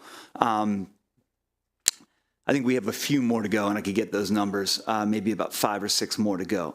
So what were the objective of this? Really to assess the current state and the specific needs that schools have, right? There are some needs that are almost universal across all schools, and there are some needs that are specific to schools, right? Are you in an urban footprint, such as a BCC or Richard Montgomery? Are you in a place that lacks perhaps some resources and transportation lines, maybe Poolesville, Damascus, Paint Branch? What are the unique needs? What is going on in the environment? What type of activity is happening in the community? Is that coming into your school building, right? So there are a lot of specific needs that folks have. And we also want to take into consideration, you know, some of the changes we've had in our principals. We've had a lot of new principals that have come on board. I think, I don't want to quote the numbers incorrectly, but about 70% over the last 4 years are new to their position.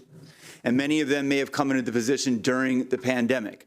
And so we really wanted to turn back the clock and look at some of those fundamentals that we had with administrators prior. So as we've talked to schools, we're reviewing their security coverage plans. Where are your security team members each and every day? Right? Where are they period by period? What is the duty and the expectation that you have involved? How often are they checking bathrooms, right? Do they have access to cameras? Are we staggering their breaks so we make sure that everybody is on the floor? Are we executing all of our emergency preparation plans, right? What is the status? Do you have the basic artifacts in place? How specific are these? And do we have accountability and monitoring systems in place to make sure that they are actually being executed, right, by not only the administrative team, the security team, but the administrators as well. We've been doing walkabouts with the principal, key administrators, security team leaders, and others to identify hotspots in the buildings, facilities that may need to be, facility requests that may need to be elevated, to look at camera needs, what have you. We've talked about staff capacity, right? How new is your staff? What type of training does staff need? And we can speak to some of this a little bit later. What about the professional growth system, right? Is everybody meeting their core competencies? We have then agreed to next steps. So we share a report with each and every school. We hope to finish with, and I think this week put a little bit of a dent in a couple of those visits, but we hope to finish with the high school visits by the end of the first semester and then move on to middle school second semester. So we will have hit all secondary schools. Each school is getting a summary report. And we want to bubble up these reports to the superintendent and to the board so that we can share, here is what the landscape looks like, and we can give some percentages of schools that have certain needs versus other needs. So it's been a really, really beneficial process. It's been eye-opening.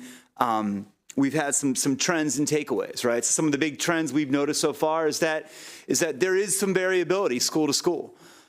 based upon the capacity of the security team, the administrators in the building, how they are implementing this, how tight folks are on their security, how closely they're monitoring, doors and checking those IDs. What is the plan for the bathrooms? Things of this nature. Are we utilizing mental health supports through the student well-being team when students are identified based on a root cause that may have been at the root of any incident?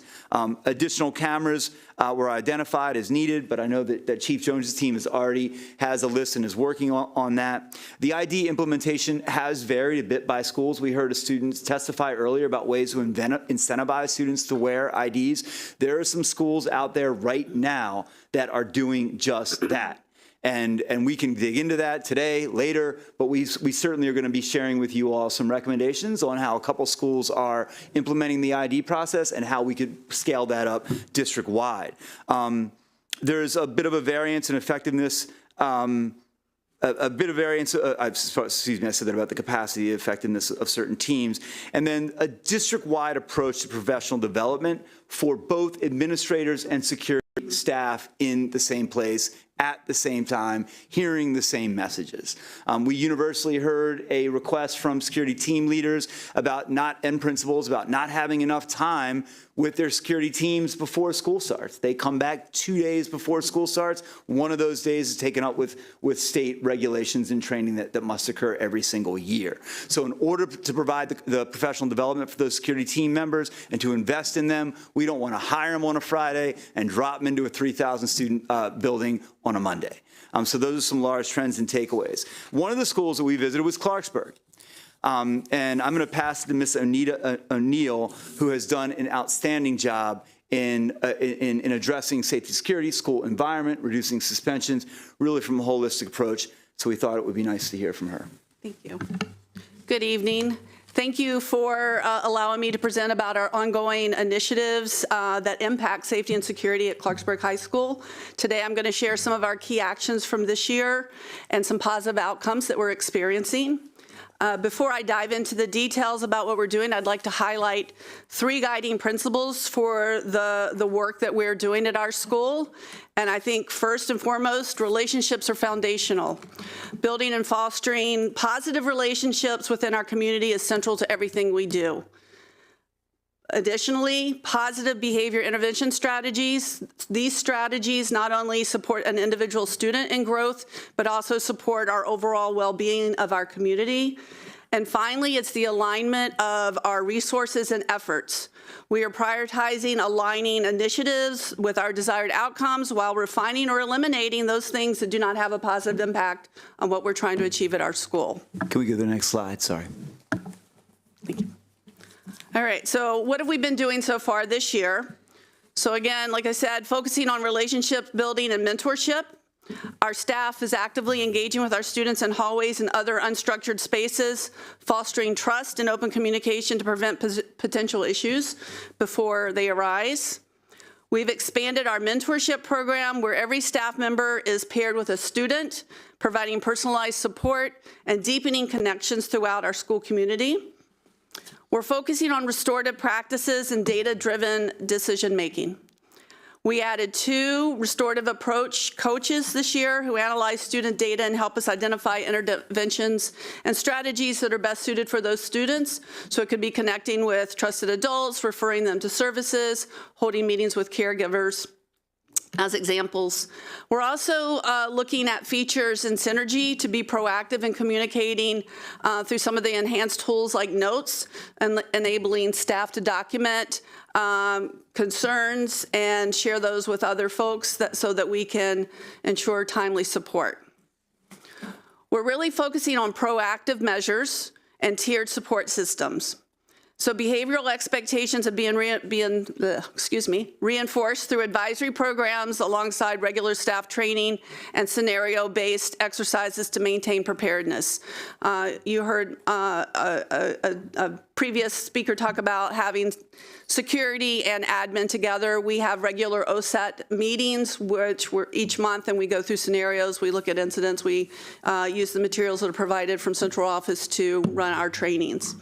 Our student behavior wellness team has implemented a tiered intervention system that allows us to focus on prevention, including conflict coaching, again, mentorship, and substance counseling.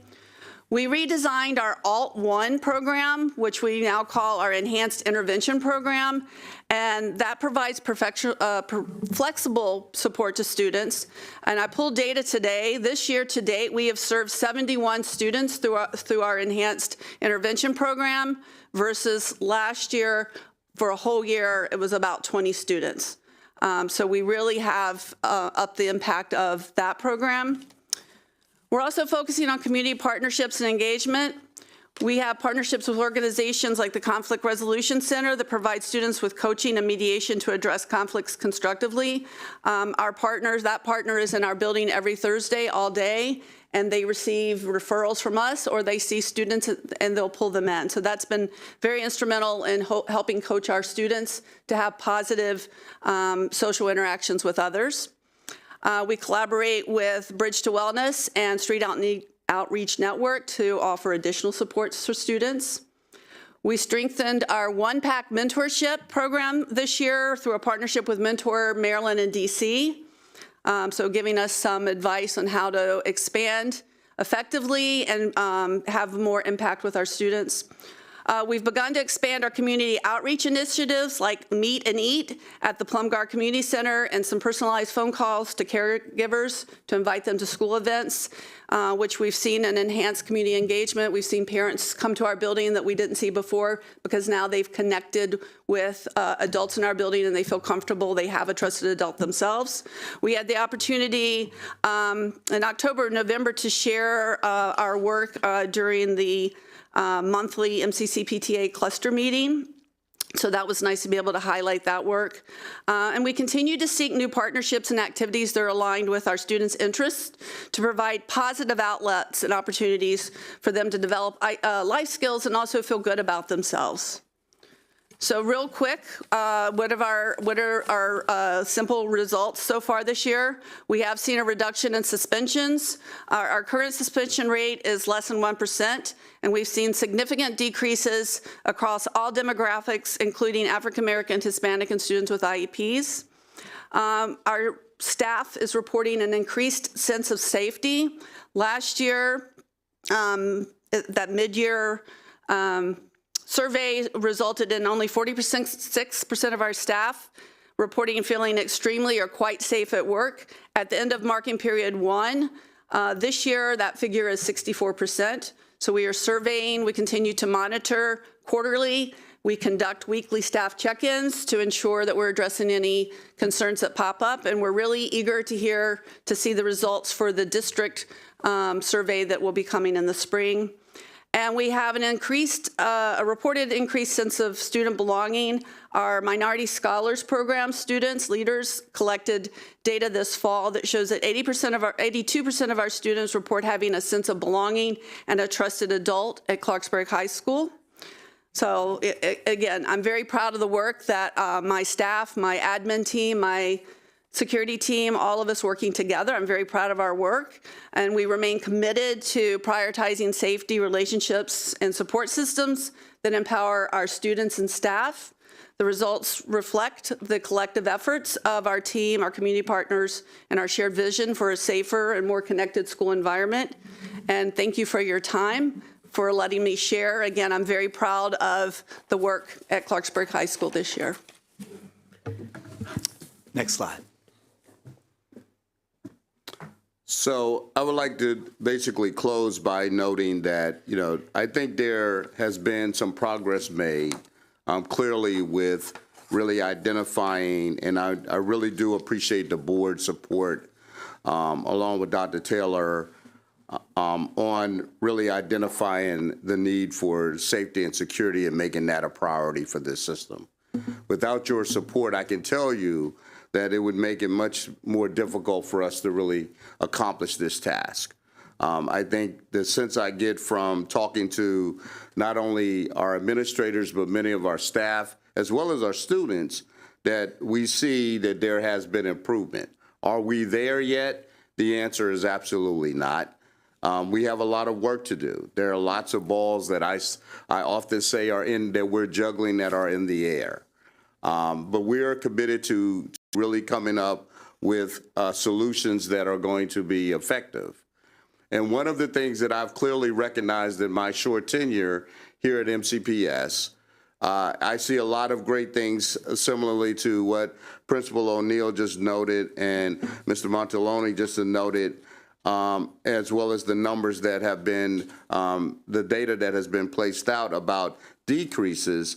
But I've seen a commitment on staff to really to move forward, to be a part of the team, to just not be left up to the security assistants at our schools to create the safe environment, is that everybody's playing a role. And the more we see that from a leadership perspective and we continue to grow upon that, I think we're only going to get better, because it is about preventing incidents from occurring. It's not waiting for something to happen and then we become reactive. We really need to be in a proactive mode going along the way. And I just wanted to give a couple of updates, particularly as I know we spoke about this as well before when we talked about HCS readers, similarly at our elementary schools and some of the other schools that need those as well as door sensors to provide that sense of security at many of our schools that we know that people who are coming into our schools who don't belong in our schools. Those things happen sometimes on a daily basis. And our security teams, our administrators are aware of those individuals who belong in their schools. And I can tell you by us going around and doing these assessments and watching the identification system where it does work, though it again, the big word of the day for me that I think that I carry with me on a daily basis that I don't see is the consistency across the board. And that's where we have to get to from a standpoint of safety and security across Montgomery County Public Schools. We need a consistent system that everybody understands what's the rules of engagement and what are the resources that we all have, no matter what our environment, no matter what the culture is at our particular school, but that we're all on the same page. So I'll close there and we can now have a discussion. Thank you. I'm going to start a discussion from my right-hand side. Sorry. Ms. Stewart. With time constraint, this round, let's do one question first. Okay, I'll pick a hot topic. These, at least I'm getting feedback about the ID program and how it's working or not working. And what I know there's been several models used, and how are you determining which model seems to be working? How are you getting that feedback from the whole community?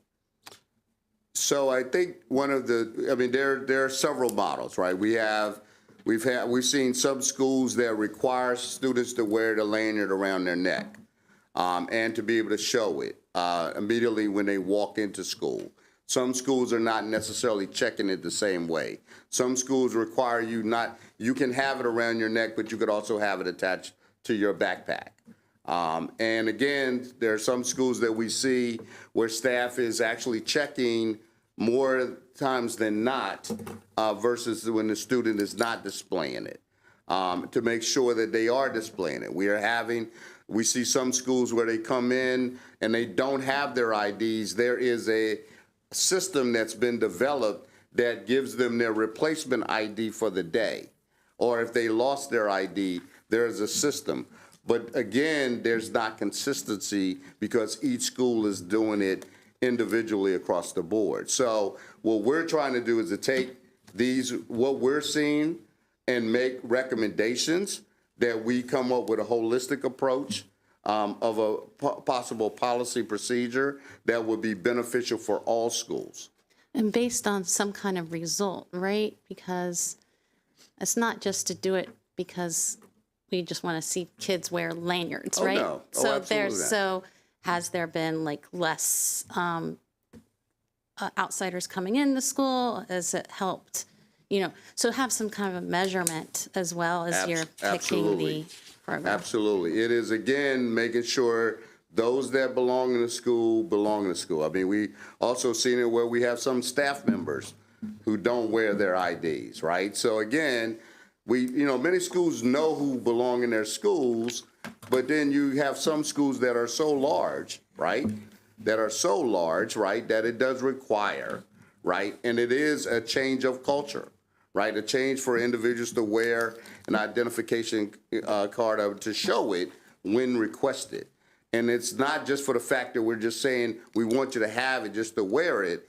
There is a purpose to this because we've had incidents that prove that people who sometimes come into our schools because somebody pushes a door open in the rear of the school and allows someone who doesn't belong in the school, who then gets to walk the halls but doesn't have an ID, right? Those are the things that these are the one time that there's a major incident that creates the havoc. And this is the message that we must send so people understand that there is a purpose behind why we're doing what we're doing.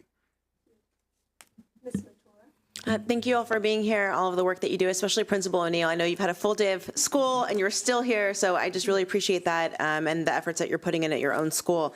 I actually have too many questions, so I will likely follow up with some of you after this. But the question overarching that I have is that we're hearing a lot about the middle schools and the high schools, whether it's the modules for bullying and hate bias and expectations or security assessments done in the first or second semester. I really want to elevate the frustrations of elementary school parents, and I am one. And I will say that I hear across the board, for all the years that I've been an elementary school parent now, that our student populations feel somewhat neglected in this area of safety and security. And I understand we have such challenges at the perhaps secondary level, but in my experience, one of the ways that we can curb some of those, and we talked about being proactive and prevention, and I'm absolutely for that. If we're not doing anything for our elementary school students and their schools, then we're going to continue to see these incidents at the secondary and high school levels. So it's too much for you to answer maybe a question right now, especially at this hour of the day, but I do really want to strongly emphasize, we had all of these parents show up, and this is not the first time they've shown up, and they are not the only parents with these concerns on a somewhat daily basis. And I would just briefly just note to that it is not lost upon me, not at all, that we separate elementary schools any different from a standpoint of the focus. It's a different kind of a focus because of the culture, the environment, you may say, but the security that needs to be put in place, it's still a priority. And so we have a plan that we will continuously work with our elementary school principals in identifying many of their needs of how to best assess that. And these are the resources. This is a part of the assessment in which we speak of that we need to identify, but I'm not going to just impose upon my beliefs. I want to hear from not only the principals, but from the PTAs in those communities to be able to express to us what are the needs that they feel like they need for their kids. So are there assessments then, I guess, happening? They will be happening. Okay. Yes, they will be happening. I'd like to add for elementary school, just really quickly, that some of our elementary school principals are doing a phenomenal job in terms of leading the way, in terms of sharing expectations with students. Farmland Elementary School under Principal Longest is a really good example of this in terms of bringing her community in and sharing with students about those expectations in a series of town halls. And we are cultivating examples like that and creating a resource bank for our elementary schools to be able to use so that they can share those best practices. Additionally, we're looking at ways to modify the modules created this year. Remember, this is our first year with the Code of Conduct modules to create a module that is appropriate for grades 3 to 5. And so those are things that are coming down the pike that we can look forward to on the expectation side for our elementary school students. Thank you. Ms. Wolf? Well, I'm glad that Rita got to go before me because I was debating between two questions, and that was one of them. So first, I want to thank Principal O'Neill for coming in. It was really helpful to hear what's going on up at Clarksburg and that you're having success. My question, of course, is always about the data. I just want to understand what I'm seeing here. The serious incident data. Go back to that slide. Slide 7. Yeah, it's on slide 7. I want to know, is this August 23 through December 4th, is that correlating to the suspension data school year 23-24? In other words, that middle column under the suspension data, is that the same time period as on the number 7 slide? Absolutely, down to the day. It's the same time period. Yes. Well, my question is, you got serious incidents of 1662, but you've got suspensions of 870. Am I reading that wrong? No, you're not reading it incorrectly. I just don't understand that. That's what I wanted to. That's a good question. So for this year, and we're looking at this year, you'd be looking at the 1488 number rather than the prior year. But right, but we on slide number 9, you only have 857. Right, because not all serious incidents lead to suspension. I'll give you a good example. So some of those trespassing numbers, that 26, those aren't all students. That could be the person from the community that wandered onto the field during the school day, right? They're not, the thing about serious incidents are they're not all incidents involving children. That trespassing could be a parent that was trespassed and not allowed on property and came onto property. So it wouldn't correlate to a suspension because we wouldn't suspend a parent. So it's not a one-to-one match in terms of even the fighting. That all of the fighting, those are not all children, right? That could be 2 adults that got in a fight in the parking lot over a parking space. So they're not going to ever match perfectly because it's all incidents. And so we've got a couple other points of context here that I want to add. And the largest category is other, and that involves a lot of medical incidents that occur where a student has a medical emergency or an adult in the building has a medical emergency, and so the world has to stop, and it's very disruptive to the learning environment, so it becomes one of these serious incidents. This is a really important data slide because we are talking about 1%. As a matter of fact, we're talking about less than 1% in a lot of context. And that's a great benchmark for us because as we look forward, we should be looking to shave this 1% even further down. Let's take a look at weapons in the first column. We've had over 80 days of school, and there are over 210 schools in the district. There are 212. That's 17,000 possible interactions that could be if I'm doing my math correctly in my head. So 17,000 possibilities, and we had 71 incidents out of 17,000 possible opportunities for there to be an incident. So that's actually less than 1/2 of 1%. And when you look at 1,400 or 1,500 incidents that have occurred, and let's assign that roughly to our student body of over 150,000 students, that's less than 1% of our student population that's being impacted less than 1% of the time. That's wonderful. Doesn't mean that we don't have work to do. It doesn't mean that there isn't progress to make, but these are abnormalities, they're irregularities. This is not the commonplace. I think it's really easy when the media paints the picture of what schools are like, or something exciting happens, it gets reported at home at the dinner table, and it rules conversation for several days. Yeah, that's serious, and there's serious things that happen in school, but it's not an everyday, every classroom, every student experience. That it really is limited to a handful of things that we take very, very seriously, and that we try to measure them and pay significant attention to them. A lot of work to do, a lot of room for improvement, particularly in the elementary space because we spend a disproportionate amount of time focused on secondary schools, because a lot of these things happen by volume at the secondary school, but it doesn't mean that the things that happen at elementary are any less serious. But this is an encouraging sign and something that we do need to take pride in the fact that this is moving in the right direction and that the numbers are still relatively low for us to manage in a pretty consistent and fair way. Can I finish my thing then? Can I get some more information? I just want you to back out everything that's not a student an incident that's happened at the school that resulted in I'm trying to figure out how many incidents there've been, whether they're repeat offenders, and what the demographics are. So I need the things like medical taken out, things that might have happened at the metro station and came. I'm trying to get a real picture here of what we're looking at and who it is and whether they're repeat offenders and the demographics. Do you understand what I do. What I'm looking for? We can do that. I do. I think that's something we're going to have to follow up on. I think Yeah, I one know thing you to can't look talk at, about it. is recidivism, like how many students are repeating like serious offenses. And I can tell you it's typically about 20%, but that's data that we can get for you.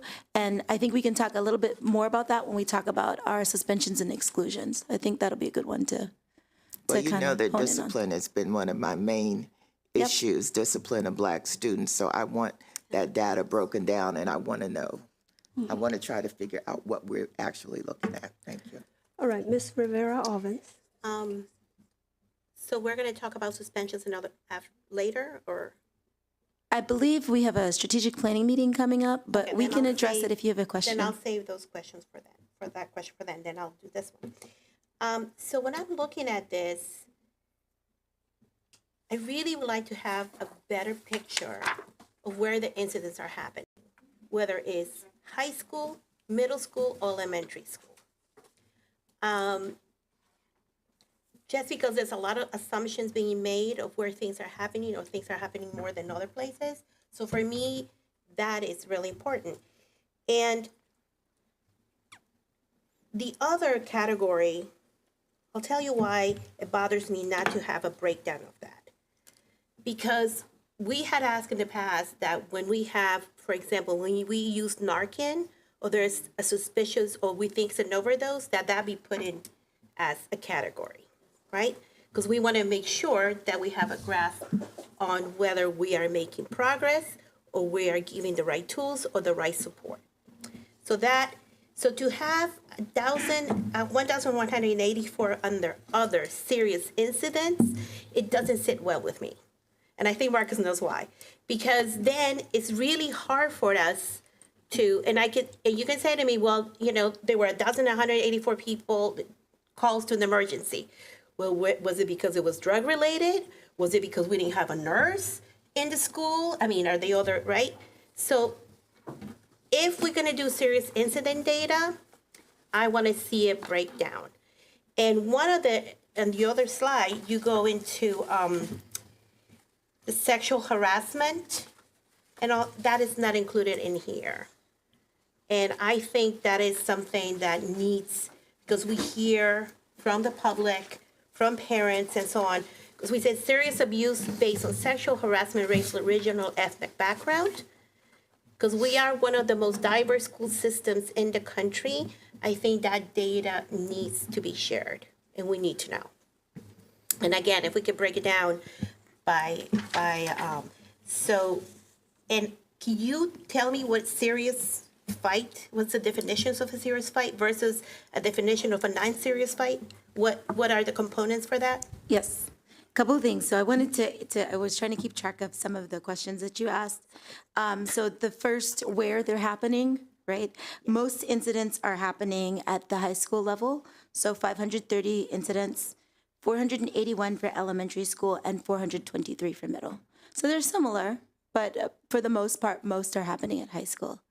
To the second question that you asked about the other category, we can certainly provide that data for you. I want you to know it's not labeled in the system as other. They're all individual. So it might be a list that is 100 long.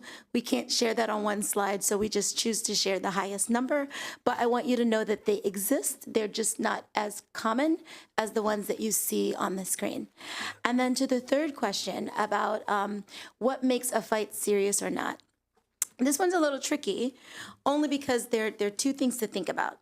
The first one is, when you put in fight and synergy, that ranges from someone stepped on my toe in the lunch line, right?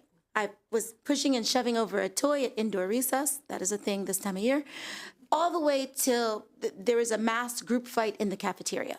So those things are very different, right? Someone pulled my pigtail, all the way to something that is tremendously serious. And all of those are categorized as fight. So again, the ones that are serious meet a couple of rules. One, the state definition of serious bodily injury, not our definition. So a fight is considered serious if there is serious bodily injury. Second one is if there's a disruption to the school. So if there's a mass disruption, that can be considered serious. So a fight in a classroom where there's pushing and shoving, maybe not so much. Something in the middle of the cafeteria that causes a disruption that disrupts the school day, yes. And then the third one is, my rule of thumb is, did I have to call for outside assistance? Did this fight require me to call the police? Did this fight require me to call for other assistance? Did it require me to call medical, etc.? And those are serious. We know that the number one incident in schools, and not just in Maryland, not just in Montgomery County, but across the nation, has been fighting. It's going to be, I think Ms. Ribeiro testified about it. It's going to be students not responding appropriately with their hands, right? And so we're very cognizant of what that is. But to be serious, it has to involve one of those components. Okay, Just a quick follow-up on that. If this bodily injury that is not at that moment, but that the student requires like a concussion later on, would that then be recorded as a serious incident fight? So it depends. It's hard to say definitively, like absolutely right in this moment. So that's not something that we see, but if it's reported later that such and such had a concussion, there was medical attention, then we would call it in. I think Ms. Rivera often has mastered bake 3 questions into 1 question. She has mastered that. All right. Okay, Ms. Silvestri. I'm trying to figure out how I can do that.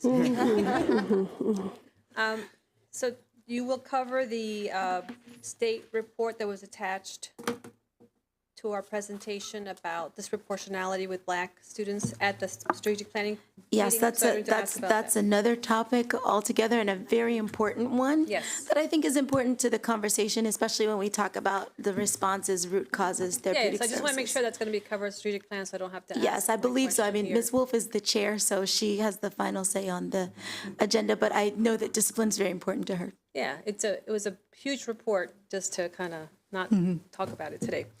My question is to Dr. Taylor. Could you help us remember what is in your budget to address safety and security, as we have heard from both testimony today and the presentation? We have a couple of enhancements. The one that's most significant is additional funds for safety and security assistance. We have programmed in the proposed budget right now 52 additional security assistance, which is a big number, but candidly, it's actually the tip of the iceberg. It's something that I hope we invest in for the next several years, not just in the next year's budget, but that we see another 52 in a subsequent budget and another 52 after that, because we do have some needs that are widespread. What we are looking at is how to allocate those positions, or really any position, and what we might look at as a metric or a way to allocate those positions. And one of the things that we're talking the most about is where there are geographic advantages to allocating a position, where you have one elementary school or one middle school that's close to other schools, where somebody could be accessible to multiple schools from one location.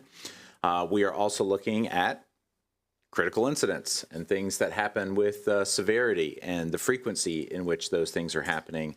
We do have some larger schools as well, and making sure that some of our larger schools are also having some support. We have some schools that are in geographic locations where they need additional support because of where the school is located, for things like traffic, where they have high foot traffic, where they have high access for adults coming on or near the property at inappropriate times sometimes, and it makes sense for us to have folks there.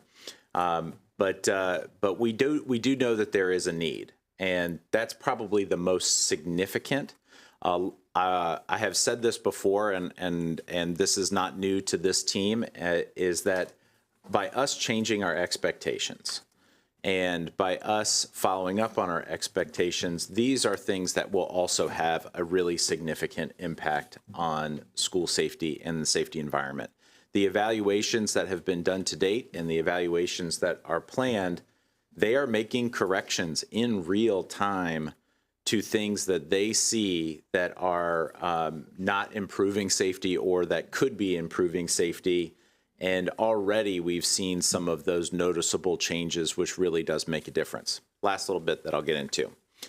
We do need to rethink how we look at student conduct. And as part of reorganizing our central office, we do need to think about what that looks like and the continuity of educational services that we can offer to our students that are in an alternative placement.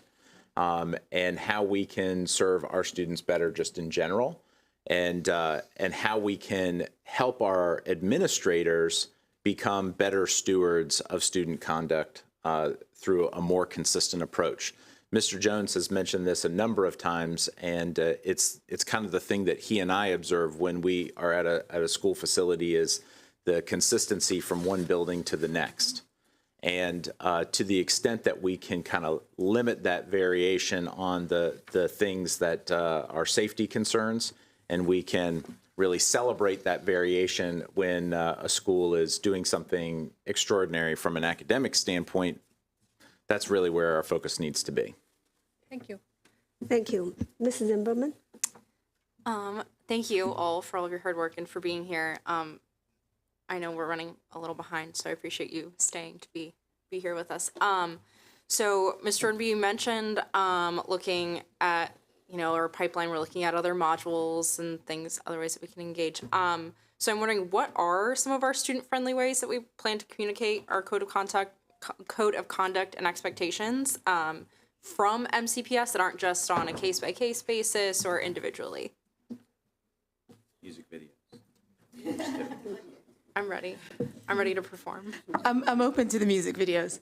One of the things I wanted to say is, traditionally, if you guys remember, and Ms. Zimmerman, what used to happen is the code of conduct used to get printed. It's lovely. It gets shipped off to the schools. It's a lot of paper. They were distributed, and then you would sign that you received it or sign that you received it, reviewed it with your parents, right? And it didn't really tell us much, and getting those forms back were here, there, and otherwise. So even though it's not a perfect system, we really are proud of being able to at least have it be on the Canvas page and have it automated in a way that we know, okay, we're not at 100%, it's 60%, we're working on it, but we know how many students have accessed it, who has accessed it, when they've accessed it. And it does come back up again in discipline, because we can also say, this is something that you knew, and I can certify that you knew, right? I think it's a start. We talked about pilots a little bit earlier today, and I would call it that in spite of too many planes. So we've done it for the first time, and we found lots of things in it that we want to change, and that worked and that didn't work. And so we're looking at making that for elementary schools. However, I would never put it past the lessons that we have with our school admin teams in terms of our town halls and our counseling lessons. I think those at the end of the day, while uniform expectations are great, and I'm for them, I think those at the end of the day with your trusted adult, with a relationship partner, are gonna be the best bang for your buck. And those go back to a couple of things. It goes back to how we train our principals, and it goes back to the accountability measures that we have with following up, right?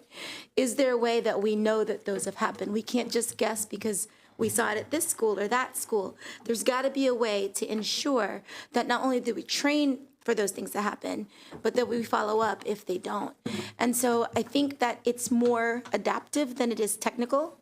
And I think both of those things are gonna be important. And then additionally, additional layer, right? How do we get that communicated down to the classroom level, right? My principal may not be my most trusted adult. It might be the teacher that's in front of me that I see every day. How do we ensure we're making sure that each and every classroom teacher is reinforcing those expectation messages to each and every child? So I think those are some of the things that we're going to have to continuously work on. Okay, thank you. Thank you. Mr. Savannah. First of all, I want to thank you guys for your report. I appreciate it a lot, but to be quite frank, I'm really disappointed with the lack of data and measurables when referencing some of the things that we're talking about. like what type of data was collected in order to analyze the success in the ID policy? From what I've been hearing from students across the county, it's been terrible implementation across the board, right? So what does that mean for how are we going to improve from there and figure out our next steps? Over a year ago, we had our last student member of the board put up a safety resolution talking about all the different things that we wanted to see. An expansion of student ID policy that wouldn't add significant entry delays while still making sure that we're being integral on student safety. We're having increased trainings for students and security staff. What was the plan on school-based administration elevating the monitoring of restrooms and implementing appropriate response methods? And then even past that, what was the increased awareness being done for student reporting channels for safety concerns and tips? The public awareness campaign for promoting student safety practices in schools, and all of these things that were laid out more than a year ago that still haven't really been followed up or addressed here. And in that same vein, we heard public comment today talking about what is the interaction between our security team and our digital team about the fight pages that are posting those incidents. Does that have any implication on it becoming a serious incident now that students from across the county are seeing this incident and it's being elevated more and more? But I'm just really concerned at the way some of this stuff isn't being addressed with measurables. Well, what I would note, Mr. Serrano, is that this is again a part of where when I took over, it is about the assessment piece. Much of what you're talking about needs to be assessed. The ID policy, which just went countywide, just really, if you really think about it, is just a couple of months ago that everybody's now doing it. And so what we're finding is because of the variance of the different policies, it's not going to be successful. It's hard to measure because really everybody is just getting acclimated. There's been grace periods given for the students to even display them. And so each school is doing it differently. So when we look at it from a system-wide approach, this is why we're doing the assessment, because we need to come back to the board and Dr. Taylor with our final assessment that suggests that these are the best practices that we think would be effective. For example, when students come to school, to make entry into their school in a very effective and efficient way, right? There are some schools that are using scanners. There are some schools that are using scanners in a way that they are providing tardy slips in the hallways because they're monitoring, watching students walk the halls without purpose. And they're checking their IDs and actually requiring, some schools have the ID that now you have to go put it in the machine and actually get a tardy slip to go back to class. And it's capturing the number of tardies that you are actually accumulating that requires next steps to deal with notification to your parents that you're actually not going to class. So there's a wide variety of things that are occurring, and I agree with you. It's not moving very fast. It's part of, again, I understand that it is a process, and I think this is where we had to really kind of slow this down, you might say, in order to really get a good grasp, knowing that we're, as a system, similarly like with the cell phone policy, where there's no consistent policy across the board. Some schools are doing it this way, some schools are doing it that way. And so this is why I live on this theme about consistency, because I think this only would benefit all students when we put everybody into the pile and we then do the measurements and really get the feedback from the students, as you noted, and we come up with those processes. I think that's going to be very important for us to get there. Mr. Serrano, do you have a question? Well, yeah. So I mean, my question was baked into it, but I mean, what data was collected in order to analyze? Well, there has been no data collected because, again, going back and just again, I'm just making this known about the IDs. because we're so brand new into this. We're still doing assessments going to high schools. We haven't completed that task yet. So we're not collecting data as a part of our process, right? What we're doing is we're collecting the best practices. Then once we can start collecting best practices, we can start gathering data about, for example, how many schools have to, on a daily basis, may have to require their students to actually get a replacement ID. How many students are actually being located coming through our schools who have no ID? Those are some of the data sets that we need to come up with, but we have not gotten there yet. Okay, thank you. My questions will be,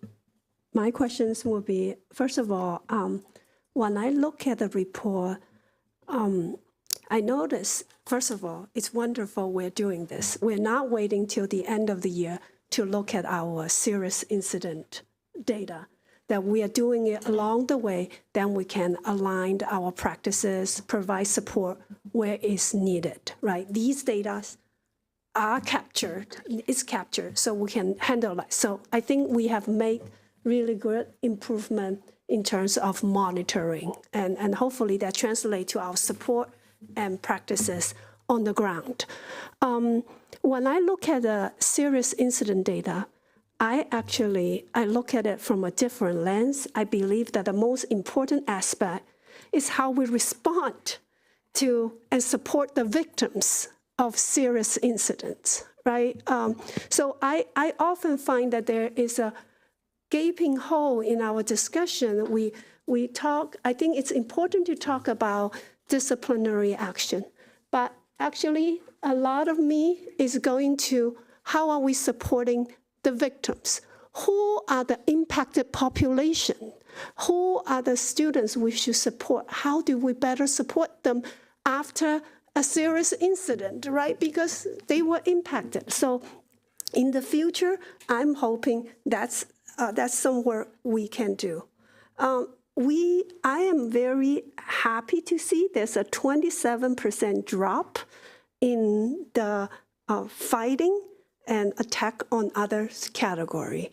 Can you name one thing that you do, an action that you take, actually that's helping, that's contributing to the decrease of serious fighting? There's been a great deep focus on two things. So not just conflict resolution, but also on self-regulation. Which contributes to some of what you see around fights and attacks. And I think a lot of those therapeutic supports that have been put in place, particularly at our high schools, and again, I'm going back to Ms. Montoya's comment where elementary schools don't have the same level of focus. You heard Ms. O'Neill talk about conflict resolution centers of Montgomery County. They're at 15 of our schools. Our Bridge to Wellness programs at 19 of our schools. Our wellness centers, which we're partnering with on a regular basis to work with students around many of these issues, including conflict and regulation. Our social workers who have been introduced in the last 3 years, of which there are 44 of them primarily assigned to our high schools, and then secondarily assigned part-time to our middle schools. So once again, that gap in elementary school that we've acknowledged. But those are having a great big deal of impact on our students. Having somewhere to go, having someone to talk to, having someone to ensure that what I'm feeling right now doesn't come out in a way that is violent, and being able to address that not just after, which we get to the after, but some of the before. And I think those are really impactful. One of the things I would bring forward next time is the Office of Shared Accountability. They did a report on the impact of the social workers and how principals have seen their impact. And those are some of the numbers that you'll see in terms of their servicing. I do want to say one of the things that they do is address students who have been suspended. So as a broader part of the well-being team, one of the data metrics that we look at in this office, because we look at suspensions, we also look at how many of our social workers work with students who have been suspended. And so there is a kind of a circle back that happens. So the short answer to that would be some of our therapeutic supports and some of our services that are provided by our external agencies. I appreciate that answer and to understand what contribute to the decrease. But in the same token, our social workers support students who we have disciplinary action. I'm wondering what they are doing to support our students who have been impacted, a victim of these incidents. And I always feel like something is missing in our conversation, right? So today is not the day, but I understand you have a strategic planning meeting coming up, and that we might be able to cover some of that. And also, this is a quarterly conversation, so we will be having this conversation again. Thank you so much. Ms. Savannah?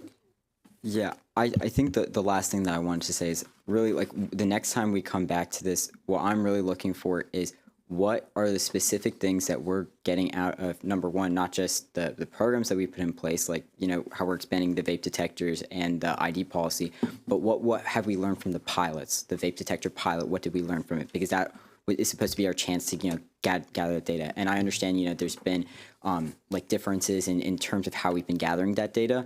But the same thing for the ID policy. When we implemented that ID policy pilot, what did we learn from that? What were the best practices? And then how are those being applied? Because I feel like we're kind of, you know, putting the horse before the cart right now, or putting the cart before the horse right now and trying to figure out what the best practices are after we've already implemented it, when I thought that was what the point of the pilot was.